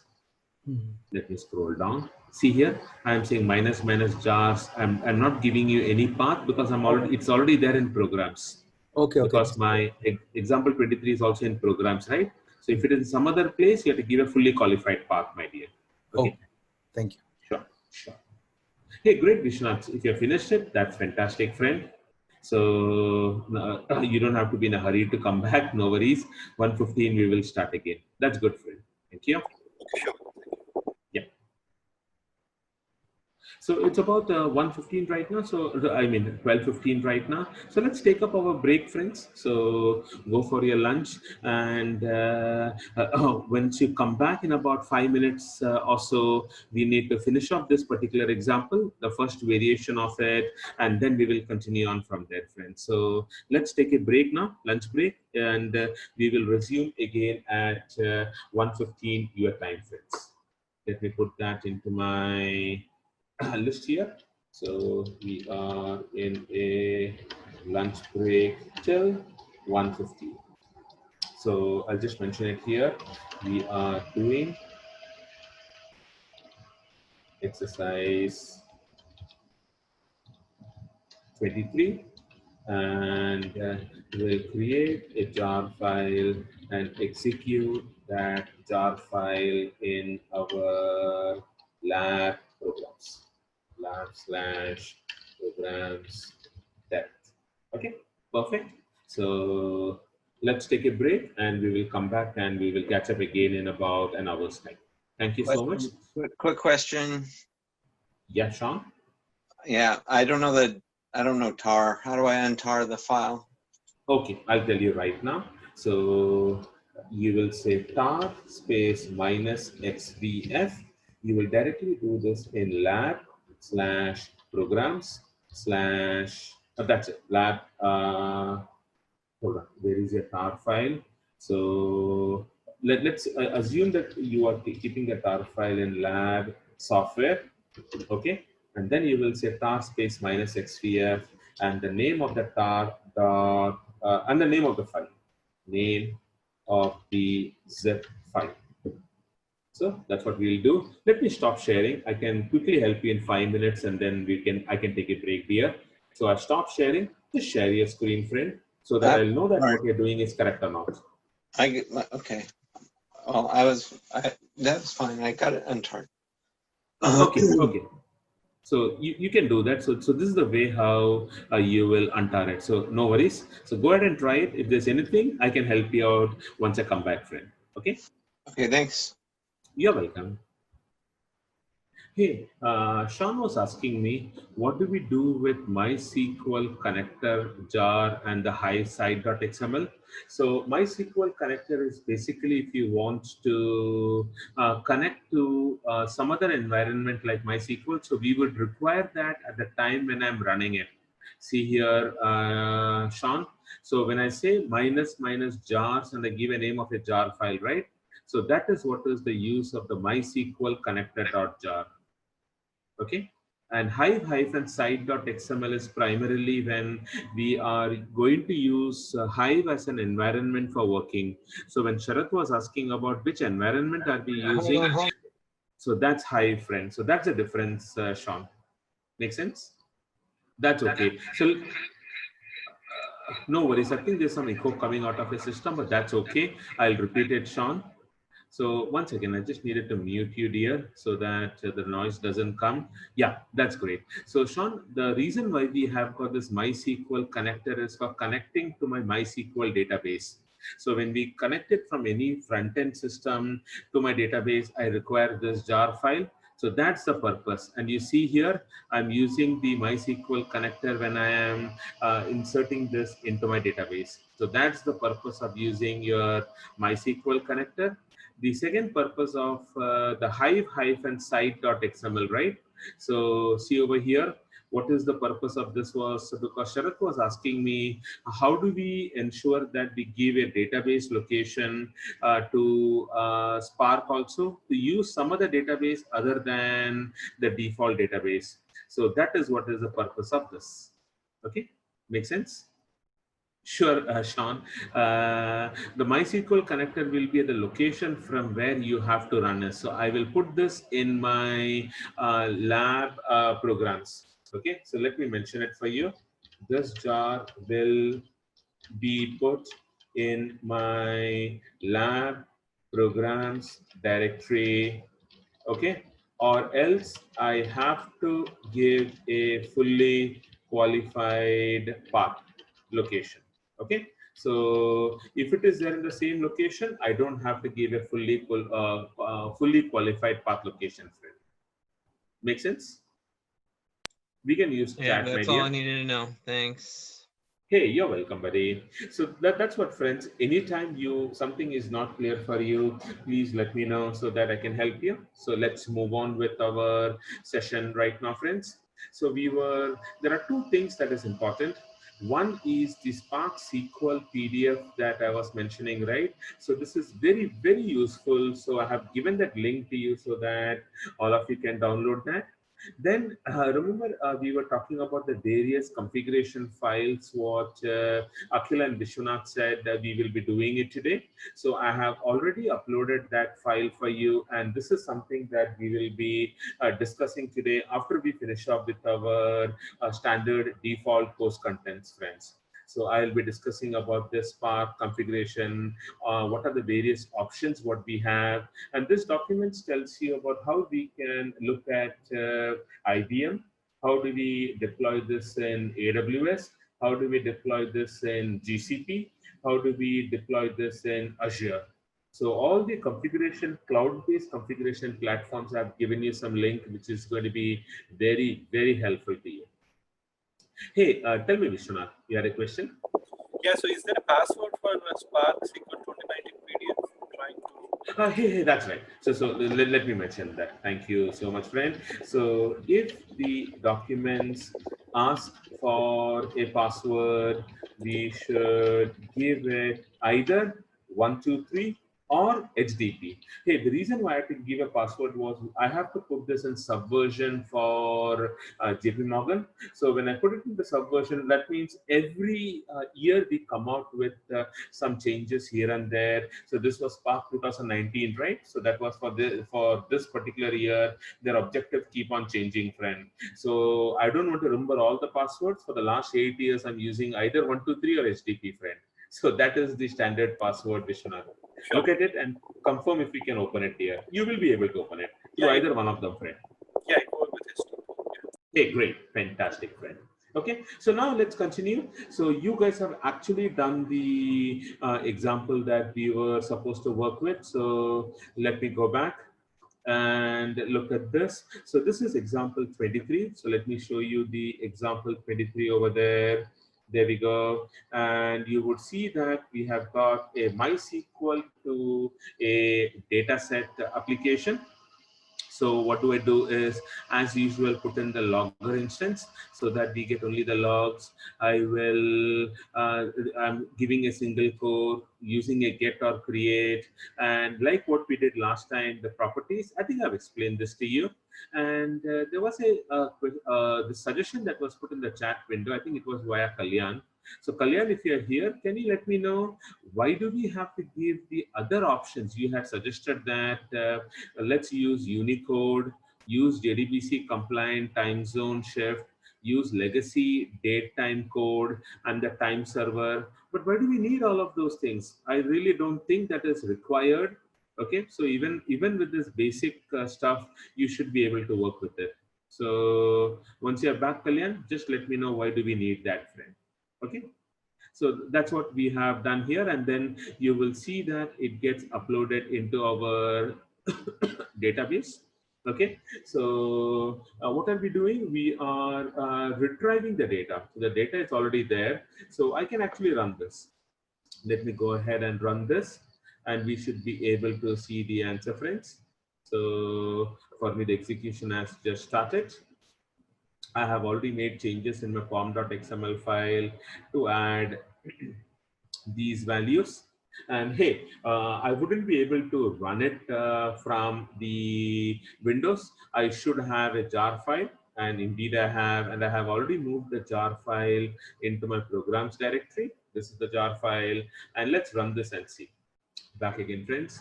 So since we speak quite a lot, the throat gets dried out sometime in between, guys. So that was the reason. So let me run this. And in fact, if I run it from here, it's going to be of no use. That's what I thought. Connection refuse will come. That's okay. So we have to run it in the form of a jar file from Windows. So let's go ahead and run that. There we go. So cd lab programs. I will say spark hyphen submit minus minus class com dot evenkat dot. The 23rd application had the name as MySQL to dataset app. Control C, I'll do a right click. And then the name of the file was called as example23.jar. So let me press enter and it will show me the details. So the job is getting executed. A lot of people have given a suggestion that it's working for them. That's great, folks. Okay, once again, what happened? Okay, it looks like I don't have this. Oh, sorry. Hold on. You need to pass in one more parameter, friend. I didn't pass the minus jars. Yeah, that's right. So let me do that here. So let me go back. So this is what I do. I don't remember what is the code that we have to run. We will execute it. See, this is the way how we normally execute, right? So when we get an error, we will see what has to be added. In programs, we have that file. Just once again, the name of the file is MySQL. I can just say MySQL and it will automatically complete it. That's good. And I'll press enter. So now the error that we had would go away. Once again, what is this? Jars, yes. Jars, okay. So by mistake, I had put minus jar. It should be plural. So I will just say jars. Okay, there we go. And the advantage of doing it like this would be that you can look at the various possibilities and based on what you remember, friend. So that's how it is. The options would be something for yarn that is Hadoop based, and there are other parameters that you can play around with. So this should be right. And let's wait for a couple of seconds to see. Yeah, there we go. So you would see the details of the people shown to you. Okay, and then the root parameter. This has got about 200 records, and then the first name and the last name, and getting the details of it. Okay, so that is what is the way how the output should come for you once you finish with this. So in fact, this property, what we are seeing is from the next use case. The first dataset property is for the first use case that we just saw, friend. So because since it was the same code, I have just added that particular line also. So that's what we are going to see right now. Let's go back. See here. Now, in case if you want to return a specific query, so we are selecting the first name, last name from actor, and you can pass it in the form of a SQL query over here. Okay, so in case if you want to pass any dynamic query, this is the way how you can do that. Okay, so this is what is the MySQL way of doing it. We saw the Postgre, we saw the MySQL way of doing it. Now, let's move on, friend. So this is the end of our Spark SQL, friends. So if you look at what all things we have done, let me increase it to 120% so that all of us can see this very clearly. There we go. So we are done with Spark Core and Spark SQL. So now the other implementations, what we will be doing quickly, one implementation of your Spark streaming. Okay, and then when we do our Kafka module, at that time I'll show you how the contents from Kafka can be done via streaming also. So at that time I'll be showing you how the different applications will work with Kafka. But as of now, we are going to talk about the batch mode, or this is what is called as the micro batch mode of execution. And then after that, we will talk about the Spark ML, what all are the capabilities, what is there, and how do we work with it. And then we have got an example of Spark graphics also. Okay, so if you look at this, these two are a complete example, that is what is in the form of a data science module. Okay, so these examples we typically work with our Python because we have got a library that is called as Anaconda. I'm not sure if you have heard about this. So Anaconda distribution, let's search for Anaconda Python, and you will see that you can easily download this. There you go. You can do this Anaconda in either Python or in R language also. So this is very, very, very popular. Okay, and a lot of analytical companies use this. Okay, so over there we will have a lot of these things, but in this class over here we will just get introduced to it. Yeah, two small examples are there which will tell us how to do it. Okay, so that's where we are. So now let's get started with the streaming part of it. So the streaming part is what we will get started with, and let's see the use case. Let me close this and let me go down to the Word document. So when you have systems delivering a flow of data, that is also called as streams. This was not that popular a couple of years ago. So nowadays, streams are definitely getting more traction, and understanding streams is going to be our focus. Okay, so the overall stream computing is more natural than what we have been doing it for ages. That is traditional batch processing computing as it happens in a flow. Okay, however, as it is a different paradigm, we may not be accustomed to it to see what it is doing. I should say accustomed to it. I missed that. So that is what is streaming, friend. So this is the way how it would look like. You can have any data producer who will be generating the events.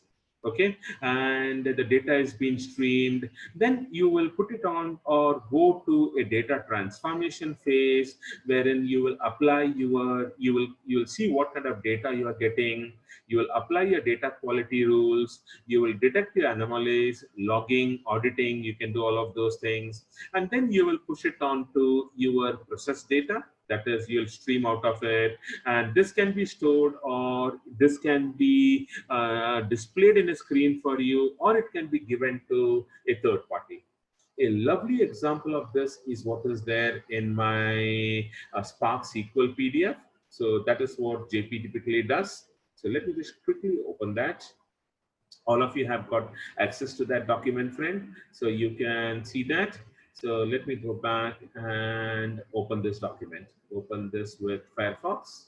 Okay, there we go. And the password would be either HTTP or 123. It is HTTP, friend.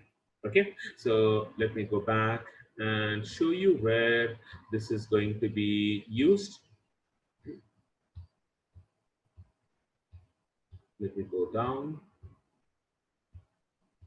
Yeah, so this is what is a sample data pipeline that we typically have in our JP Morgan. So a lot of data come in the form of log files and in the form of streams, and they are put into a cloud warehouse. And from the cloud warehouse, you can do your ad hoc type of queries that is going to be done by your data analyst or your data scientist. Then it would be put into a database, and database kind of applications can be done. But then if you look at what is happening right now, more and more people are getting out of the standard relational database and moving into the NoSQL world of it. So the database is getting reduced day by day. And in case if you want to do some aggregation kind of a thing for reporting purposes, that also can be done on this. And on the same cloud warehouse, you'll be doing your machine learning, your GraphX modules. You will push it to the database, and that data can be passed on further in the data pipeline in the form of Kafka to some other application. So this is how a default sample data pipeline would happen. Just wanted to show you one more page. So this is what is typically happening in JP. You will have a data engineer kind of in a GTFS location. That data gets copied in a half an hour based data to your data analytics where PySpark is used by your data science guys. And that is done, put into your data engineering cluster at a daily level, because we do batch processing at the end of the day, right? I'm sure, I don't know whether you guys know about T1, T-1, T1, T2, T3 kind of dates that we talk about. So T1 means it's going to be delayed by 1 day. T2 means you're actually going to see the day, processing that happened 2 days back. So this will be typically when we talk about batch processing, that happens at 11:59 in the evening. So all the data that was there till yesterday is what will be there in the data engineering cluster. Then the PySpark people will use Zeppelin. That is what is a data scientist, and they practically don't know about your coding and all that, Java and all that. They will typically run away when they talk about Java as such. So they work in a Zeppelin environment, whereas the data engineering folks will do some data analysis using your NoSQL environments and then put it onto your dashboard where it can be viewed. So this is how the data ETL architecture is what is happening in most of the banks as of now, friend. So this is specific to JP is what I have given this screenshot, but then the similar kind of a thing is already happening in Citi and in Deutsche and in a couple of other banks also. But I'm primarily working for these three consultants, these three clients as a consultant. So this is a standard way, friends. Now, Venkat? Sorry. Yeah, tell me please. I'm sorry. I just want to understand a few things in this diagram. Stocks data is a database of. No. The data is always going to be in Hadoop. So way back in 2013, JP had taken the structure that we want to really get out of Oracle. So what were the options that we had was, we had something that was in the form of Teradata and enterprise data warehouse kind of architectures. So they wanted to really get out of those things because it was getting very, very costly for them. So that is why they started with this Hadoop implementation, and they started off in the beginning of 2012, and by 2014 they had about 30 to 35% of their business logic in one line of business that is called as CCB, commercial banking, that is already moved on to Hadoop. So this section, the top layer, what you see, friend, that is all about HDFS-DR. Okay, so and also they use Spark just for data analysis and data processing and data analytics.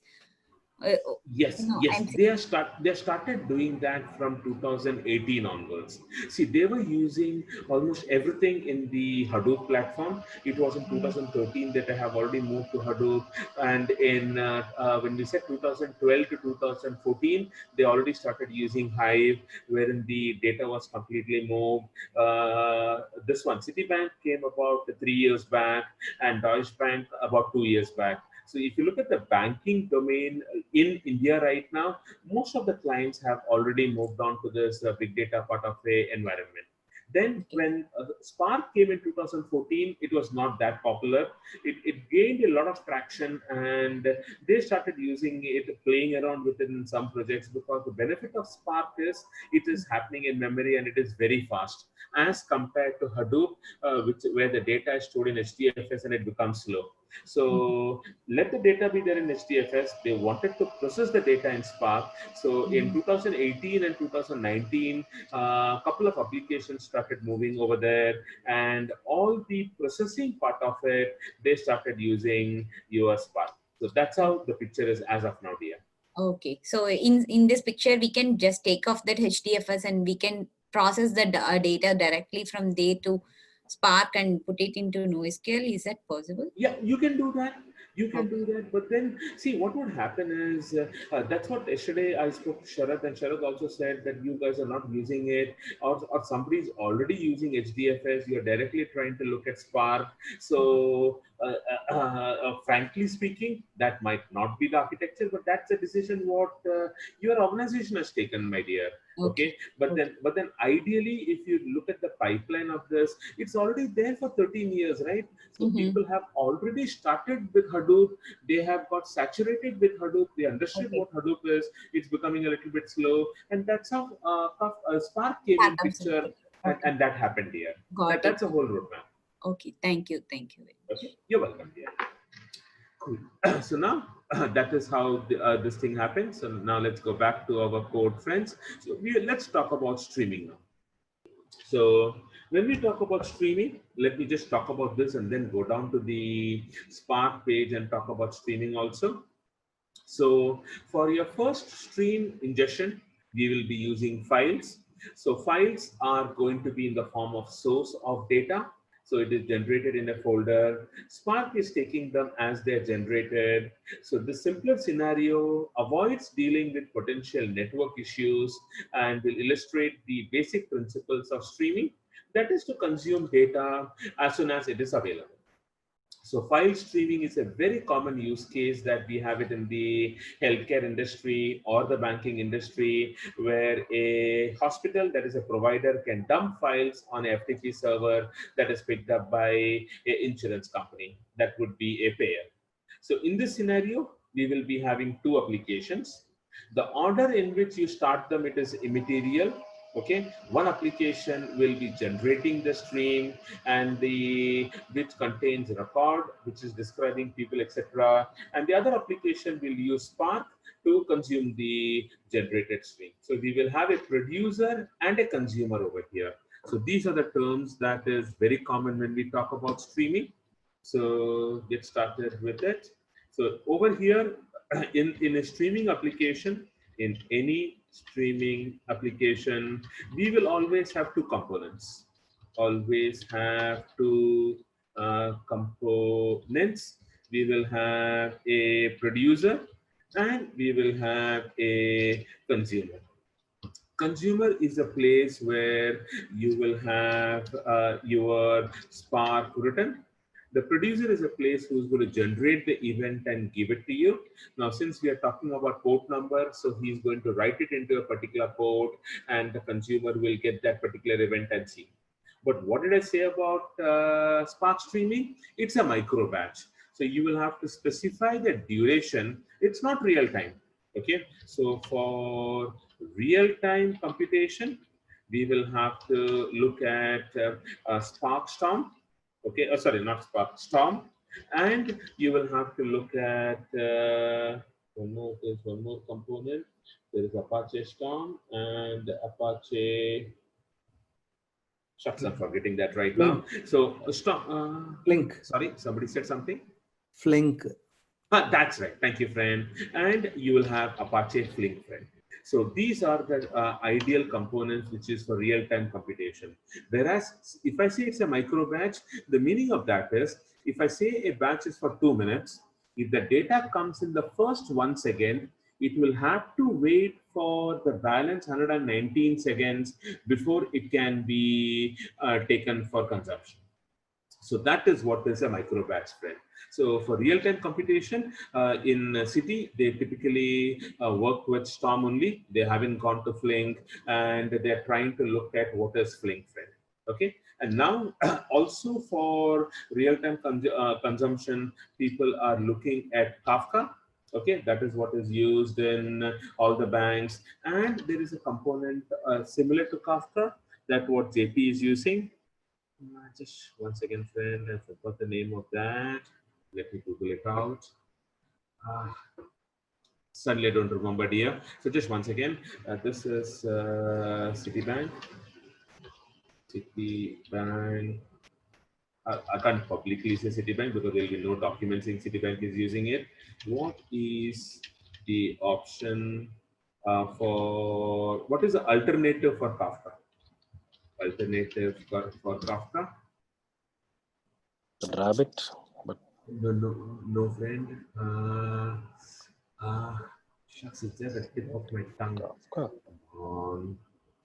AWS. No cloud-based here. It starts with suddenly. Suddenly, I get blank, you know. So just one second. Let me look at this. What is Kafka alternatives? Let's go back. What is alternative? Not messaging. So not RabbitMQ.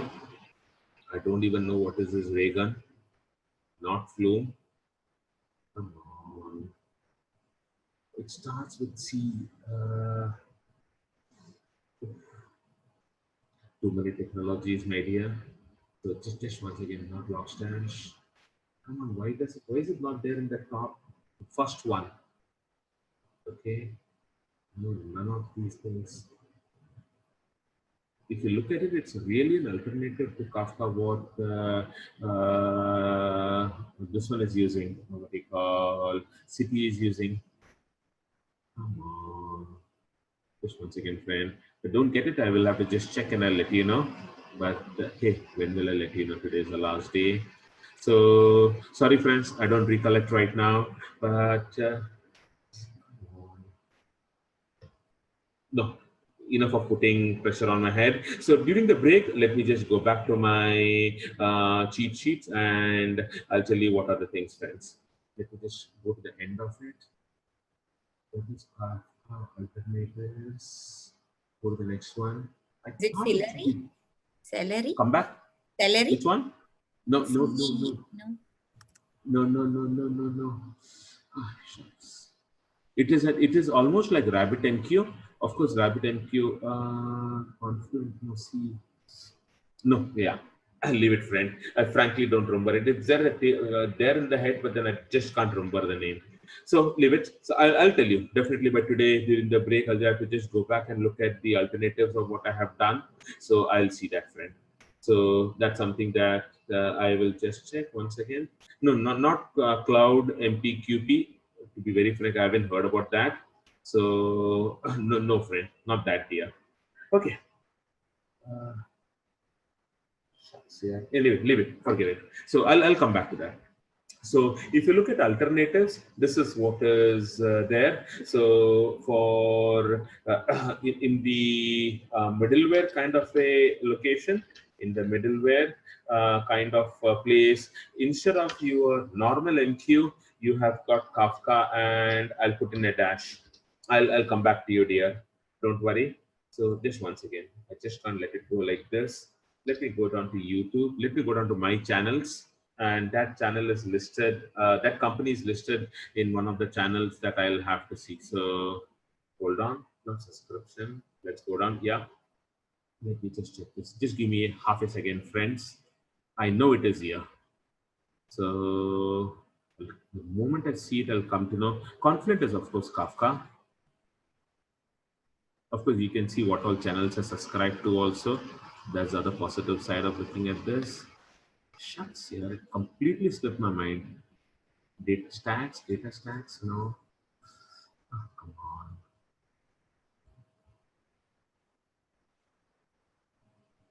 Two minutes, right? Not Ignite. Ignite is another option.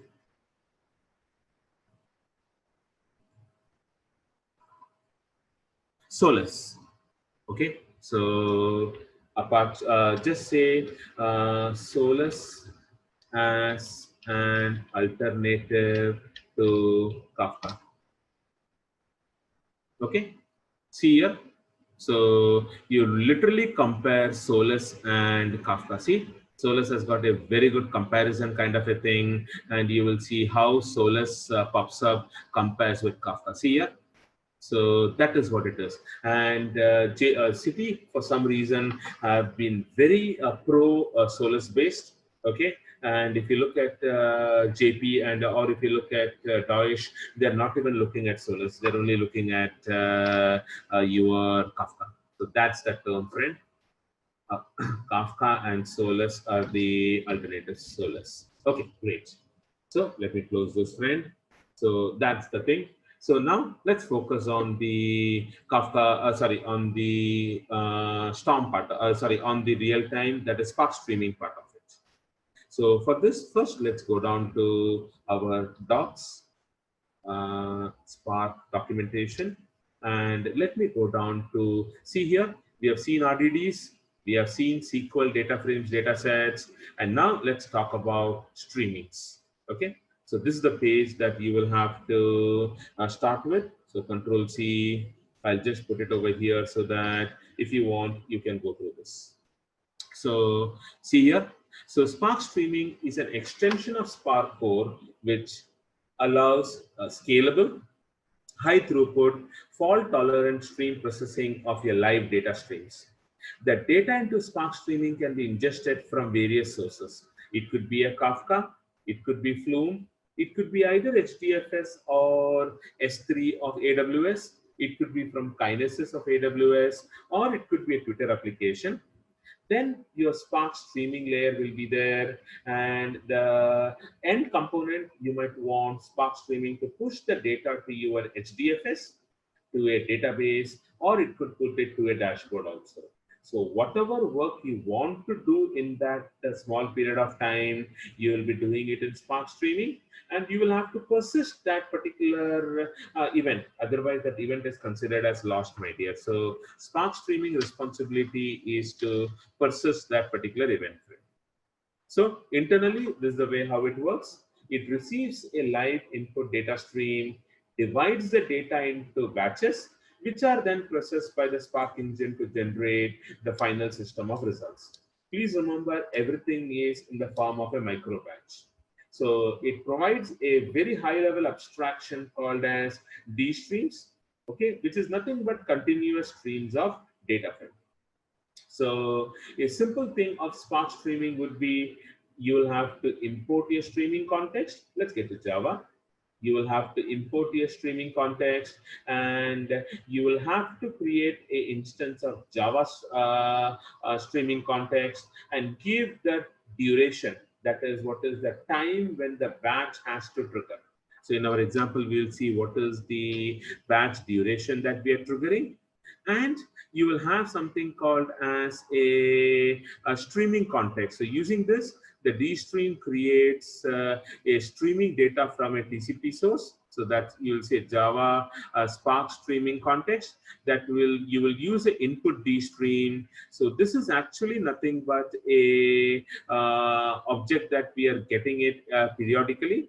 And then you know all of the things, like what we use flat map and all those things, and you can walk through the whole thing, friend. So this is what is the streaming component. We are going to learn this in two parts. In the first case, we will have a very simple event server, which is going to generate the streams. So we will create a new application called as example 24. So you specify the executor, then the port number where the executor will write that to, what is going to be the delimiter of the string. Then I use my random object, and then I will generate the streams, okay, and put it into the generated event. Of course, I'm going to sleep for some period of time frame, okay. And then when you generate an event, see, this is the way how you do this. This depends upon the business logic that you are going to do, friend. So over here, the event is going to be a random. That means I'm going to randomize from 1 to 10. Some numbers will be created. That is called as int user number. Then I will say random of either it will be login or purchase. Okay, and then you will return that particular user number with the event that it created. So randomly, every time a unique number will be created with a login or a purchase. And then we have a stream receiver, which is going to be a thread. And in that, I create a server socket, which will be there at a particular port number, standard socket, which will, after accepting the server socket, you'll get a socket. And then I will use a print writer and simply write the contents onto the stream frame. Okay, so that is all that is going to be done by the server. The server is going to be randomly publishing these streams. So both applications needs to be started in our example frame. So after doing that, let's create our consumer. So this is the place where our Spark streaming will come in picture. So I create a simple streaming app. Again, the host, and it's running on port number 9999. So I create my logger, create my Spark conf, create my streaming context, and I'm going to see this every 5 seconds. In case if you want to make it a little bit slow, which is what I will advise, to start with, you can make it as 20 seconds. So that gives some time. When one event gets generated, we need to go back to the other component and see how it is consumed, right? So give it about 20 seconds of how it is coming, and that will be it. Then I will have a Java receiver input in which I'm going to write it on that host and on a particular port number. And how do we start with everything? You simply have to call start. This is the method which will trigger the stream. And when I say await termination, that means it is going to wait till the time I explicitly close this. Okay. So these are the two components what we have got. So you will create a new project. That is your example number 24. Just one second. I thought I closed this. Yeah, that's right. So let's go down to, again, a Maven project. There will be two applications here. That is what is going to be the simple streaming app and the event server. The third application is going to be a little bit advanced on this, but I want you to run this with the standard pom.xml, nothing new in that. All the components what we have written earlier, the same thing is going to be there. So I don't know why it's giving me a slow hourglass. See, not responding. The memory is getting used. So let me just go back to my task manager. No, I've got enough memory. 3 megs is free. Weird. I don't know why Eclipse simply stopped. Okay. So anyway, we will go back and see how it happens and how to run this, friends. So create two simple applications and a pom.xml, and you will start with any one of these things. Every 20 seconds, the generator will keep on generating the event, and it will be printed in the console for you. So this is what is the example that we are going to do. So I'll be running it and showing it to you for 20 seconds, but you please go ahead and see how this can be done, friends. So I'll just put myself into a mute. It's going to be 1:55 your time. I'll give you about 10 minutes. So let's quickly run this and see if you're able to get all of those things correctly, friends. Okay. So please load it up. In the meantime, yeah, for my form.xml got opened and nothing new is here. It's going to be the standard form. I've taken it from my earlier 23 example. Nothing is going to be here, friends. So let's go ahead and start this and run both of them and see how it will happen, friends. So I'm just going to keep it as 20 seconds. I initially kept it as 20, then made it to 5. So I'm again going to deliberately go back to 20 and show it to you. You please go ahead and compile this, friends. Hey, first time I'm seeing this error what our friend got yesterday, Sean got yesterday. This is crazy. So let me just build it once again. He got it because of a JDK error.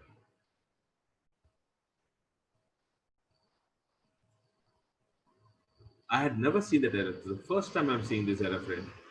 So let me run it once again. No, you have to make it as, you're already JDK. Yeah. That's correct, my dear. So that's what I was wondering.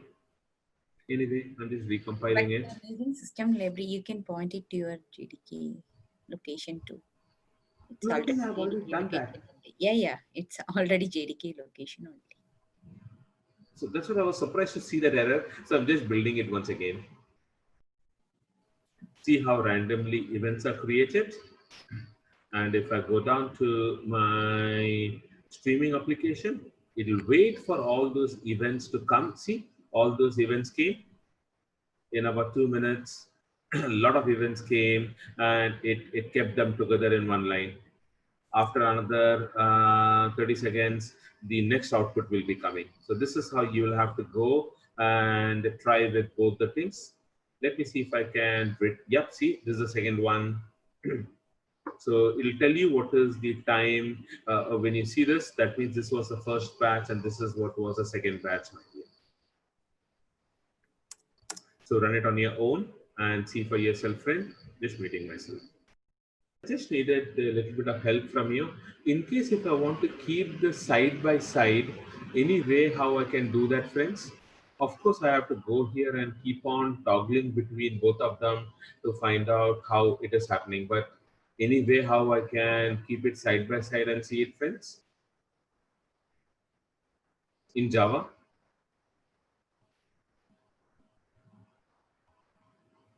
I think you can put the console windows, two console windows, up and down actually in parallel. Okay, okay. How do I do that, my dear? Yeah, So this is what. drag that console window, drag it, and yeah, drag it. Okay, okay, okay, okay. Once again, dear. So the server console, I will. Yeah, There we go. yeah. And I move it there. And the second window, there we go. This is that window. And the other window, no, no, I think the whole console is moving there. Oh, okay. Okay.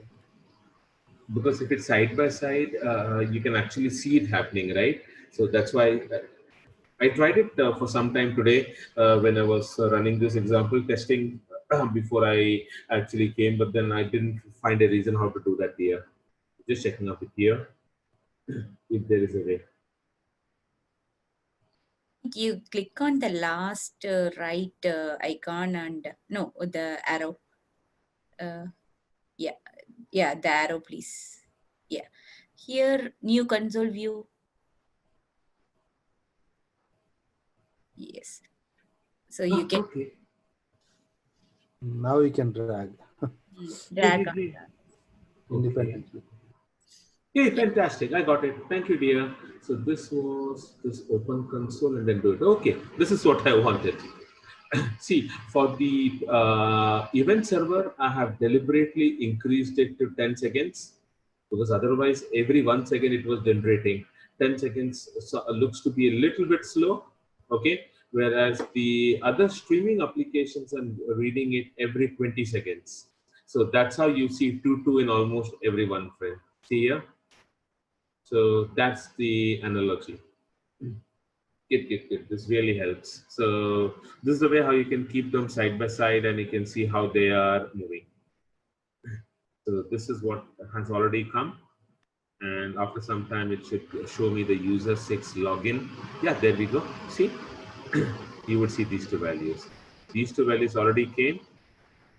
Oh, sorry, this has already come. The other one will come and then you'll see two values coming in. 2 and 4. I should see 2 and 4 very quickly in this. Once the, yeah, there we go, 2 and 4 coming. Okay, so this is the way how you can configure the speed of both of them. But take your time and do it, friends, so that you'll understand it. I'll just mute myself. Fantastic, Vishwanath, and yeah, thank you, in addition, and Maki. Just will be another 3 minutes for others to quickly finish. Thank you, Ashima. But this looks like a real-time streaming. It doesn't look like a micro batch. No, we have given the timings, my dear. So see over here, in the duration, I kept it as 20 seconds. So is this like for example, there is a folder wherein, like, for example, I just create like a small files with small messages, right? And then it keep on creating multiple files. From there, it picks up like that, or no, this is streaming, right? So we are writing something into the console. This is taking it from the socket. It's not a file. It's taking it from the socket. The same analogy, you can keep it for a file also, Sharat, because you will have to see when the file is coming, because this is what is the duration. I'm keeping it for 20 for the streaming. And for the event server, the event period, I've kept it as 10. So you see this keeping on coming. Twice this will come when, see, this got executed, it's still waiting. When the next one comes, immediately that's the time and this will get figured. See, So that depends upon the time that you're keeping. And realistically, in a production kind of a use case, we would never try to keep it less than a minute. Because this is a simple sample application, I'm saying 20 seconds and 10 seconds. But in the real world, you will never have it less than a minute. The reason is because if there are multiple events coming in, and if it does not get processed, there is a possibility of you losing the data. So that is the risk what we have, Sharat. So we have to be very careful with that duration and what is the frequency of the data that is coming or the events, how they are coming in, friend. Make sense? Okay, so there is no like a files getting generated every like 10 seconds, and this doesn't. You can. Here we are just saying in an example, I am just generating it, writing on a socket.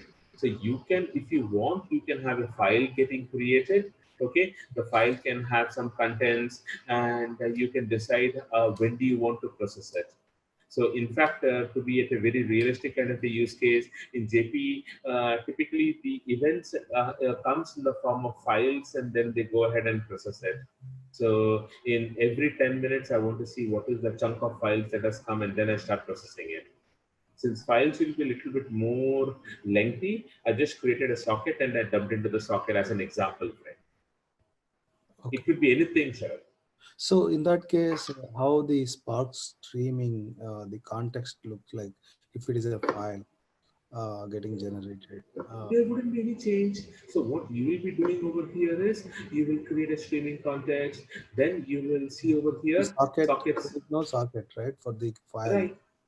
So what you will have to do here is that the streaming context, you will have to see the classes, and it has got methods for files also. So this is a Java receiver input stream. So instead of this, you will keep it as a file-based kind of a mechanism. So you'll have to see this is a socket text stream. So Can you you do can connect. dot after streaming context? Is it is there any file stream or something? No. You will have the default streaming in which files are also supported, my dear. Files are supported. There are a lot of other options of writing. Like for example, in Kafka, what they do is that they will have the incoming sources being written into Kafka. Okay, and then they will pass Kafka as a string over there. So the streaming context will read from Kafka, not from a socket text string. So just to make it clear to you, just once again, if I say streaming context dot, come on. Oh, okay, there we go. Okay, so see here, yeah, there is a file stream. See, let's scroll down. You will see there's a queue stream. Okay. Yeah, it's got multiple options, my dear. There's a socket that I started with. Okay, I didn't know this. Okay. Yeah. So all the things are possible. So in the real world, we typically use files and we directly read from a message queues and then pass it on over here. Okay, thank you. Yeah. Perfect, guys. So I think that would be done. So let me close my applications over here.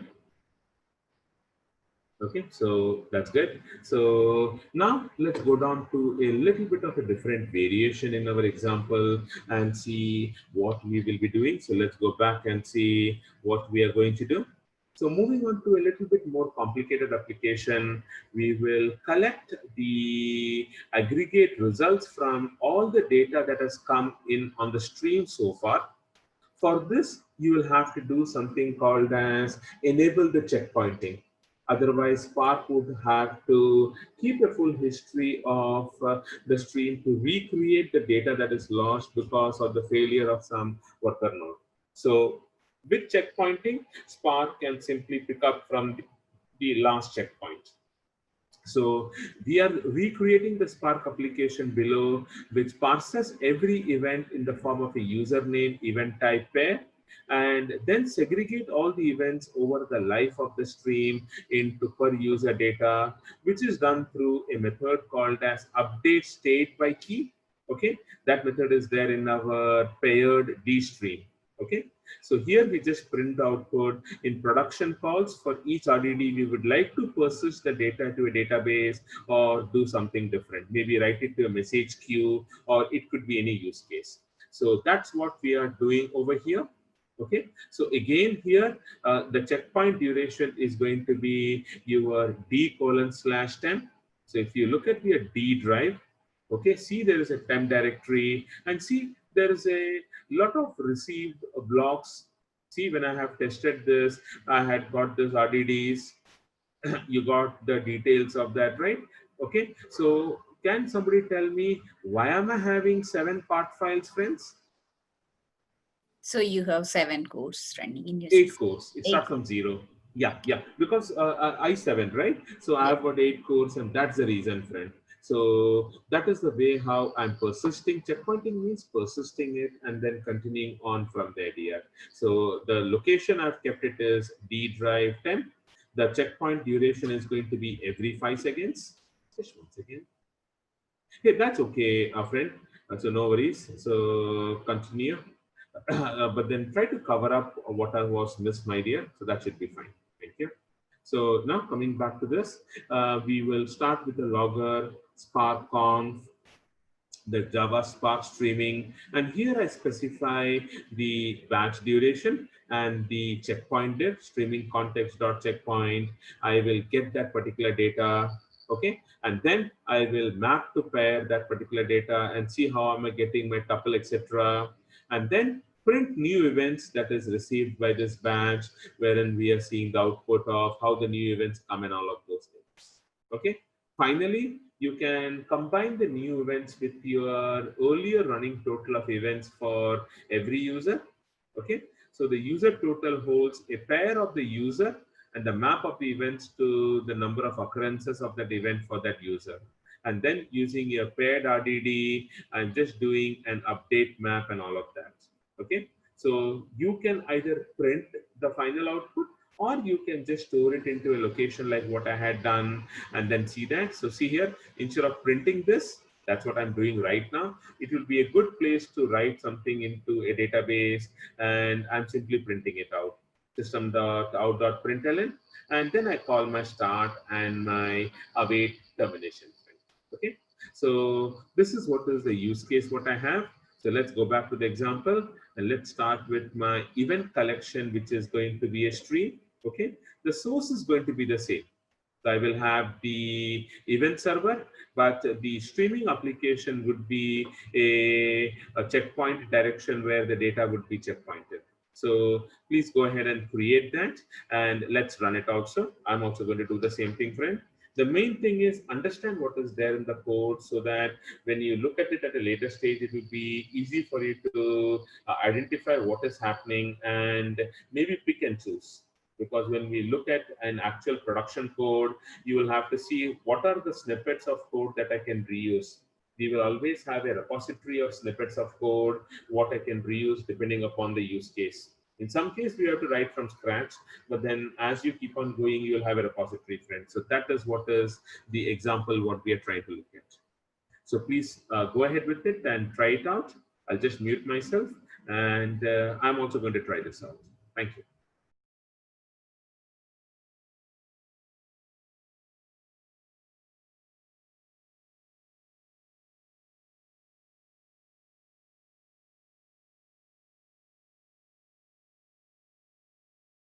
Just one second, Sharad. So if I try only one, it starts giving me an error directly because I didn't start with my event server. Oh, holy cow. That's right. Yeah. What should I do? You have to stop that red button if you want to stop it. No, that's okay. But then why is maybe it's a replica, that's the reason. Okay, only when two things are coming, then I should do this maybe. Hold on. Oh, okay. So both are having the same windows, my dear. That's what I was trying to say. Both are having the same windows, Sharat. Yeah. So I start with my first application. Okay, let it go on. Sorry, the event server. Then I start with my streaming application. Oh, now you have to click on the drop down and run the other one. Otherwise, it will start both same. Okay, okay. So I have to do something different. Okay, fair enough. No, No, actually what you are doing is you clicked 2 times on that arrow up there to run it. So same application started both the times. One second here. So see, there are two consoles here, right? Now Yes. I'll go back to the streaming console and I'm just running the streaming Oh, no, application. That's it. Yeah, it will run in both console, run the other one as well. And then we can choose that in one console. Okay, okay. That's what I felt. Okay, okay. Makes sense. We are on the same page here. Okay, because that's what even I thought. So creating a console like this doesn't help. So I need to start with my server. Otherwise the errors will keep on coming. So let me start the server. And then go ahead with the drop down and open that. Then play run. Okay, okay. Makes sense. So this is my event collection. Yes, and this is my event server. Okay. Now let's say console window.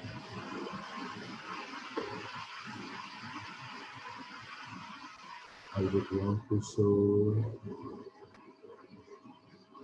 just over here.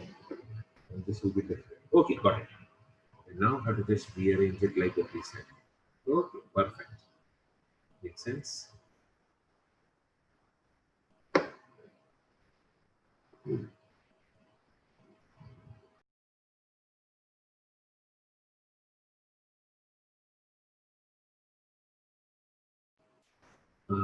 Akhil, can you just let me know if it is all is going good? Brandon? Because I didn't get a response from you the earlier time also. Understood the concepts, Akhil and Brandon?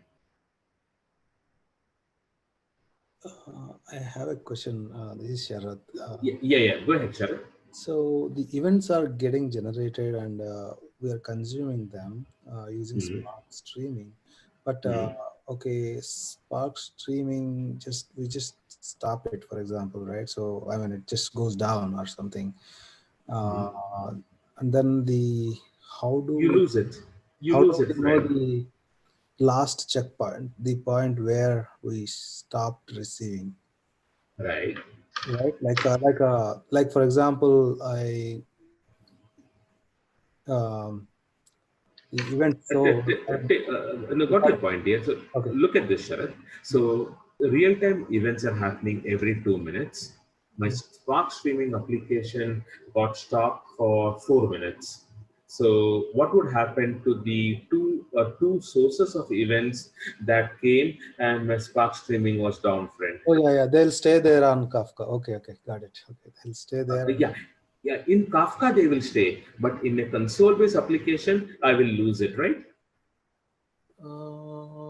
Yeah, right. You're right.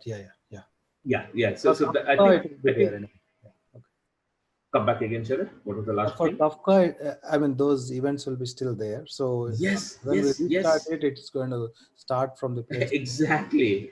So that is the reason why we are talking about in streaming, like in Mongo, you will still have to go ahead and start with Kafka. So that's why that becomes a very critical component, Sharad. So we are streaming now. So is that streaming like only one message at a time it gets, or just a stream? Oh, okay. So it is like a depending upon your logic. Bulk. That's correct. Okay. Can you go to the event collection streaming app that is where we are collecting? So how are we collecting here? Is it like a 5 seconds?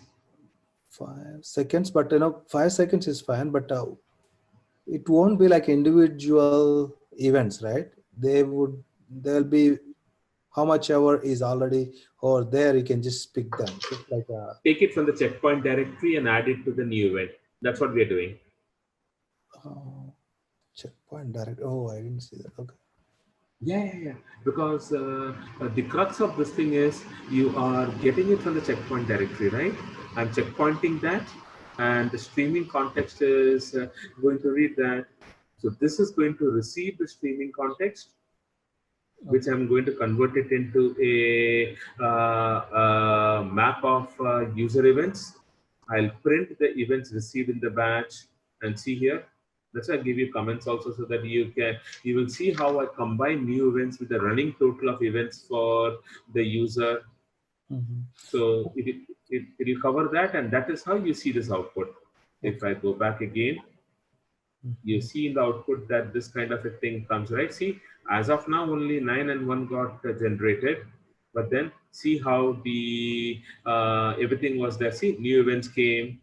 See, Mhm. this So, all so the came. checkpoint is how it stores the checkpoint there, like the time. I don't know. In Kafka, I think there is a some save point or checkpoint is there, right? So that's what it's going to save, or No, no. In Kafka, the checkpoint is basically for 7 days. That's a default if you're using. In JP, we are having checkpoints for 30 days, 60 days, 90, and 120. So what JP is really using right now is they are. We say that in Hadoop we can store all the events and keep it, right. But then over a period of time, the data simply grows so much, and we see that we really don't need that. So now JP in 2019, that is this year, they have really thought about to see what kind of events do I want to store it for a long duration, and what kind of an events I don't want it. Maybe I will want it for maybe 30 days. Maybe I will want it for 60 days. So they have moved away the data from HDFS onto Kafka, because Kafka is anyway you can decide how many days you want to store it, right? So it will store it for some X period of time what you want, and that's how they are reducing their HDFS, but still the application keeps on going, Sharad. So so the that checkpoint meaning you are saying here is how many days you want to. this is Yeah. permanent for us, dear, right? This checkpoint is permanent for us because I'm not deleting anything, right? I'm storing the checkpoint directory as /temp, right? So if you go back to the checkpoint directory, see, it'll keep on happening, Oh, right? so checkpoint directory is for to save that events, you are saying. That's correct. That's Okay. correct. Because if So something the, goes wrong, I don't want to start from the beginning again, right? That's why. oh, from the beginning. Okay. Hey, I want all the track, right? See over here, once again, Sharat. See, for user 4, what all purchases was there? Because I have got it from 1 to 10, 1 to 9, right? So for all user, how much was purchased and how much was login is keeping on coming, right? So for somebody, something would keep on changing. This is user 0 purchase. So this purchase was 2. After that time I get it, again the purchase was 2. User 8 purchase. So this is how I keep on getting the data from the checkpoint and then printing it out. The purpose of showing this is I can actually save the data what is there in a directory. So that's the purpose of the checkpoint directory, Sharad. Okay. So all the received ones will be saved there. So the Mhm. checkpoint would be like uh, In case if anything crashes, okay, we are having 8 cores, right? So imagine if it was 8 machines, if another machine goes down, okay, at least I can get all the yeah, old data that it has processed, right? That's yeah. the reason. I got the okay. So the checkpoint is like already saved. Once you are going to load it and say, hey, this is the total that we calculated before, Mm, old events basically, right? right. What you are saying, and then the new events are going to come in, right? So that That's they're going correct. to add up and get calculated. But It, my question was the checkpoint in the Kafka side, for example, okay. consumer group was there, right? So the Kafka consumer. Right. So where you will have to save that point. Is that like Kafka manages it, or for us, or Kafka manages it automatically. okay, What you're talking about a consumer group is a little bit different, okay, because consumer group would typically mean that there are multiple consumers. I get events in a very fast pace, and if I've got 3 people in a group, only one person will receive that event. So ideally, because of parallelism benefit, 3 people can start working on 3 separate events at the same time. That's a consumer group over the idea. so that means our streaming app is acting as just one person, one guy in the consumer group, or like It's One guy in totally the different. consumer group. You're Okay. right on that. Okay. Okay. So Okay. as of now, the streaming app is like only one guy, friend. Yeah. Yeah. Because you have to calculate the the way you are calculating is the aggregation and Right. doing the okay. Okay. Yes, that's correct, dear. Okay. Thank you. Sure, you're welcome. So guys, I haven't got a single, hey, sorry, I just saw the message. So Sean, apologies, I just saw your message. Go ahead, Sean. No problem. I have it working, but my Okay. question was that it looks like you had to rewrite the streaming app in order to add the collection of data.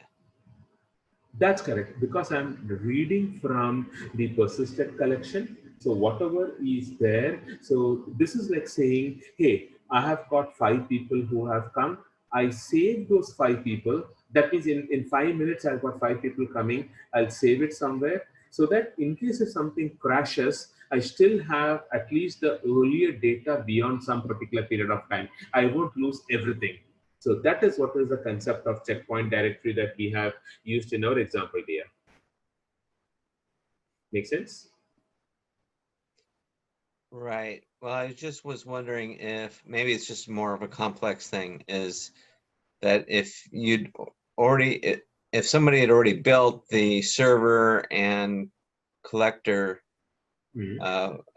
apps, right, and you just now wanted to insert in between those two things the data collection. No, that might not have.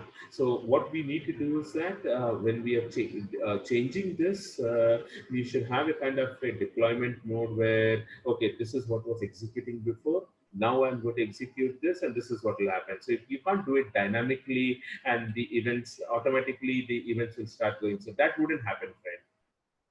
We might have to relook at the architecture to see how to do that. That wouldn't happen by default, friend. Okay. Sure. Others, is it finished, friends? Because nobody had told me done in my group chat here. What about you, Venkata Nateshan? What about you, Maki? What about you, Ashima? Yeah, done. Yeah, done. Okay. So, Ashima, you're following things, dear, or this is getting a little bit confusing? Understood the broad. Overall, this is like little overwhelming what we discussed today. But yeah, I'm following. If not, then I just Google it and clear my the little things I don't understand. Sure. Like I have given the email ID for you, right, Ashima? So even after the training, I have closed that particular window. So this is what was the 2 variations of how we will do the streaming. And when we do the, sorry, was there a question, dear? This is Sharath. So those checkpoint you can also save it on HDFS. Which one? I mean, which one is best practice? Like local? The best practice is HDFS. Okay. Because we are running it in our Windows. This is anyway running in Windows. I have kept it in C drive. The best practice is always HDFS so that you'll have 3 copies of it here. Okay. So and also it is readable, right? When it saves on checkpoint, HDFS. That's right. Okay. That's how the count keeps on increasing, right? So it is actually reads from those messages and then processes it. It is definitely readable. But we are not able to read. When we open HDFS, DFS minus cat with that file name, right? In that stream folders, is that no, what will happen in that case is that it will have to delete that. So you got it. So you are saying that in HDFS, because the new contents keep on coming in, how do the new contents keep on getting added? So the way for doing that is you will have to delete the old contents and then put in the new contents. So it is not going to be a straightforward way like what we did in our D drive over here, because our D drive is a writable kind of a format. Whereas in the other cases in HDFS, it's a read-only kind of a format. So there would be a difference in how you're trying to do that. So what people typically do that is they will use HBase, where the new data can keep on getting added with the new timestamp and all of those things. So HDFS and Hadoop is what we typically do for that, Ashara. Make sense? Yeah, Venkat. So HBase usually people use, right? Okay. That's correct. HBase or any of the NoSQL variations of it, because HBase is something that is close to Hadoop, right? So that is the one that we normally use. Okay, thank you. Cool. Mati, you had some question in between. What was that, friend? Oh, no. When I was trying to open the files which has been stored in checkpoints in partition, I couldn't able to read it. So is it readable? That's what I understood. Sorry, it's different question. No, it is not readable, friend. It is something that is there at the application level to see. Okay. So Yeah. that's a challenge. Okay, got it. Yeah. I think, Sharath, what you can do is that you can right click on, because my system went down, right? So you are the host right now. So can you please right click on my name and make me as a host here? Sure, of course. Yeah. Because unfortunately, since my internet, I don't know why twice it has happened, the internet went off. So when I started my, hey, great, you made me the host also. Thank you so much, friend. Sure. Because what would happen is the recording of these things will be properly done, right? So that's the reason, sir. Yeah, totally. Good. So that's great. Yeah, coming back to Sean, you had some questions, Sean. Is it working or still have some No, I'm working. doubt? I'm good. Okay, sure. Brandon and Vishwanath, all good so far, friend? Yeah, so far good. Yeah. Okay, great. So far good. Thank you. Okay. Thank you, Brandon. And We yeah, explicitly save that that result into the file, like save as text file or something from time to time, or into the database somewhere. From time to time, we have to update it. If we have to specifically update that that count, whatever we are calculating, right? Count, right. average, or all that stuff. So we'll have to specifically save into the database, or specifically save into another file in HDFS or No, something. that's correct. Because since in HDFS it is going to be a kind of a system where you cannot update the content, right? So in such cases, you have to explicitly save it into a file system. And what we typically do is we look at the timestamp and then we keep on saving it.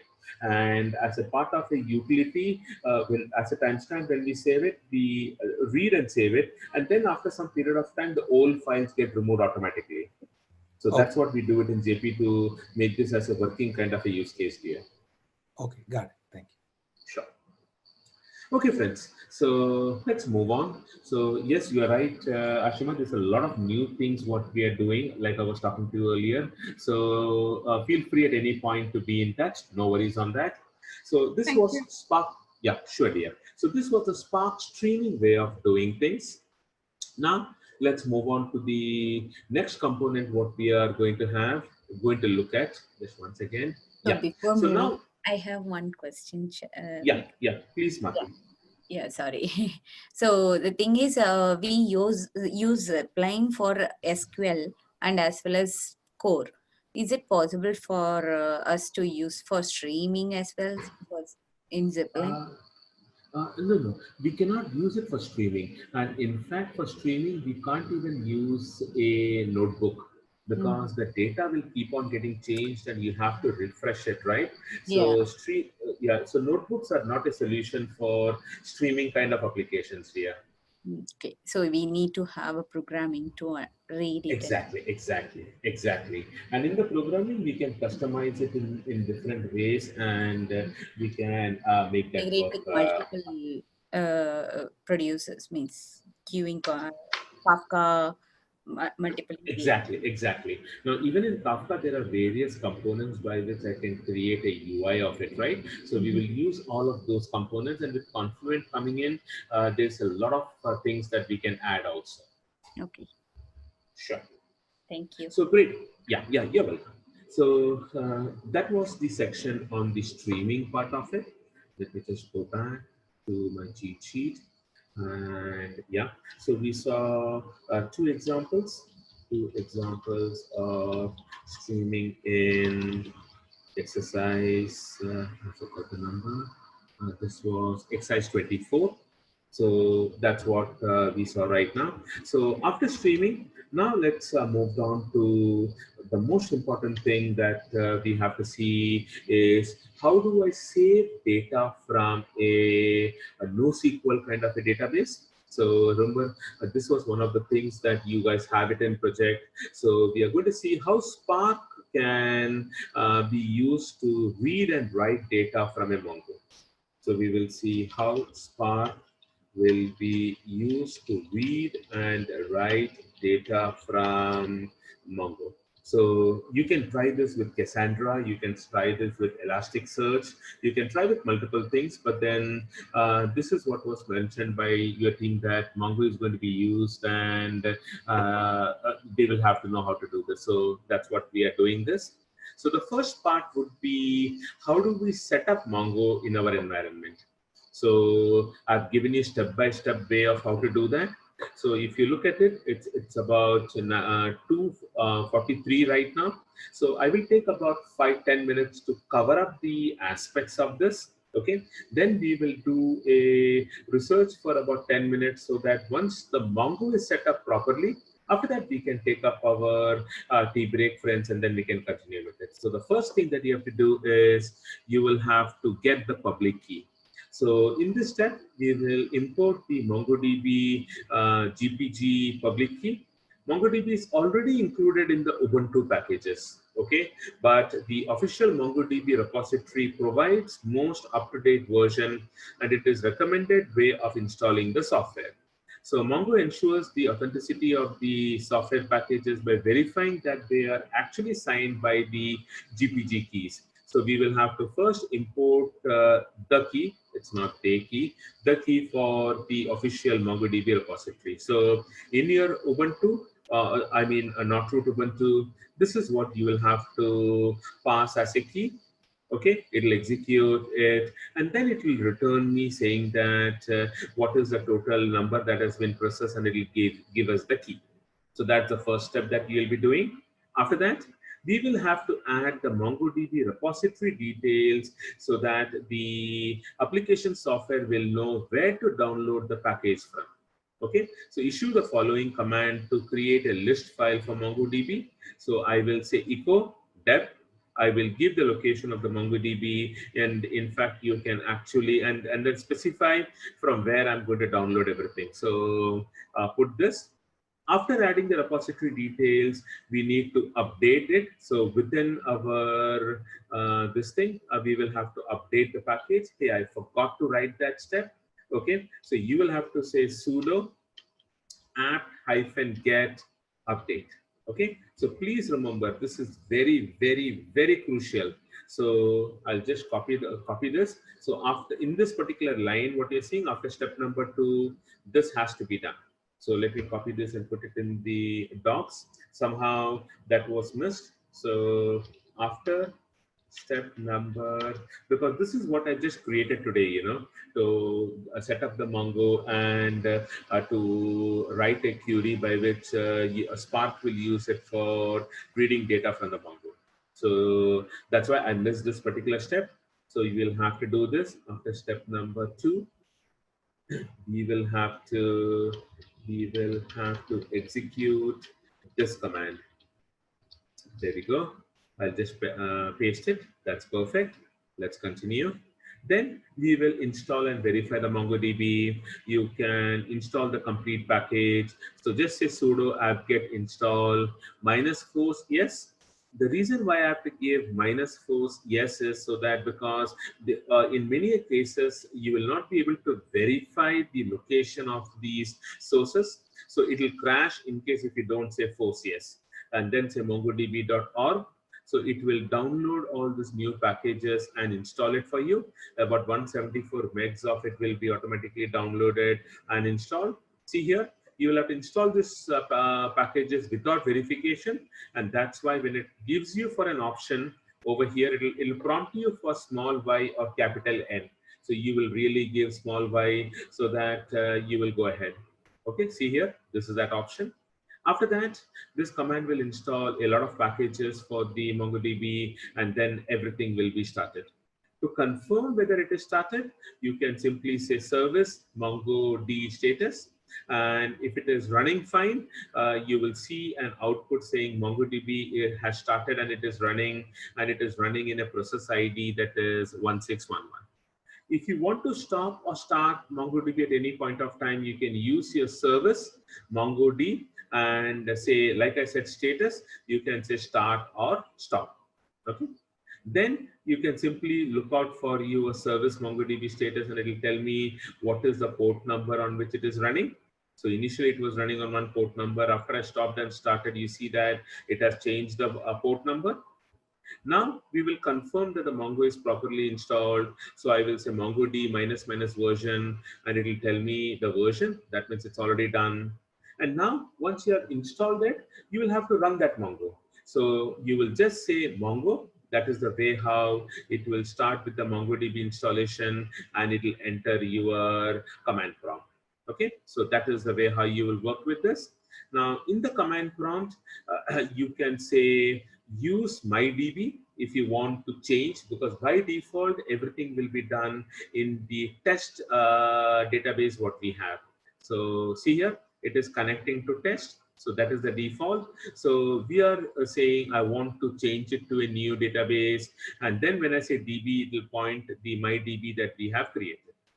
Then we will insert a particular set of values into MongoDB, because in Mongo, everything is going to be done in the form of a collection kind of a thing. So here you will say my db.mycall dot, once again, it should have been not my call, it should have been my DB.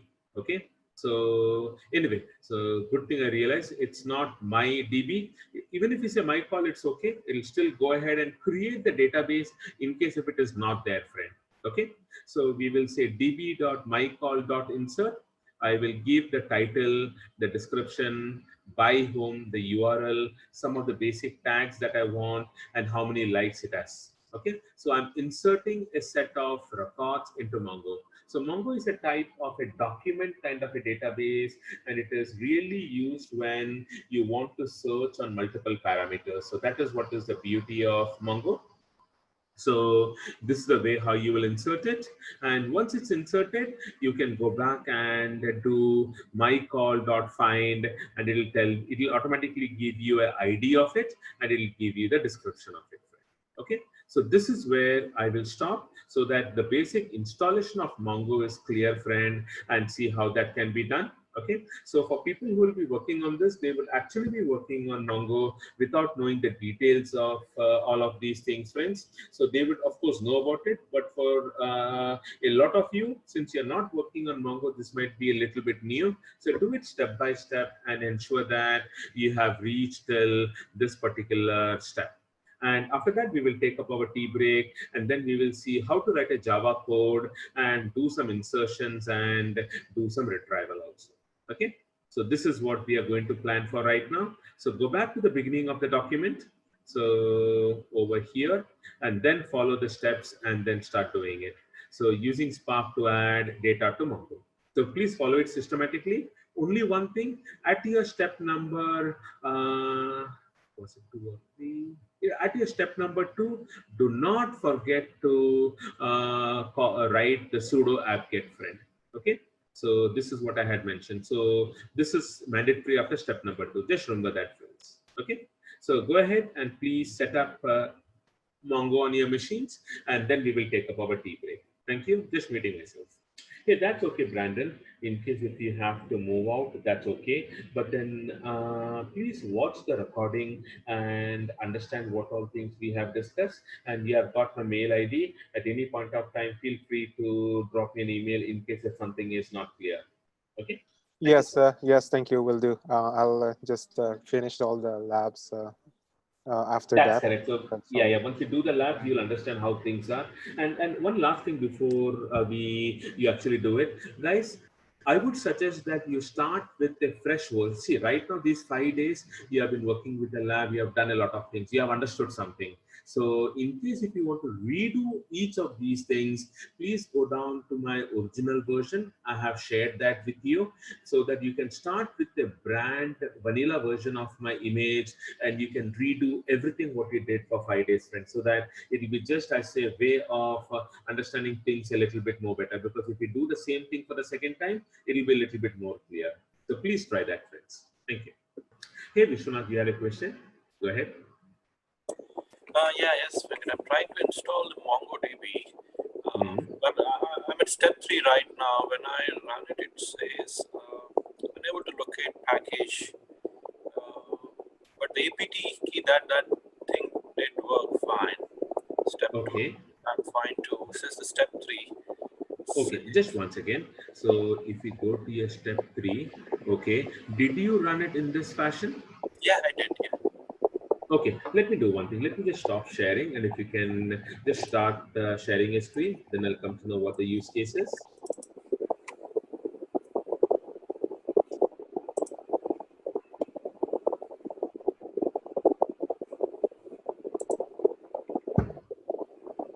Hey, fantastic, Igor. Thank you so much, friend. Did I miss any step? Okay, thank you, Mati. No, I wouldn't know. I just stop sharing so that you can share your screen, Vishnu. Yeah, I'm sharing on. Oh, okay. Sorry. I thought I clicked on share. Now it's coming. Yeah. Okay. Just scroll up here.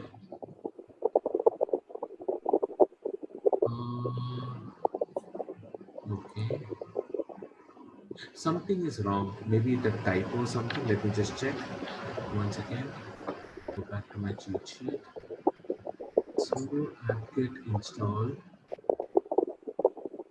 Sudo apt-get install. No, that's right. Minus force minus s. MongoDB -or. Bloody hell! It should work. Do the apt-get update. Then it will work. Okay. So you have not done that step, friend. Sudo apt-get update. Remove everything. Yeah, after that. Yeah. Till install, remove everything. And just say update. Yeah, you missed that step. See? So this will update it and keep everything, all the new packages will come, and then only it will find the earlier package. So that's what I had mentioned, right? You have to mandatorily do that step, friend. Okay. I think I'm sure. No worries. I'll just wait so that this is finished, and when you run the next line, when it starts working, then we are done.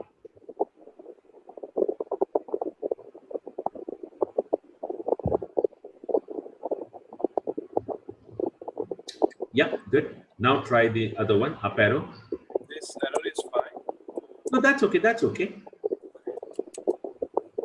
One more. Yeah. See, now it's working. Capital Y. Yeah. Small y. Perfect. You're all set there. Okay, thank you. Yeah, sure. You're welcome. Hey, Venkat. Yeah, tell me, Ashma. So, quick question. So, till what step you ask us to do for now? Are we doing the insert as well? No. You're just doing the basic, the MongoDB insert you'll be doing. The Java code, as you see in the screen, that's what we'll be doing after the T, my dear. Okay, but till now you asked us to do the insert as well, right? That's correct. It will hardly take about 5 minutes, dear. That's why. Okay, all right. Sure. Yeah. Hey, Venkat, while team is working on it, I have one question on the checkpoint. Back to checkpoint. Yeah, sure, please.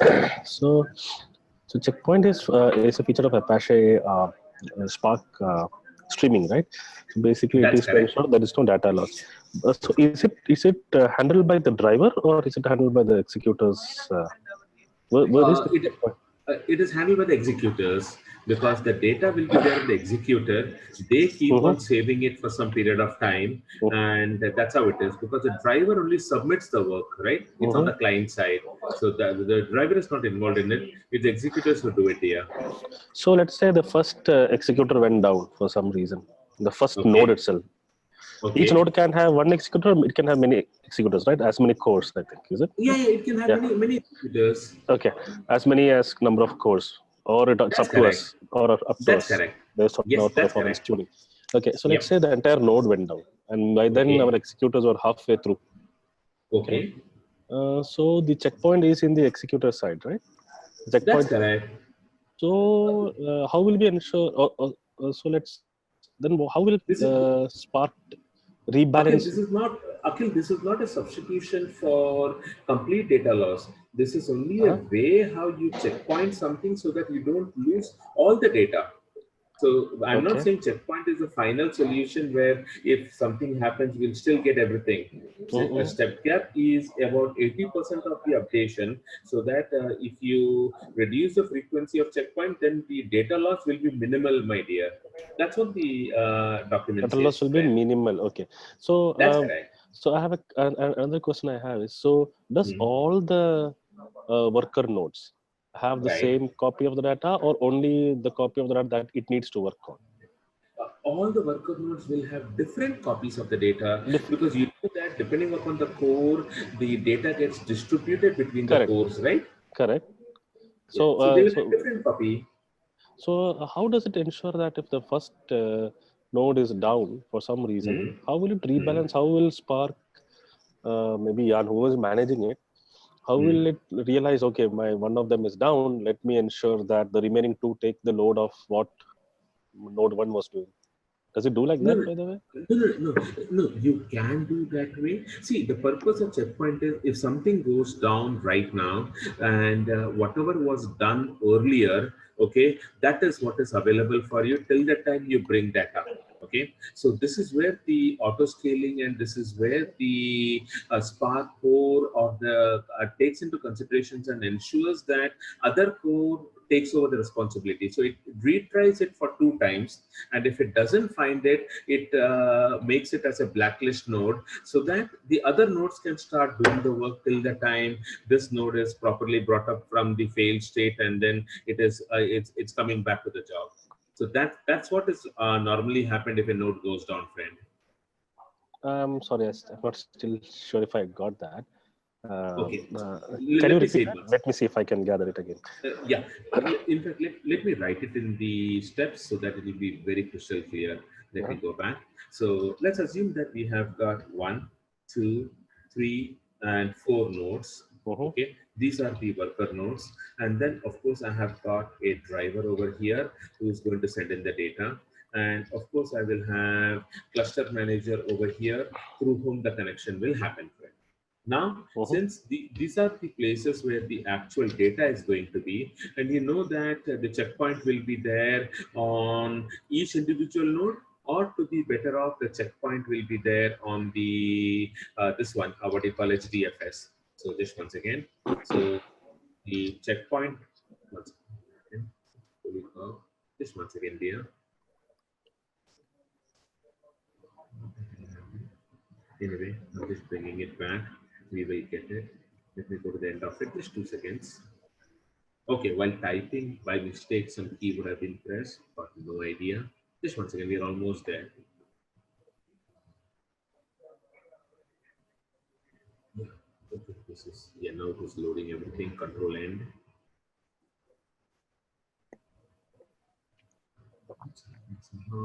Network is a little bit dicey.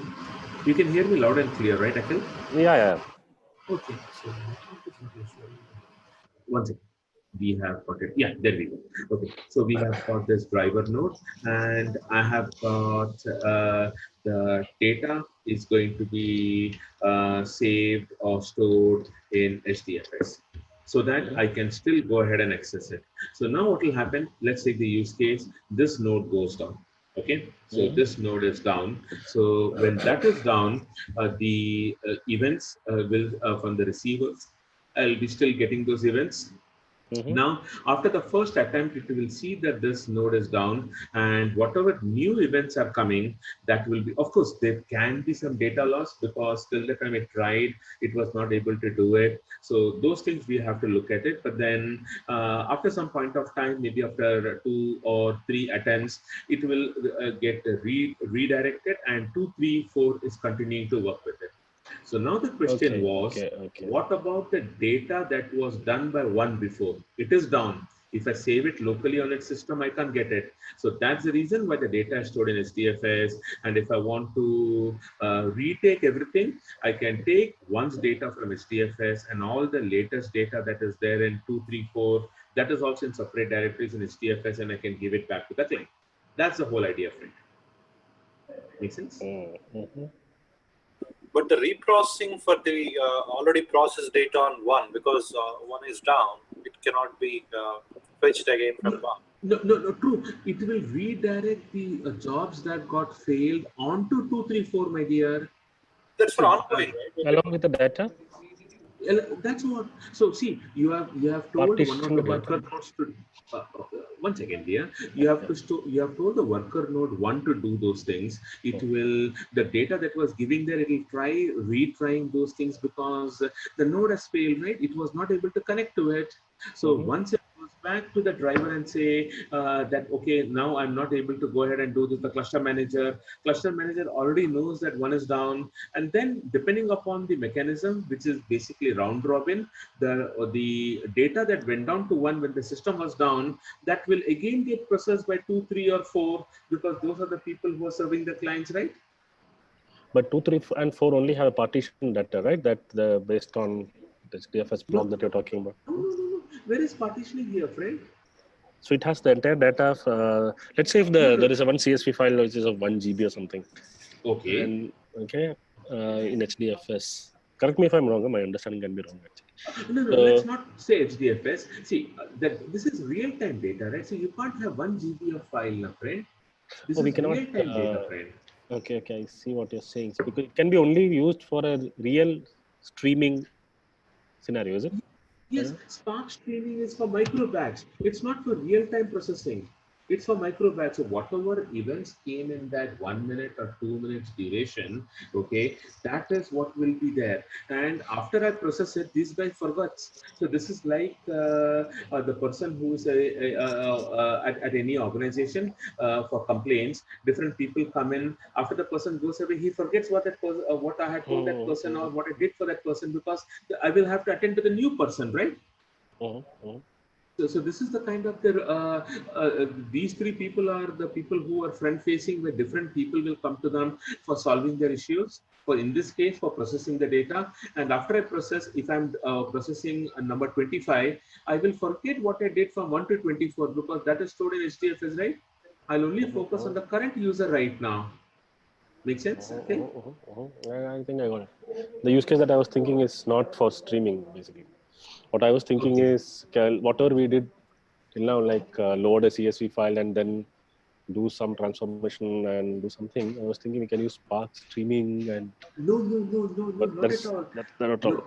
No, not at all. Streaming is ideally used only when you have to do some real-time processing, and we're talking about small size of data. So you can't say the moment you said 1 GB, I immediately knew that you're not talking about this use case. So streaming will never reach 1 GB of data in one stream, friend, unless you're having very huge kind of events coming. Okay. So what could be the source of these streams? It can be any listeners, anything like Kafka is one source you're saying, basically. Yeah.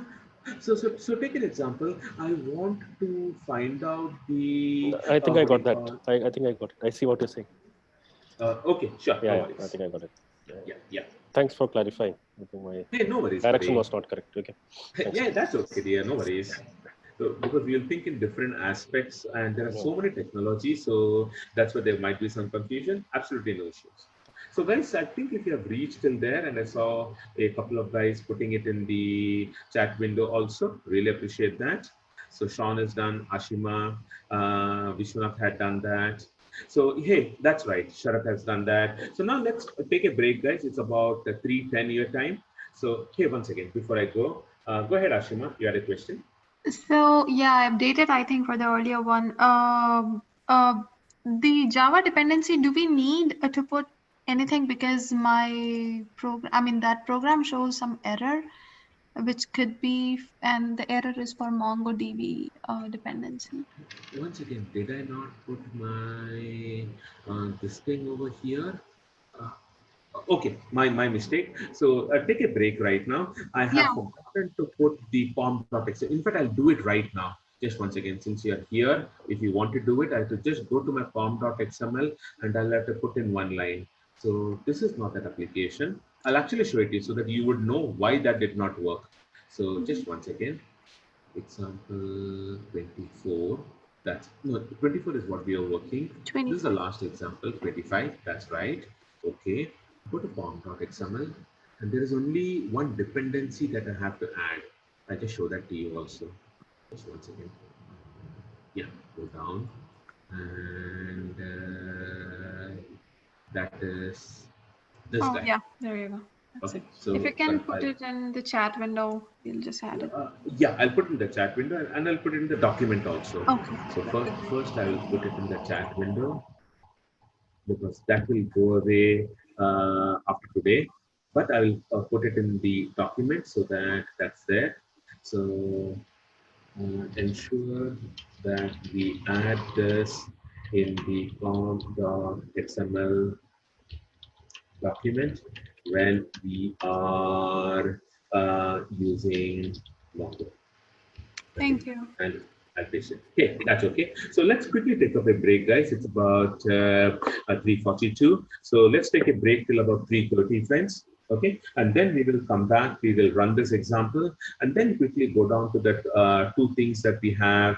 Start with our Zeppelin, talk about our streaming and our graphics modules to see where they are used, how they are used, and then I've already shared what.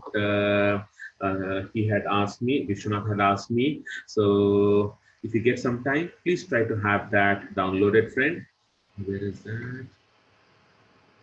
There we go. So this is the document what I had kept, the Spark configurations. Okay, so when we look at different aspects, what are the things that you should look at? I have got that document and we will discuss about that also. So that's what the plan is. So take a break till about 3:30 and then we will come back again, friends. Thank you so much. Just muting myself. If you have got anything, please feel free to write it in the chat. Thanks. Hey, hi folks. I presume you should be back. And if you're back, let's go ahead and actually create these two applications in our Eclipse. And I've given you the step how to run it via Spark once you create a jar file. This will take a little bit of a time because the jar gets very big, friend. So do it for writing to Mongo first, then do it for reading from Mongo, friends. Okay, so just do that. This is the step for reading from Mongo. And then it will give you the output that this is actually done. So let's do this. Let me just check. Okay. All of you are there.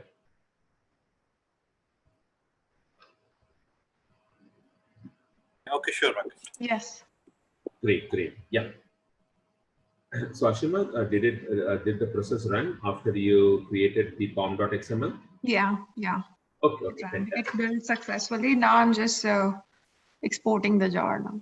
Okay, okay, please do that. Thank you so much. Hey, great. Mati had said it's finished. That's great. Fantastic. So I will just go ahead and do the read part of it. Read, of course, won't give me anything. He'll tell me that it is actually done. And sorry, the write won't do anything. It will just tell me that it is actually gone ahead and created that. And I will just do the read part of it. The read example, I will run it in my window, but you will have to do both. First, execute the write and then the read. Okay. So here we are using Java RDD because we cannot use SQL, right? Because this is... That's correct. That's correct. Because it is Mongo. That's right. But then that doesn't mean that we can't use other languages. So you can use Scala and still use Mongo to work with Scala, Mati. That's Yeah. a normal way of doing it. Yeah, got it. Because Sure. Scala supports already SQL, right? That's correct. That's right. Thank you. Sure. So actually, this is the question related to the document which you have shared. It Okay. says IBM Apache Spark configuration options. It means like I am little. Wait, why it says IBM? The document which you have shared, right? Yeah, true. That's because this is for IBM Cloud, my dear. So IBM has got something called as Watson server, right? Mm-hmm. So Watson is the engine that they are using right now for Spark completely. So if you go back and look at IBM Watson, and if you see that, so they're using Watson for a lot of things. See here. So within this Watson, they have integrated your Spark and Hadoop and all of that, and that's what it is. So it was with regards to that I have shown the document. Let me open the document so that we can see it. Likewise, Azure also integrated that Spark into their Exactly. Yeah. So it is there for all the cloud. For Azure, so this is what all of the Spark configurations that we do for IBM. Then below that, I have kept it for all the three cloud providers. So I have given it for Azure, I've given it for GCP, that is Google Cloud Platform, and I have given it for AWS also. See, and there is a very fantastic document in Spark docs called as tuning. So I have given that also. And then there are a couple of other good links which will really help you to understand what it is. I've shared those also with you. And this is, you should try Alibaba Cloud. So it's used in China a lot. So if you use this Alibaba Cloud, they give you a lot of free components. And in fact, in all the three clouds, that is AWS, GCP, and Azure, set up an account and then work with it. Like for in Azure, I'm using my 6th credit card. Of course, my mom's 6th credit card. Okay, so I have exhausted mine and my wife's all the cards. So now I'm going towards my parents and getting that card because you get something for free, you know. So you don't really have to pay anything at all. So that's the whole idea, friend. Okay, thank you. You're welcome. The Alibaba one is new for me. I have used AWS, but yeah, that's good. Okay, yeah, because Alibaba Cloud is doing a lot of wonderful things in the Chinese domain, you know. So now there's a lot of talk saying that in India, Alibaba will be coming a lot. So don't know about that. So I heard a lot of news about that. I'll just say Alibaba and then say India. I'll press this. And they have got a Indian pavilion also for Alibaba. Got it. Yeah, sure. Thank you. Yeah. So let me run the read example onto my system so that we can execute that and we'll see the output. There we go. This is what I'm going to do. Let me go to lab programs and then run this. Yeah, I'm in lab programs and let me run this. And for the others, the connector I have already shared with you in day 5, friend. So if you look at your day 5, I have already shared the connector also for you. The Spark connector.jar. There you see. And over here, I'm using something different, minus packages. So in case if you want to download a third-party API, you can go down to this minus packages and you can download that. So I have already done that. So that's why it says 0 artifact copied. 2 were already retrieved in my, when I did it for the first time. Okay. Now it's executing it and it will give me the result. So take your time and execute both of them and see that it's happening properly, friends. VK, did you add the read from Mongo in the same jar? Once again, did you add what? The read from Mongo app in the same jar? No. You created a different one, right? No, oh, you did not create the write. That's why I was like, why is it example 25 in yours? Okay, never mind. Yeah, no, in example 25, I have got both read and write, Ashima. That's the reason. Okay, okay. But that's what I was asking. Did you create the separate one or the same No, one? no, I kept it in the same one. Okay. So in the same one, I created all that, and then I execute and see over here. It is showing me that it has inserted 10 records, Hmm. and the first one is part one. Yeah. Okay. Great. Got it. So if you look at the right, you see that I'm parallelizing it, and it's part one, and see that's what I'm writing is. Right. Yeah, makes sense. Okay, some people finished it. That's good. Thank you, Maki. Okay, fantastic, Vishwanath. So the read and write is done. Just about another 2-3 minutes more. Please ensure that you finish it, friends. Thank you. So while we're waiting for others, Venkat, I have a question. Yeah, please. So you're talking about using Spark for machine learning and all, and you're also talking about the Watson system, right? The NLP system. Right. So I have used IBM Watson in the past, and Mm. my understanding was it's mostly based on deep learning algorithms. But Spark or any big data technologies, at least as far as I know, I may be wrong, they go by hard and fast rules. Whereas I did some Python coding a while ago for Watson only.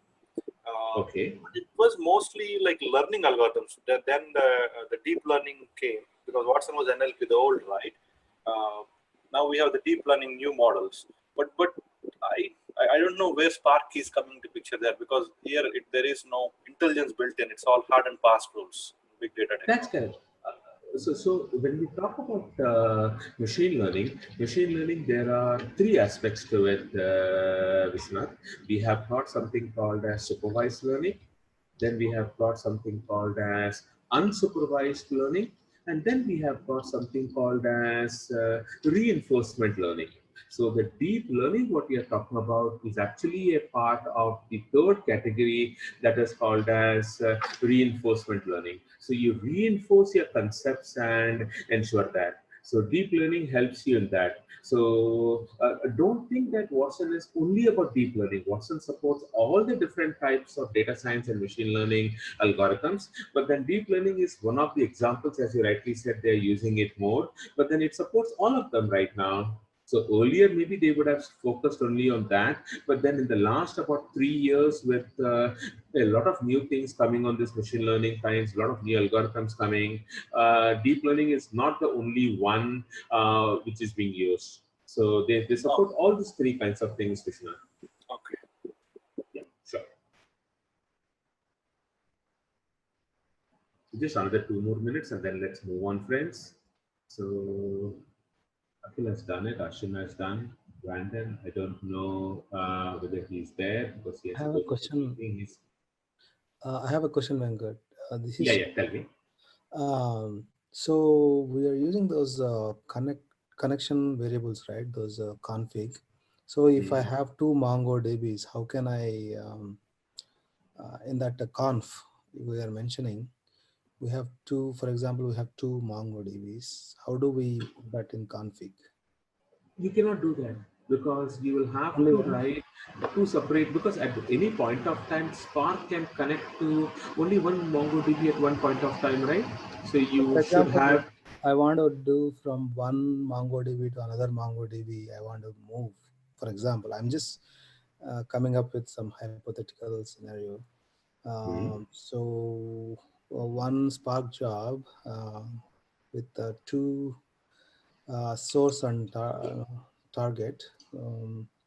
So one is for like one MongoDB first, MongoDB 1, MongoDB 2. How do we like? You can easily do that by configuring the IP of it. So see So you here, want? yes. So you mean to say I will have like a Spark session 1, Spark session 2, you're saying? That's correct. Okay. Because these are two separate servers, right? So if you see in the diagram, I have just kept Spark in both the things, but then you will have two separate sessions, one for reading and one for writing, Sharan. Okay, got it. Okay. If that works, that's fine. Yeah, thank you. Yeah, that will definitely work here. Because, the reason I asked was like, you'll have to have, I think that spark.mongodb.input.uri, I guess. I think that Oh, so input and output is in the same thing. Okay. Okay. That's fine. Okay. Thank you. Cool. Yeah, sure. Because that's what I have kept two separate things. Yeah, what you're right in saying these are two input and output, but then the IPs are the same because I've got just one instance of it on my system. So that's the reason. Okay, great. Thank you, Nadesan, and thank you, Igor.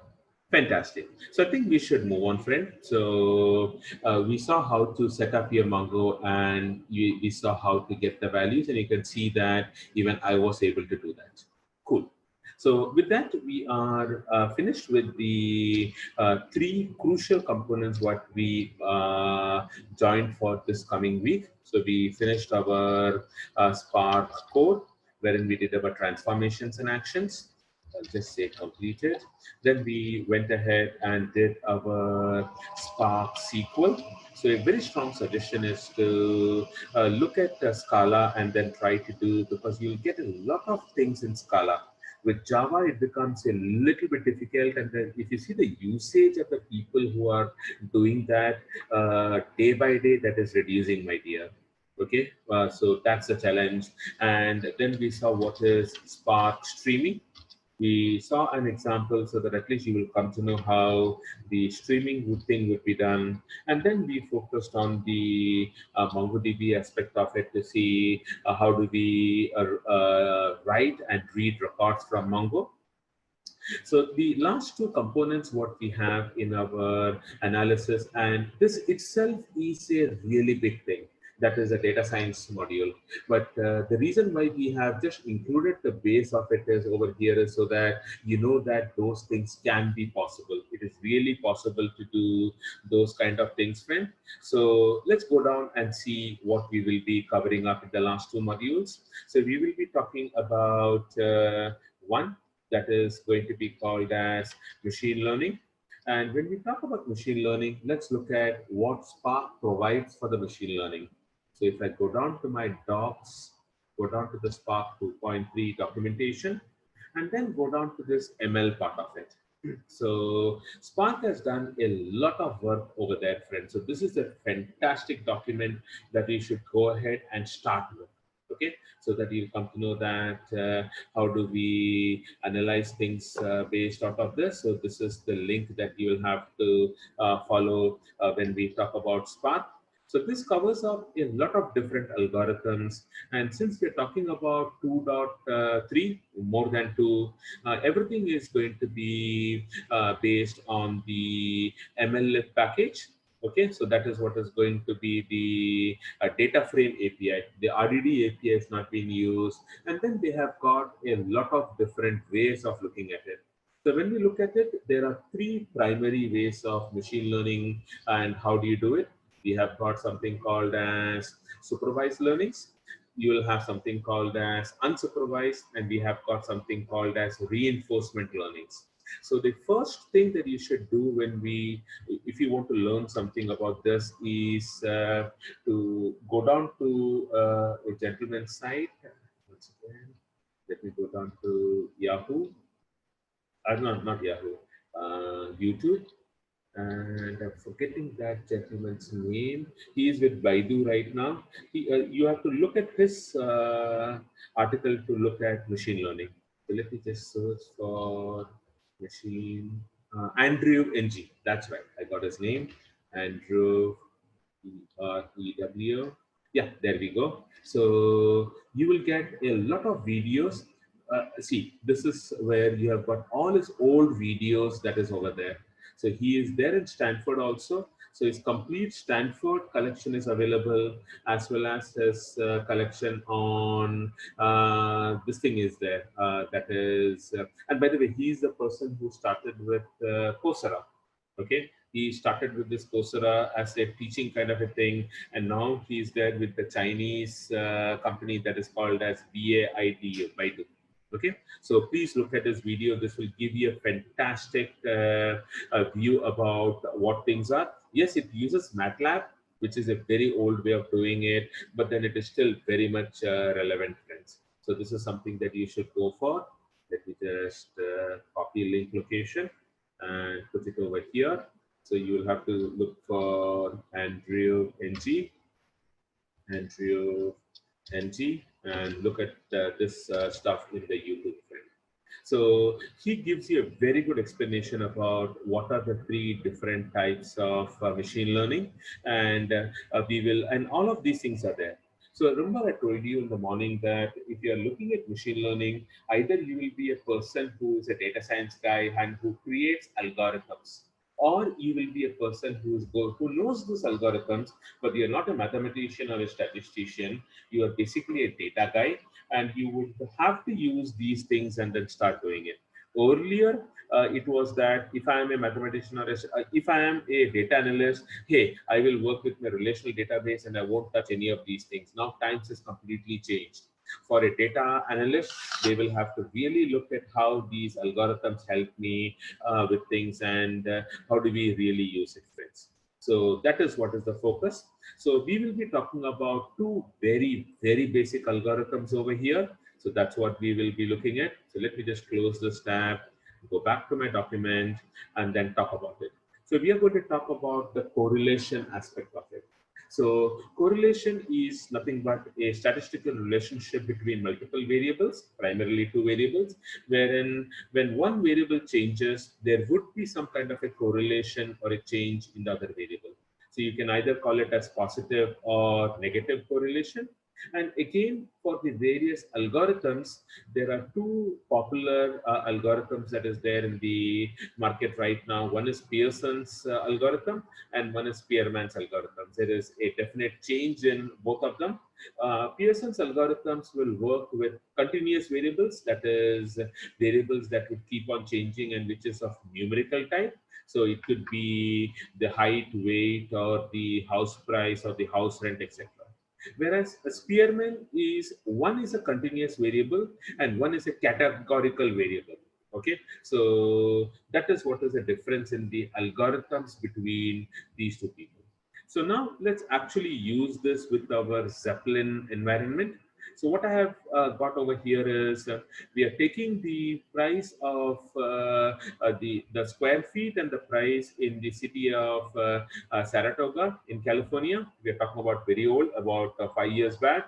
Now I have got this data. I'm a real estate agent in that particular city. And when somebody comes and tells me that, hey, I have got a house and I want this particular price, the first thing I look at my algorithm is, or what I should look at my algorithm is, what is the rating what my algorithm is giving me, so that I will be able to find out what is the real, or this is what is the expected value from that property.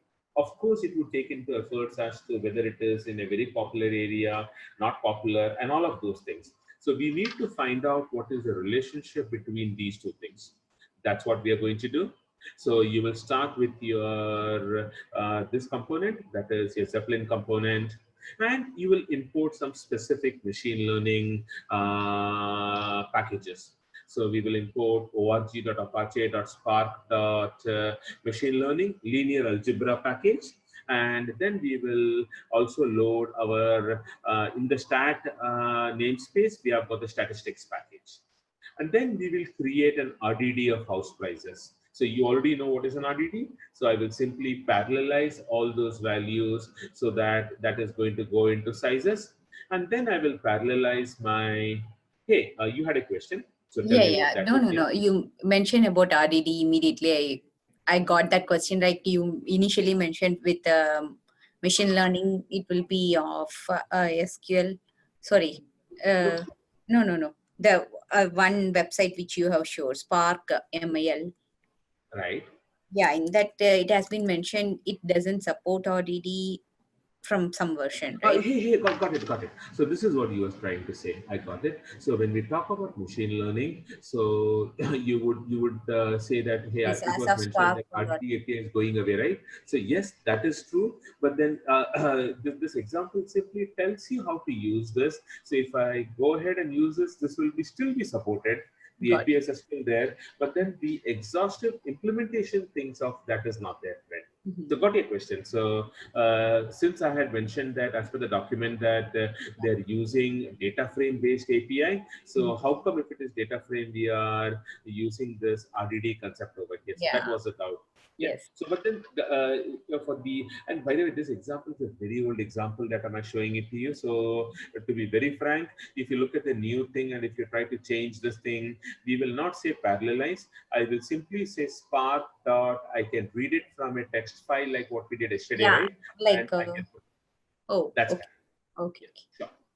So now you store this into something called as sizes and you store it into prices. So now the question is, how do I find the relation? The beauty of this thing is in all the data science libraries, you would have some statistical functions which will take care of that. And believe it or not, there is a ready-made function called as correlation, which will take two RDDs or two data frames in within its parameters, that is your sizes and prices. Only one thing to remember, both of them should be a numeric, should be a double value.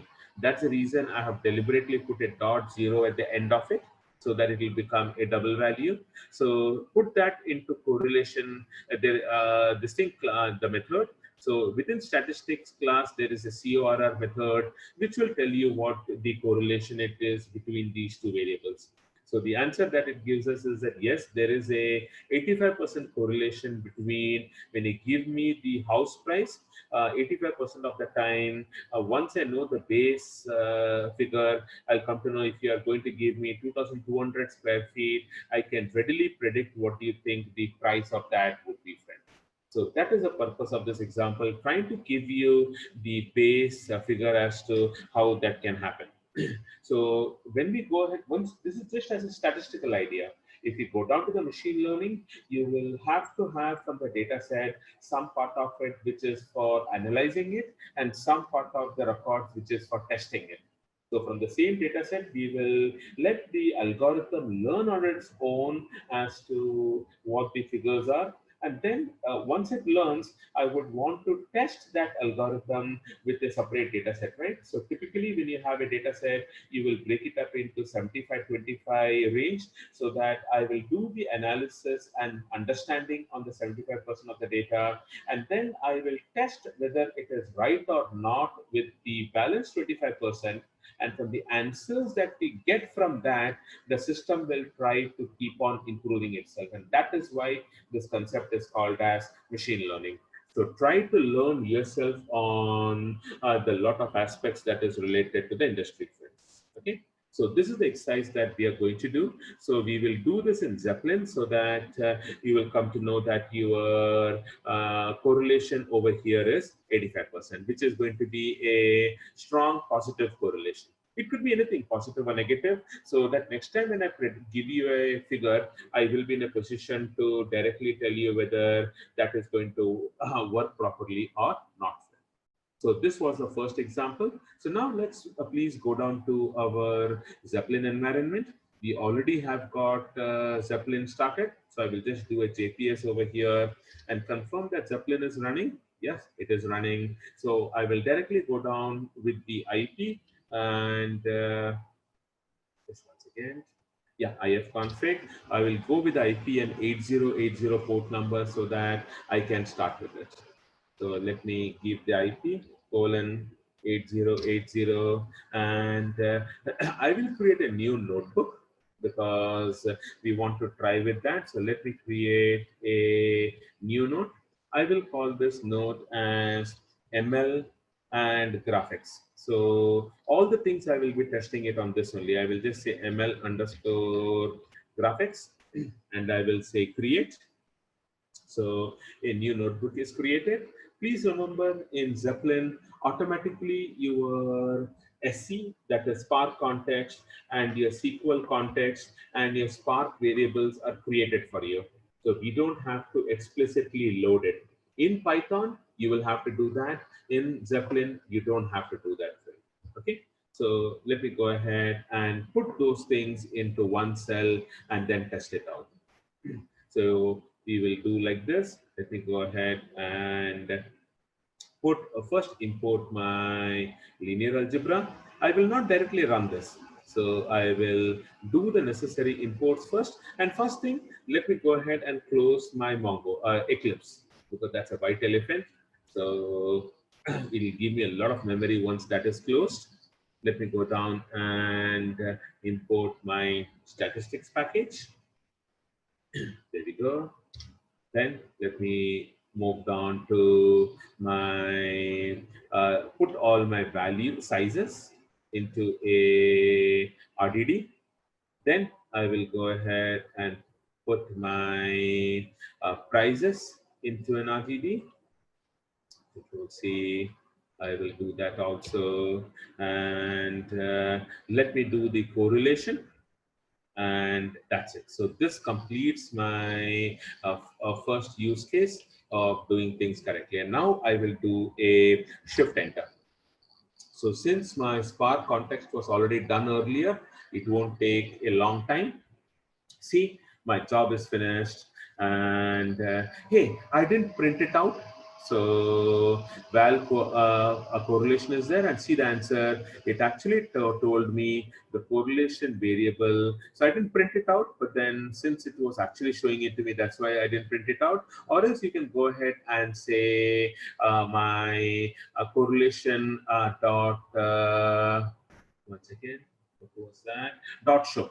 Okay, so if it was multiple values, I could have done dot show.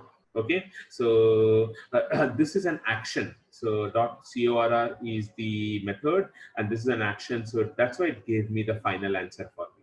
So this is the way how we go ahead with this simple example. So we are not spending too much time on understanding what and how it is. I would want you to go ahead and learn these things and see what can be done on these variables. So suggestion is go down to Coursera. There are 3 very good links what you have.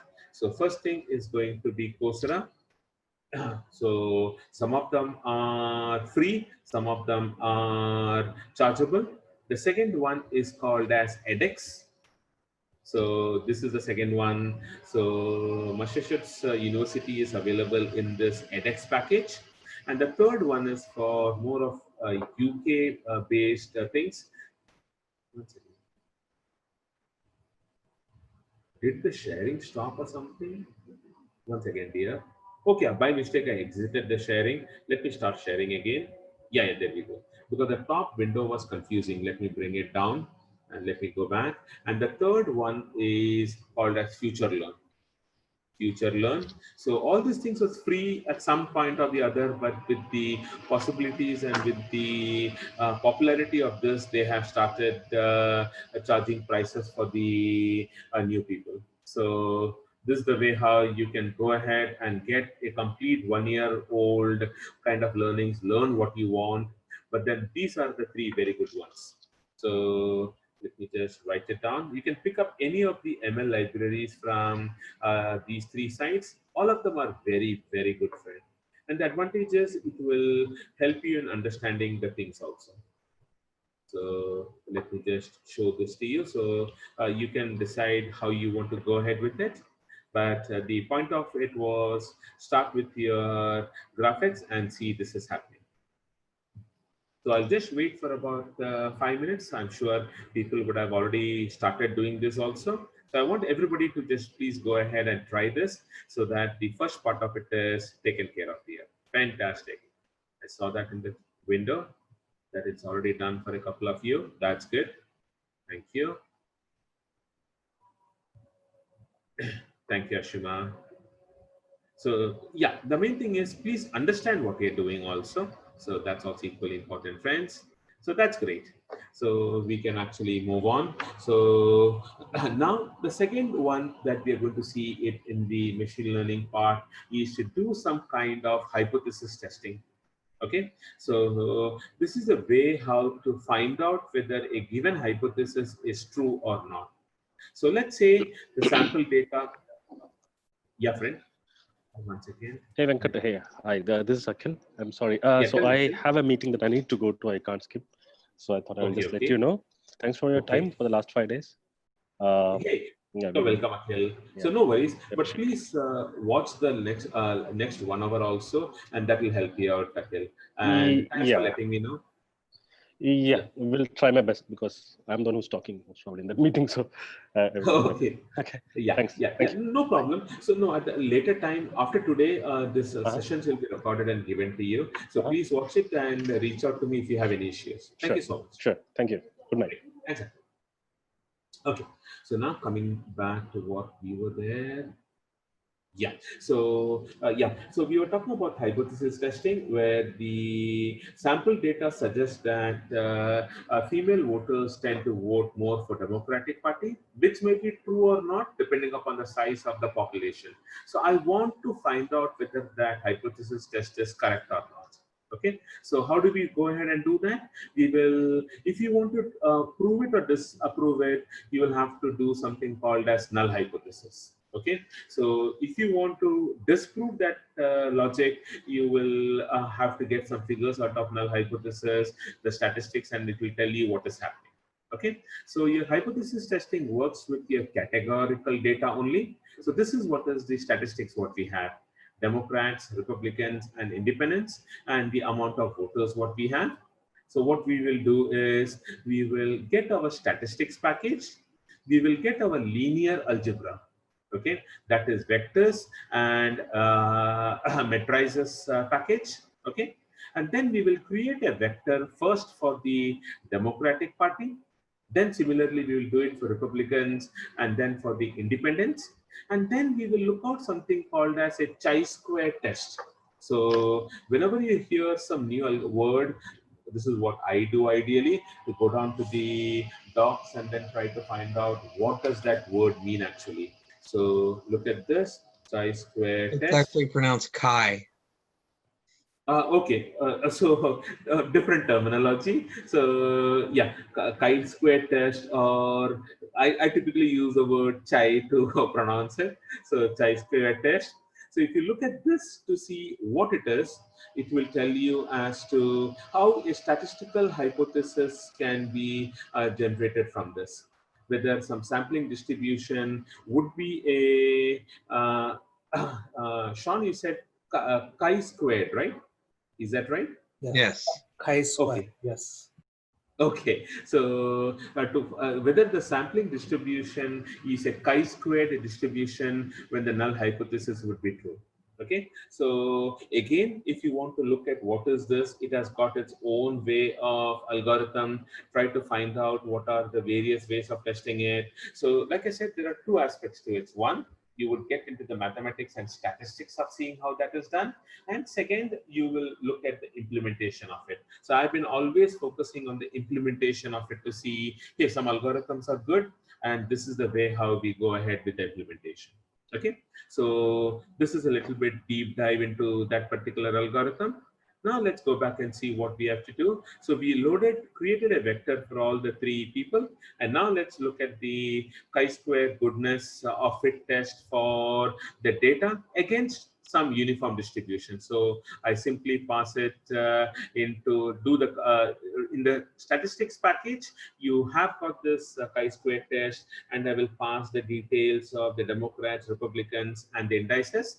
Then I will get and print the goodness of fit results for them. Try to create an input matrix.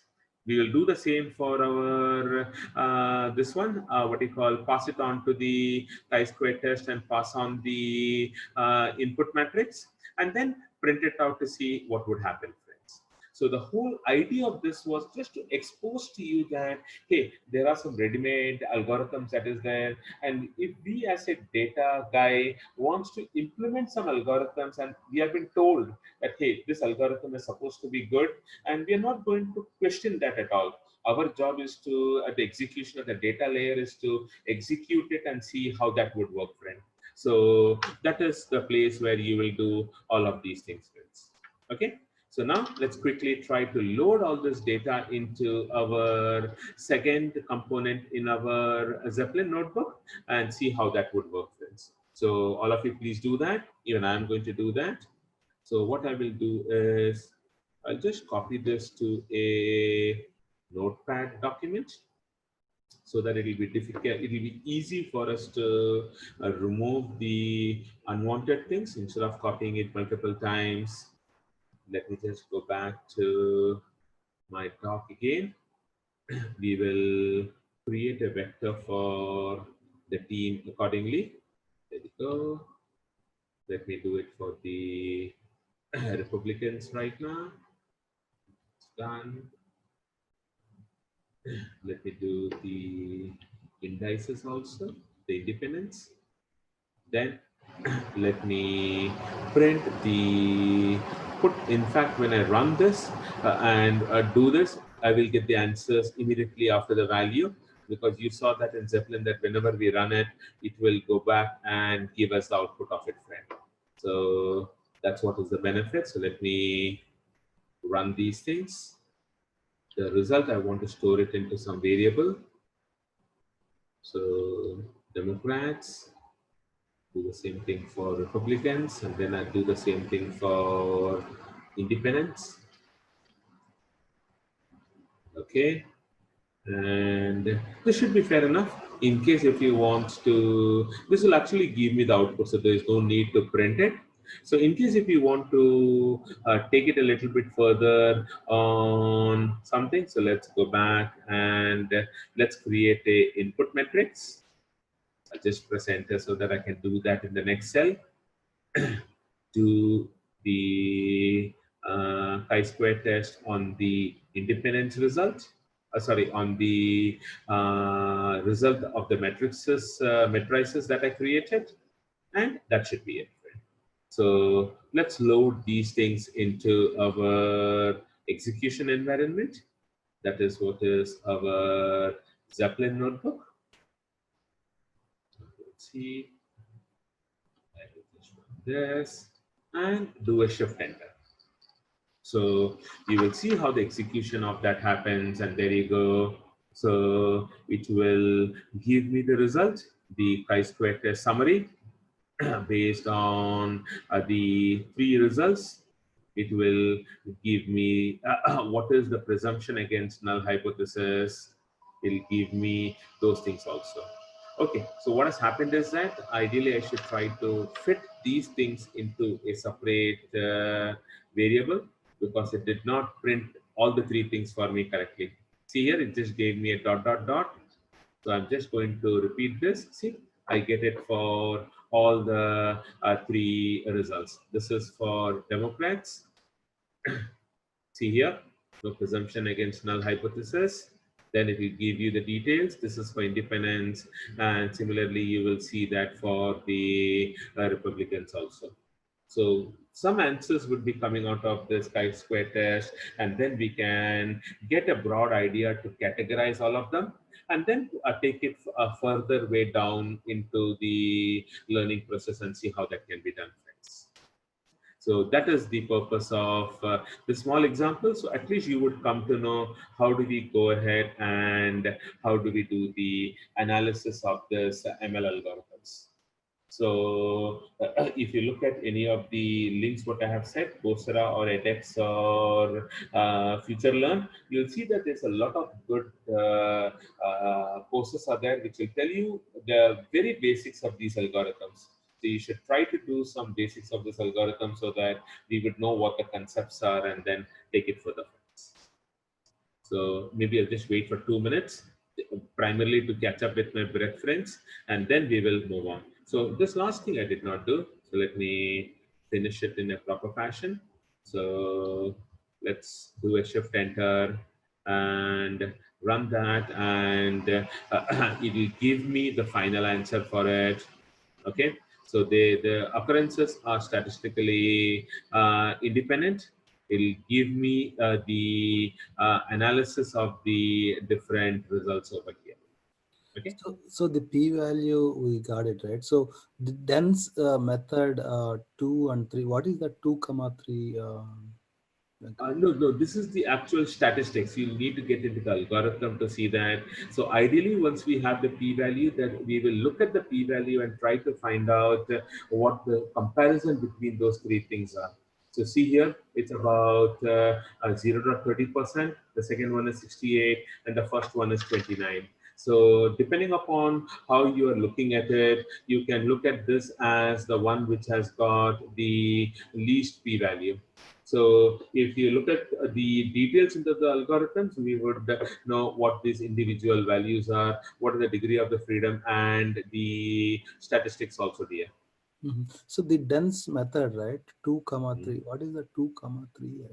No, this is just the actual point of it. It's 2.324. No, no, no. It's In the first line, matrices dot dense method, the code actually val mat equal to. Okay. So what it is trying to do is that this is something a part of your Spark itself. So this will give you how the matrix is put it into a dense algorithm of the different ways of putting in the value. So that's the whole idea. So we will really have to look at this matrices and then try to see how that is happening, friend.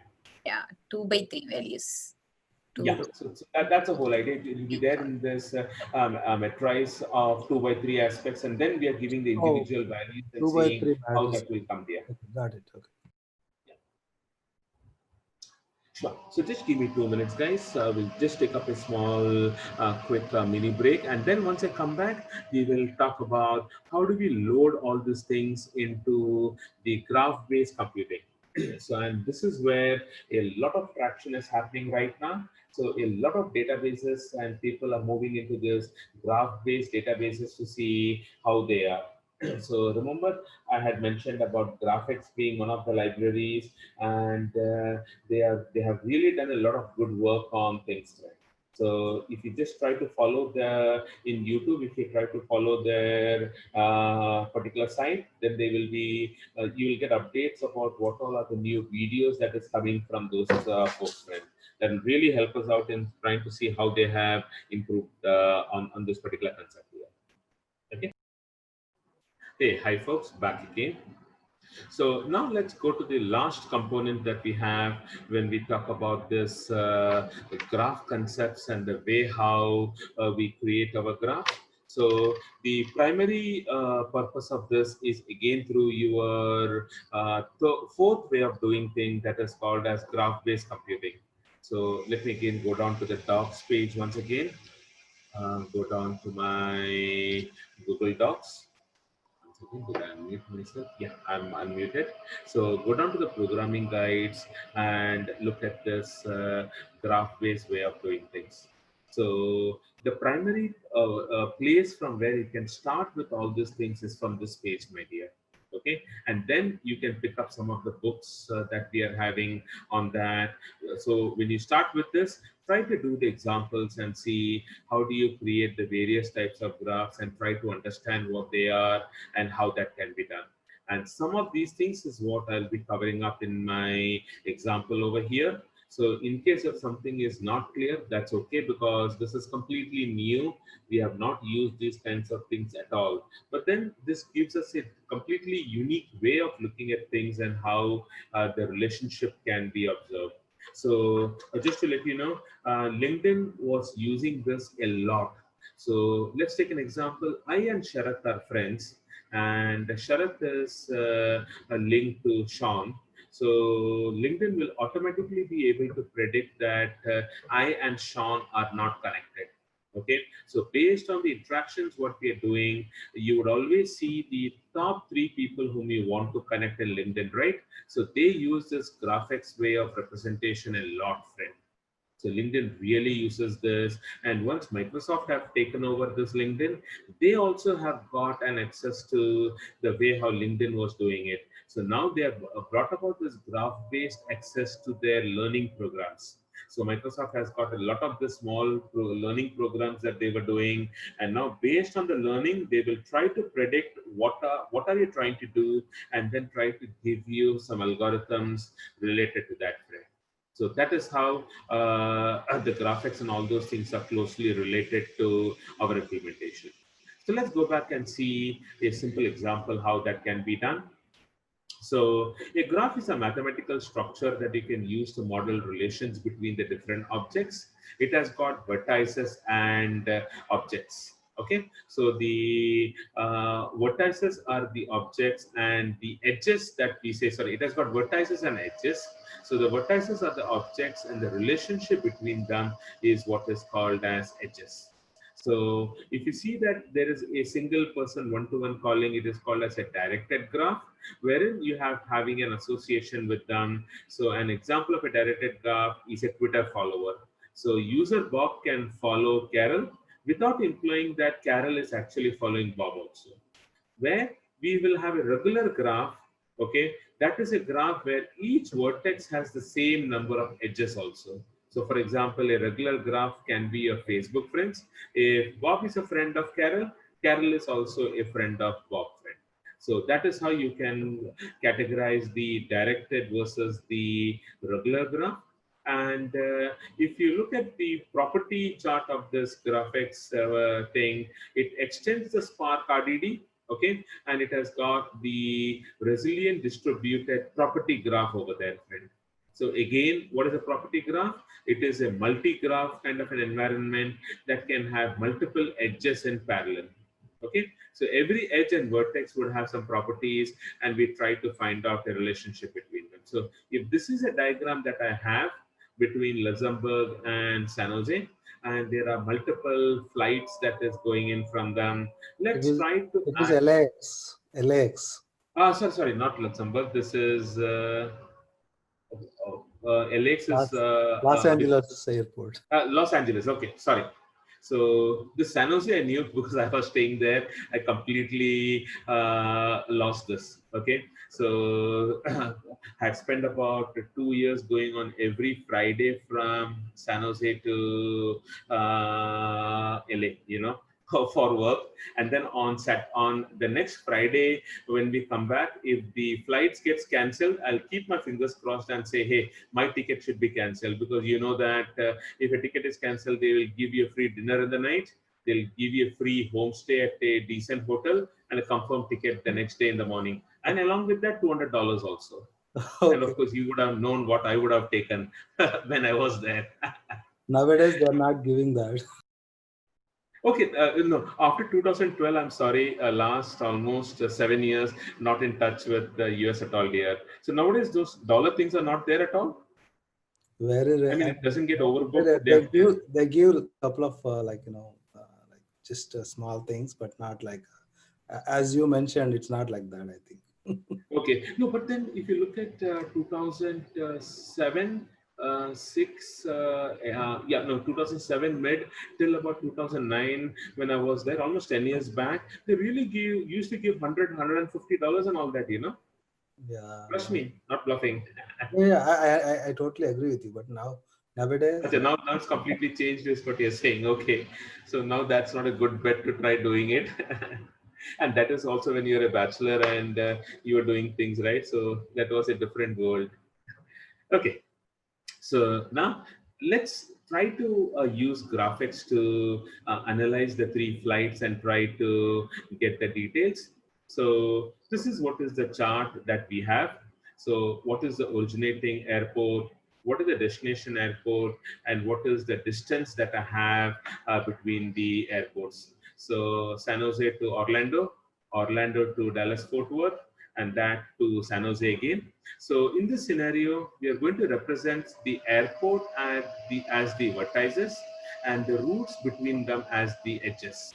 So for our graph, we have got 3 vertices, each representing an airport, and the distance between the airport is a route property, which is something like this. Okay, and this could be much more broader, but this is just as a simple example to see how the thing would happen.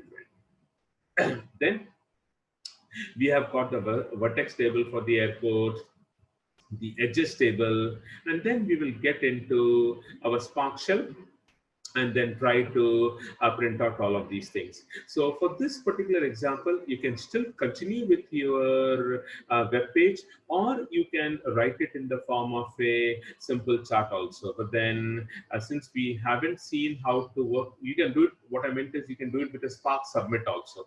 But since we have got the graph, so let's go ahead and see that. I've given proper comments and all that. So import the necessary APIs. So let me quickly get this imports. And let me check if // is a delimiter in Zeppelin. Frankly speaking, I don't recollect. Yeah, it is the delimiter. That's fine. Not the delimiter. It is the, you hide that. Okay. So it won't get printed. So Comment. let me, sorry. Comment. That's a comment. Yeah, that's right. Yeah. So too many technologies. I didn't remember that comment word. So it's a proper comment. So this got imported, my dear. Okay. Now After that, let me go back to my step. So we will define airports as vertices, and it has got an ID, and it can also have properties or attributes associated with them. So create a vertex table for San Francisco. So let's go ahead and create that, and similarly for the others also. Let me do a take. You know what is take, so that it will return me the first value of it. We have done this take before, friend. So let me just do this. Control C, take up this and put it into my Zeppelin page and do a shift enter. It return me the first record. That is what take does. Okay. If I say collect, it will give me all the records. So if I try to comment this, and if I say my v collect, it will simply return me all the values. There you go. So you see that how that has been done. So after that, we will define a default vertex called nowhere. So let me do that. Control C, go back to my page. Sorry, this is the page. And I should have done it before, but that's okay. I'm doing it in a separate new line. Of course, nothing happens. It only tells me that variable has got, nowhere has got some value that is also called as nowhere. Then we will go ahead with the edges definition. So the edges are the routes between the airports. So it should have a source, a destination, and can have properties also. So you can see how we have got the edge origin ID, that's the source, the destination ID, and the distance, that is the long value between those two places. So here we are. So we are defining an RDD with the above properties that is used for edges. So there are three things that an edge would have. So let's create those things, and we will do a take of 2 so that you will see the 2 values that has been printed by it. So just wanted to show you, once you know the basics, how easy is it to really run this. Okay, so it doesn't really need a lot of things to understand this aspect. The implementation is easy. Of course, creating the algorithm and then trying to work around with it would be a little bit on the expensive side, understanding side of it.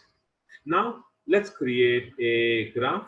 So to create a graph, we should have the vertex, the edge RDD, and the default vertex that I created over here, right? So see here, this is what is a default vertex. I would need to have all those things. So let's create a graph with those 3 parameters, and then I will check the vertices and try to print the values from them, and similarly get the edges and get the values from them. Okay, so that's the last step of what we're doing, and then we will try to do some analysis. So let me run this. Let me create a property graph called as graph. Go back to the example, run this, do a shift enter, and yeah, I didn't print out anything. Yeah, I printed out because I did a collect, right? So it printed out the basic values. It gave me the graph. Now let me go ahead and do the graph edges. I'll do a collect and we will do a println. So I just need this. Control C.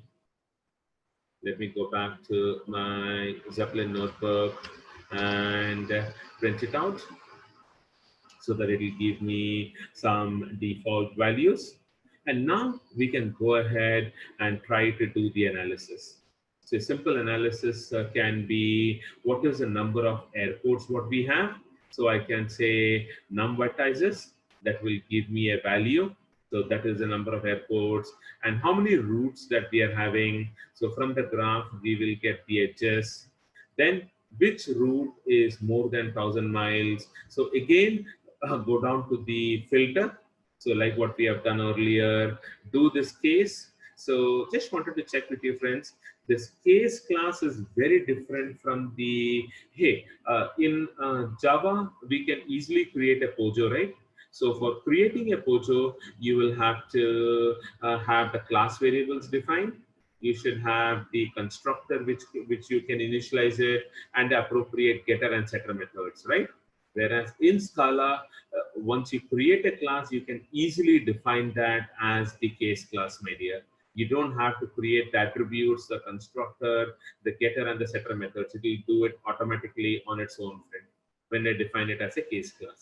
So if you look at the number of lines what we have in Scala, that really gives us a lot of benefit. So see over here, I created a case class for edge, and then I write the logic where my distance is greater than 1000. I will collect it and then I will print it. So from the answer that we had before, you see that there are two values. That is the answer that comes, which is going to be more than 1000. So let me simply run this. Control C. Go back over here and sorry, let me close this and do a shift enter, so that it will evaluate that and it will give me the answer from what I already had. See, there are two things what we have.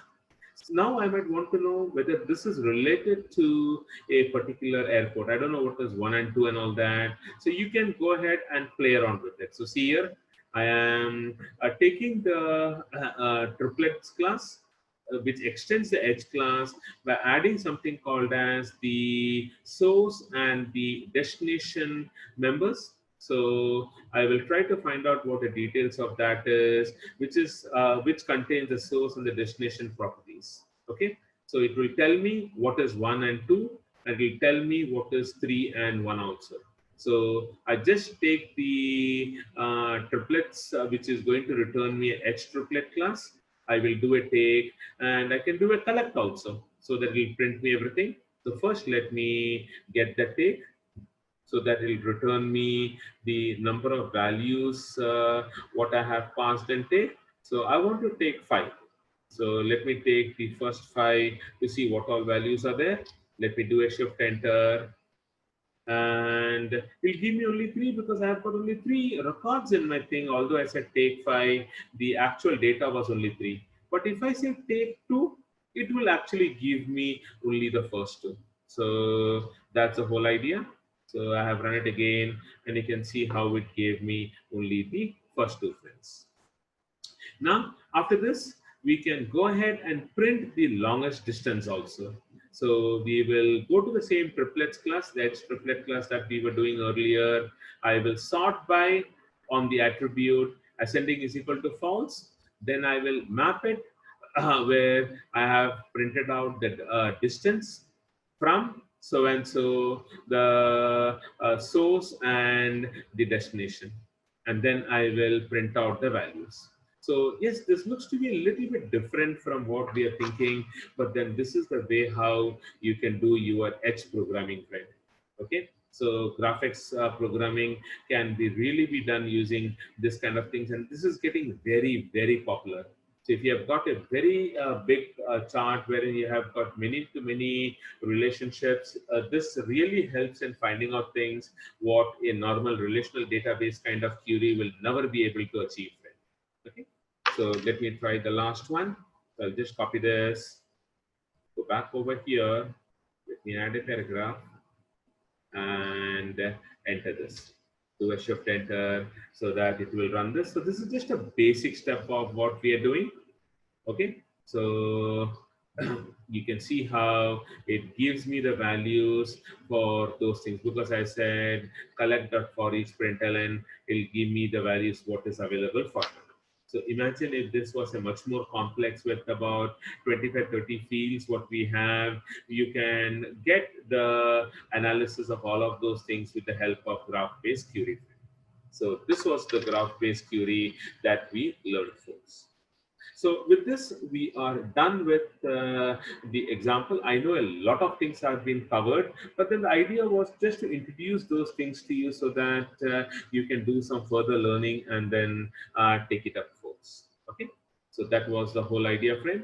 So I'll give you about another 5 minutes. Just go back and see if you have any doubts on whatever has been done, and also take some time out through this document, because this will really tell you what all are the various attributes okay, that we have in the configuration. It will tell you the environmental variables and what is the description of those variables. So that was the reason why I had taken out this printout of this particular document, so that you'll come to know what they are.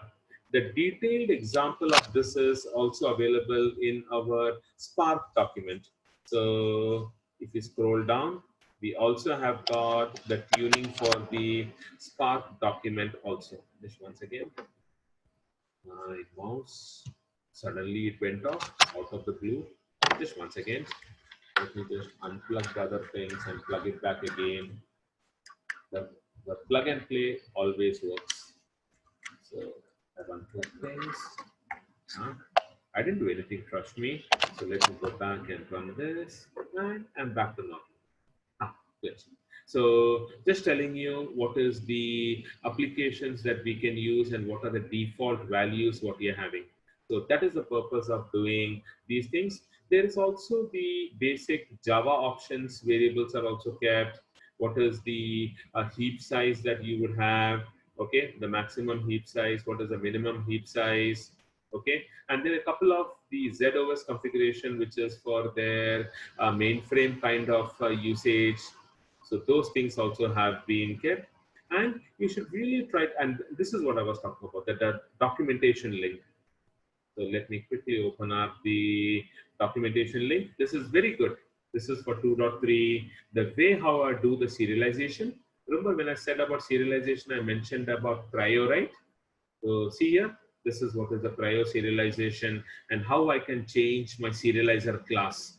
Okay, so you can do that in the Spark conf. There are a lot of things on the memory tuning part of it.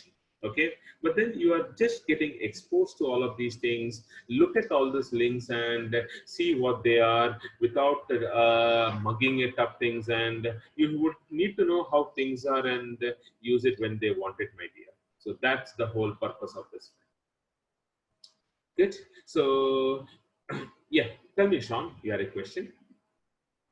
Yeah, I've been using the Neo4j server and language. Do you know if I can import using the Neo4j syntax into the graph library? No, you can't do that. No, you can't do that because the graph library has got a specified syntax of doing it. The Neo4j syntax and the other things, graph-based syntax is specific only to the databases. You can't use that syntax when we are using the graphics. Sorry, Sean, not possible. Cool, no worries. So I think that would be it, guys. So a lot of stuff has already been shared with you. Okay, so now we have got this document. So this will permanently be there with you in that link. So what needs to be done is we have done till about 36 pages of our stuff. So I don't think I have to write anything more other than this. Just the demonstrated the use of ML and graphics with two use cases for ML and one for graphics. Once again, ML and one for graphics. In case if you want to mail something to me, let me give you my mail ID. So mail ID I've already given. In case if you want to send it via WhatsApp or something, you can, I'll give you what is my contact information. So this is my contact info. So you can feel free to give me a call on this. There we go. So this is what is typically the WhatsApp number as well as my current number, friends. So let me delete this unwanted things. Wow. A lot of unnecessary pages. So let me delete all these things. And please, folks, you can save this document and right now, friends. So there we go. So 36 pages are there. I'm not going to add anything more to it. So please go ahead and download this as a PDF so that it will be there with you. Of course, it will be there for a couple of days also. I'm not going to just go ahead and delete it today itself, friend. But then you should have a copy of it without any reliance on me having it or not, friends. So I think that will be it for the complete session. I will be here for another 20 minutes so that in case if you have any questions on whatever we have done till now, a lot of things is what we have covered. I'll answer those things first. Venkat, So otherwise, thank you very much. Really appreciate your time and take care, folks. Venkat, hello Venkat. This is Sharat. Yeah, tell me, friend. I have a couple of things to ask actually. So Yeah, sure. this cheat sheet you are going to put until at least tomorrow evening, right? Or maybe Monday. Very much. Until Monday. So I'll keep it for a week or so, but then I don't want people to just rely on that Yes, link. we're going to copy it right away. But all those links that we have, right?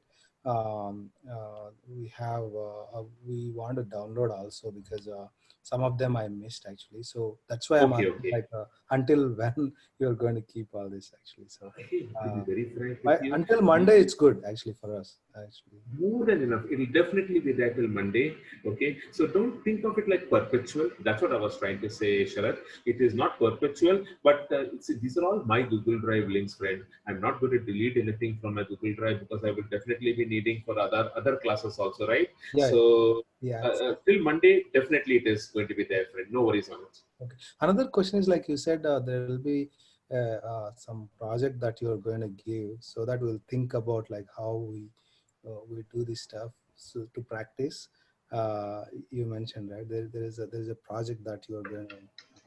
Okay, so that's what I checked up with the team and I told them. They said that on the last day, why don't we give a project and tell them to work on it? So let me tell you about these things. That's a good thing that you brought about. It completely slipped my mind, friend. So let me go down to the end of it.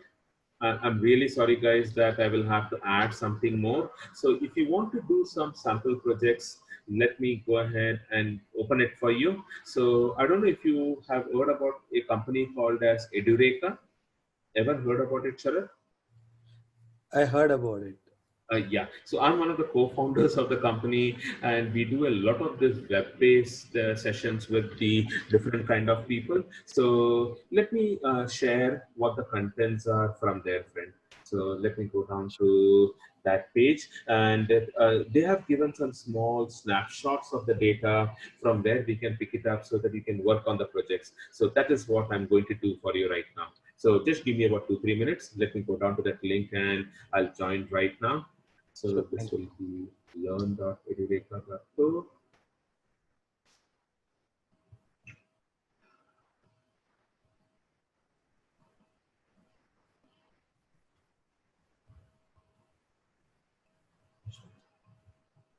So let me go back to the batch we are doing. Okay. And let me go down to the last day. This is about projects. Let me check. Yeah, that's right. So let me open up the certification link for each of these things so that you would come to know what kind of use cases you can do. Just once again. Okay, hold on, friends. I think I will have to, this will just pop up with the default things. Let me open it using Chrome. Just once again. I'll close my day file because I'm not going to change anything on that. So that will be there with you. Let me go back to my Chrome. I'll download some of the project specifications from there and share it with you so that you can literally try to apply it and see how we can go ahead with it. So there we go. So whether you do it on big data, whether you do it on Spark, the specs are general, and you'll be in a position to apply it on all of that.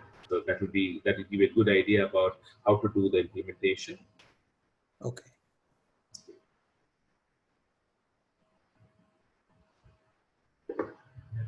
This other things that will need a little bit more of bandwidth. Yeah.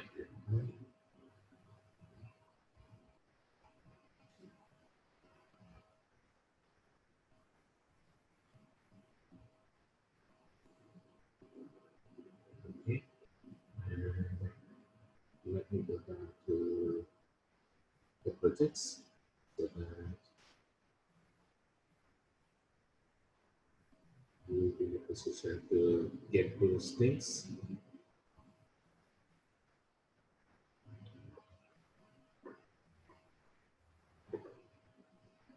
Yes, it's from Amazon, but then I should be in a position to, there we go. It got opened over here itself.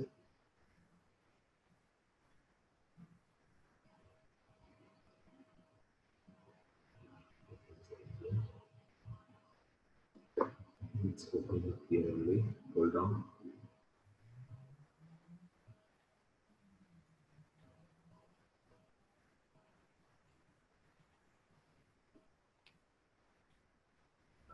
There we go. See.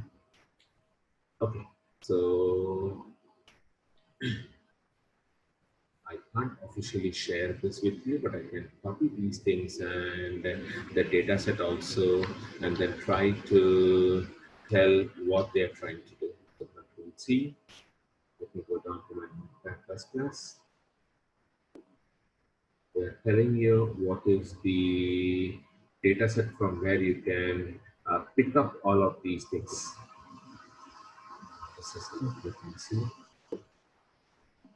Just one second.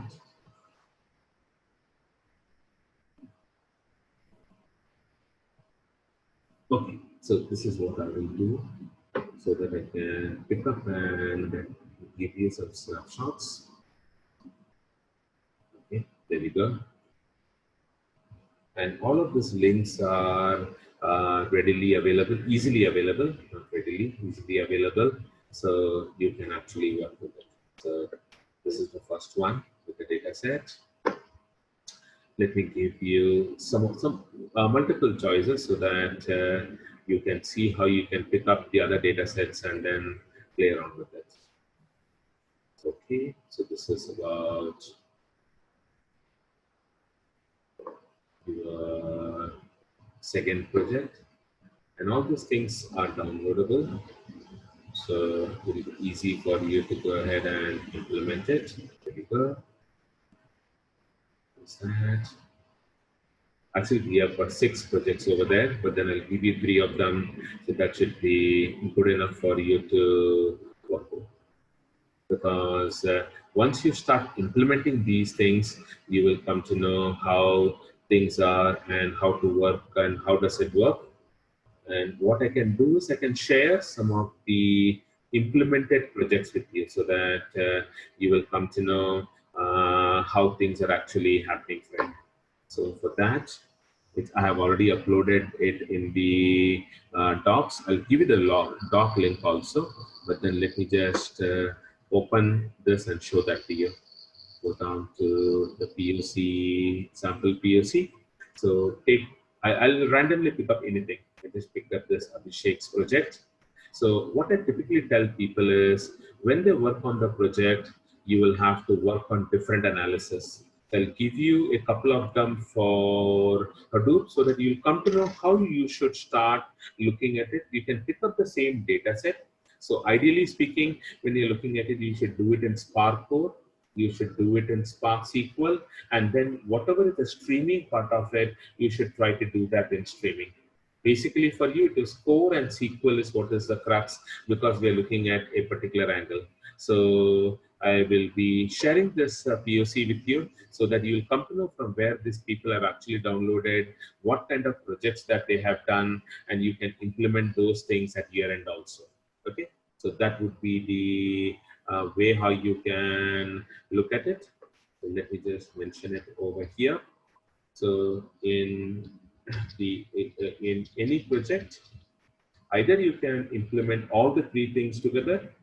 We can either implement all the 3 aspects together or have different projects for each of the use case. So you should do something on your Spark core. And in Spark SQL, remember, you spent quite a bit of time in trying to, one was a JSON file, the Wakefield example, and one was a CSV file. We did manipulations of all of that, and then we finally joined them, right? So that would be a simple use case to show that, okay, I know these things and how to work. So you should look at Spark SQL, and if needed, you can also do something on your Spark stream. So this is the way how you can work with it. And let me give you the Google Drive link for it, so that all the projects, so all these projects are available in a folder called a sample POC. So I'm going to give you the link for that sample POC. So sample proof of concept link. You can look at that and see how they have implemented it, so that you'll get an idea about how they have done that. And you can pick up that idea and you can implement that in your current in your current implementations on Spark. Okay. So let me quickly go down to the document and go down to the page. Once again, go down to this, the material. We will have the POC link over there. Let me copy that for you. There it is. Right click, get shareable link, Control C, and I will go back to my Google Docs page and I will say Control V. There we go. So you would have this also, friend. So these are some of the way how whatever you have learned, you can put it into a project, and that is what will be helpful to you. Yeah. Makes sense, Ravi? Thank you very much, Venkat. And one last thing is, like, are there any practice questions that you can give us, so that we guys don't we don't forget In fact, all these things? I can point you to some resource. So if you look at this, so your institution, any practice questions you guys developed? Your institution? No. That is something that we do for testing the various clients. So when you talk about Spark, so when people finish it, they should know about those things. So let me share that with you. So there is something we call it as a pre-test, and there is something called as a post-test. So totally 30 questions is what we have, so that people get clear, very clear with that, friends. So let me. Yeah, both of them, if we can get. Yeah. For Spark, I can do that. Where are I? There is a pre-test over there. Pre-test Spark. This is for Spark. No, there is. Hold on. It's here somewhere. So Spark. Yeah.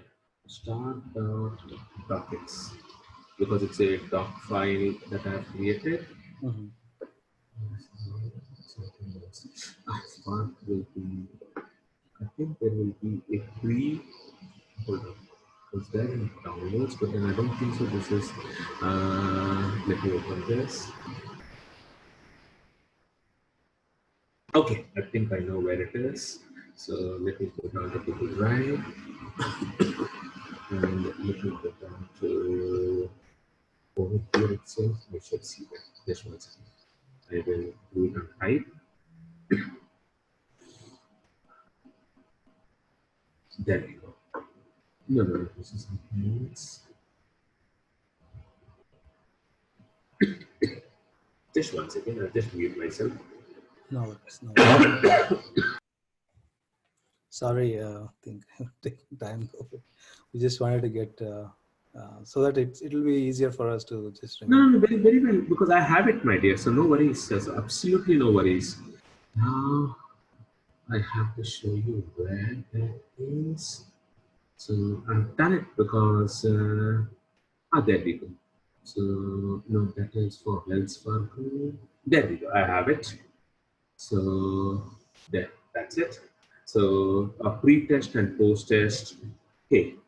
What do I do? Okay. I just open this up and simply copy paste the stuff, so that life will be. Yeah, that's better. Control A, Control C, and go back to the cheat sheet so that you would have that. So this is what is sample questions, so that you can have a look at it. Retest. Yeah. I've got about 30 questions on that. Now let me go back to the post test.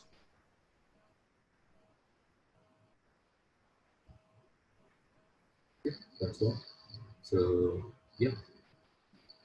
Did I give the answer? Okay, only in one I have given the answer. Okay. Now for the other one, that is, yeah, I think I did the retest. Yeah, I think this should be the same because I have broken it up. So you saw 30, right? 15, 15 is what we were. Initially, it was only for JP, it was only post-test. We had it as 30. Then they said that, okay, try to give a pre-test and a post-test also. So that's what it would be. So let me close this. So this will give you a good idea. And plus, if you look at the Google itself, you will see that there's a lot of sample questions and things that is over there. So this is what would give you a good overview about the things what we have done here. Okay. Okay, sir? Thank you, Venkat. You're welcome. No worries. So for the others, thank you, Sharat. Thank you, Ashima. Thank you, Igor. Thanks, Kalyan. Mati, thank you very much. Sean.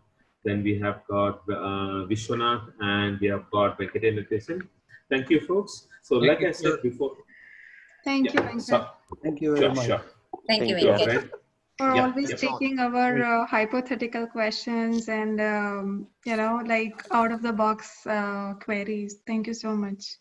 It was not hypothetical at all, friends. So that is your viewpoint. When somebody asks something, I never think that, okay, you're trying to do it deliberately or you are trying to do something. That is a genuine thing what you have. So just sharing my views on that. So absolutely no worries. So thank you so much, guys.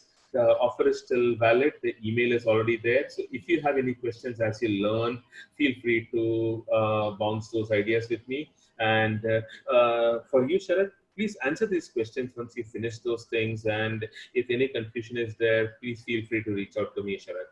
I would not hesitate that in any way.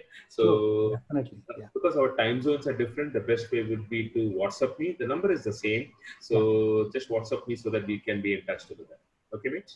Definitely. Yeah, I'll keep in touch. Thank you. Yeah. Thank you, everybody. Really appreciate your time, friends. And take care and God bless, friends.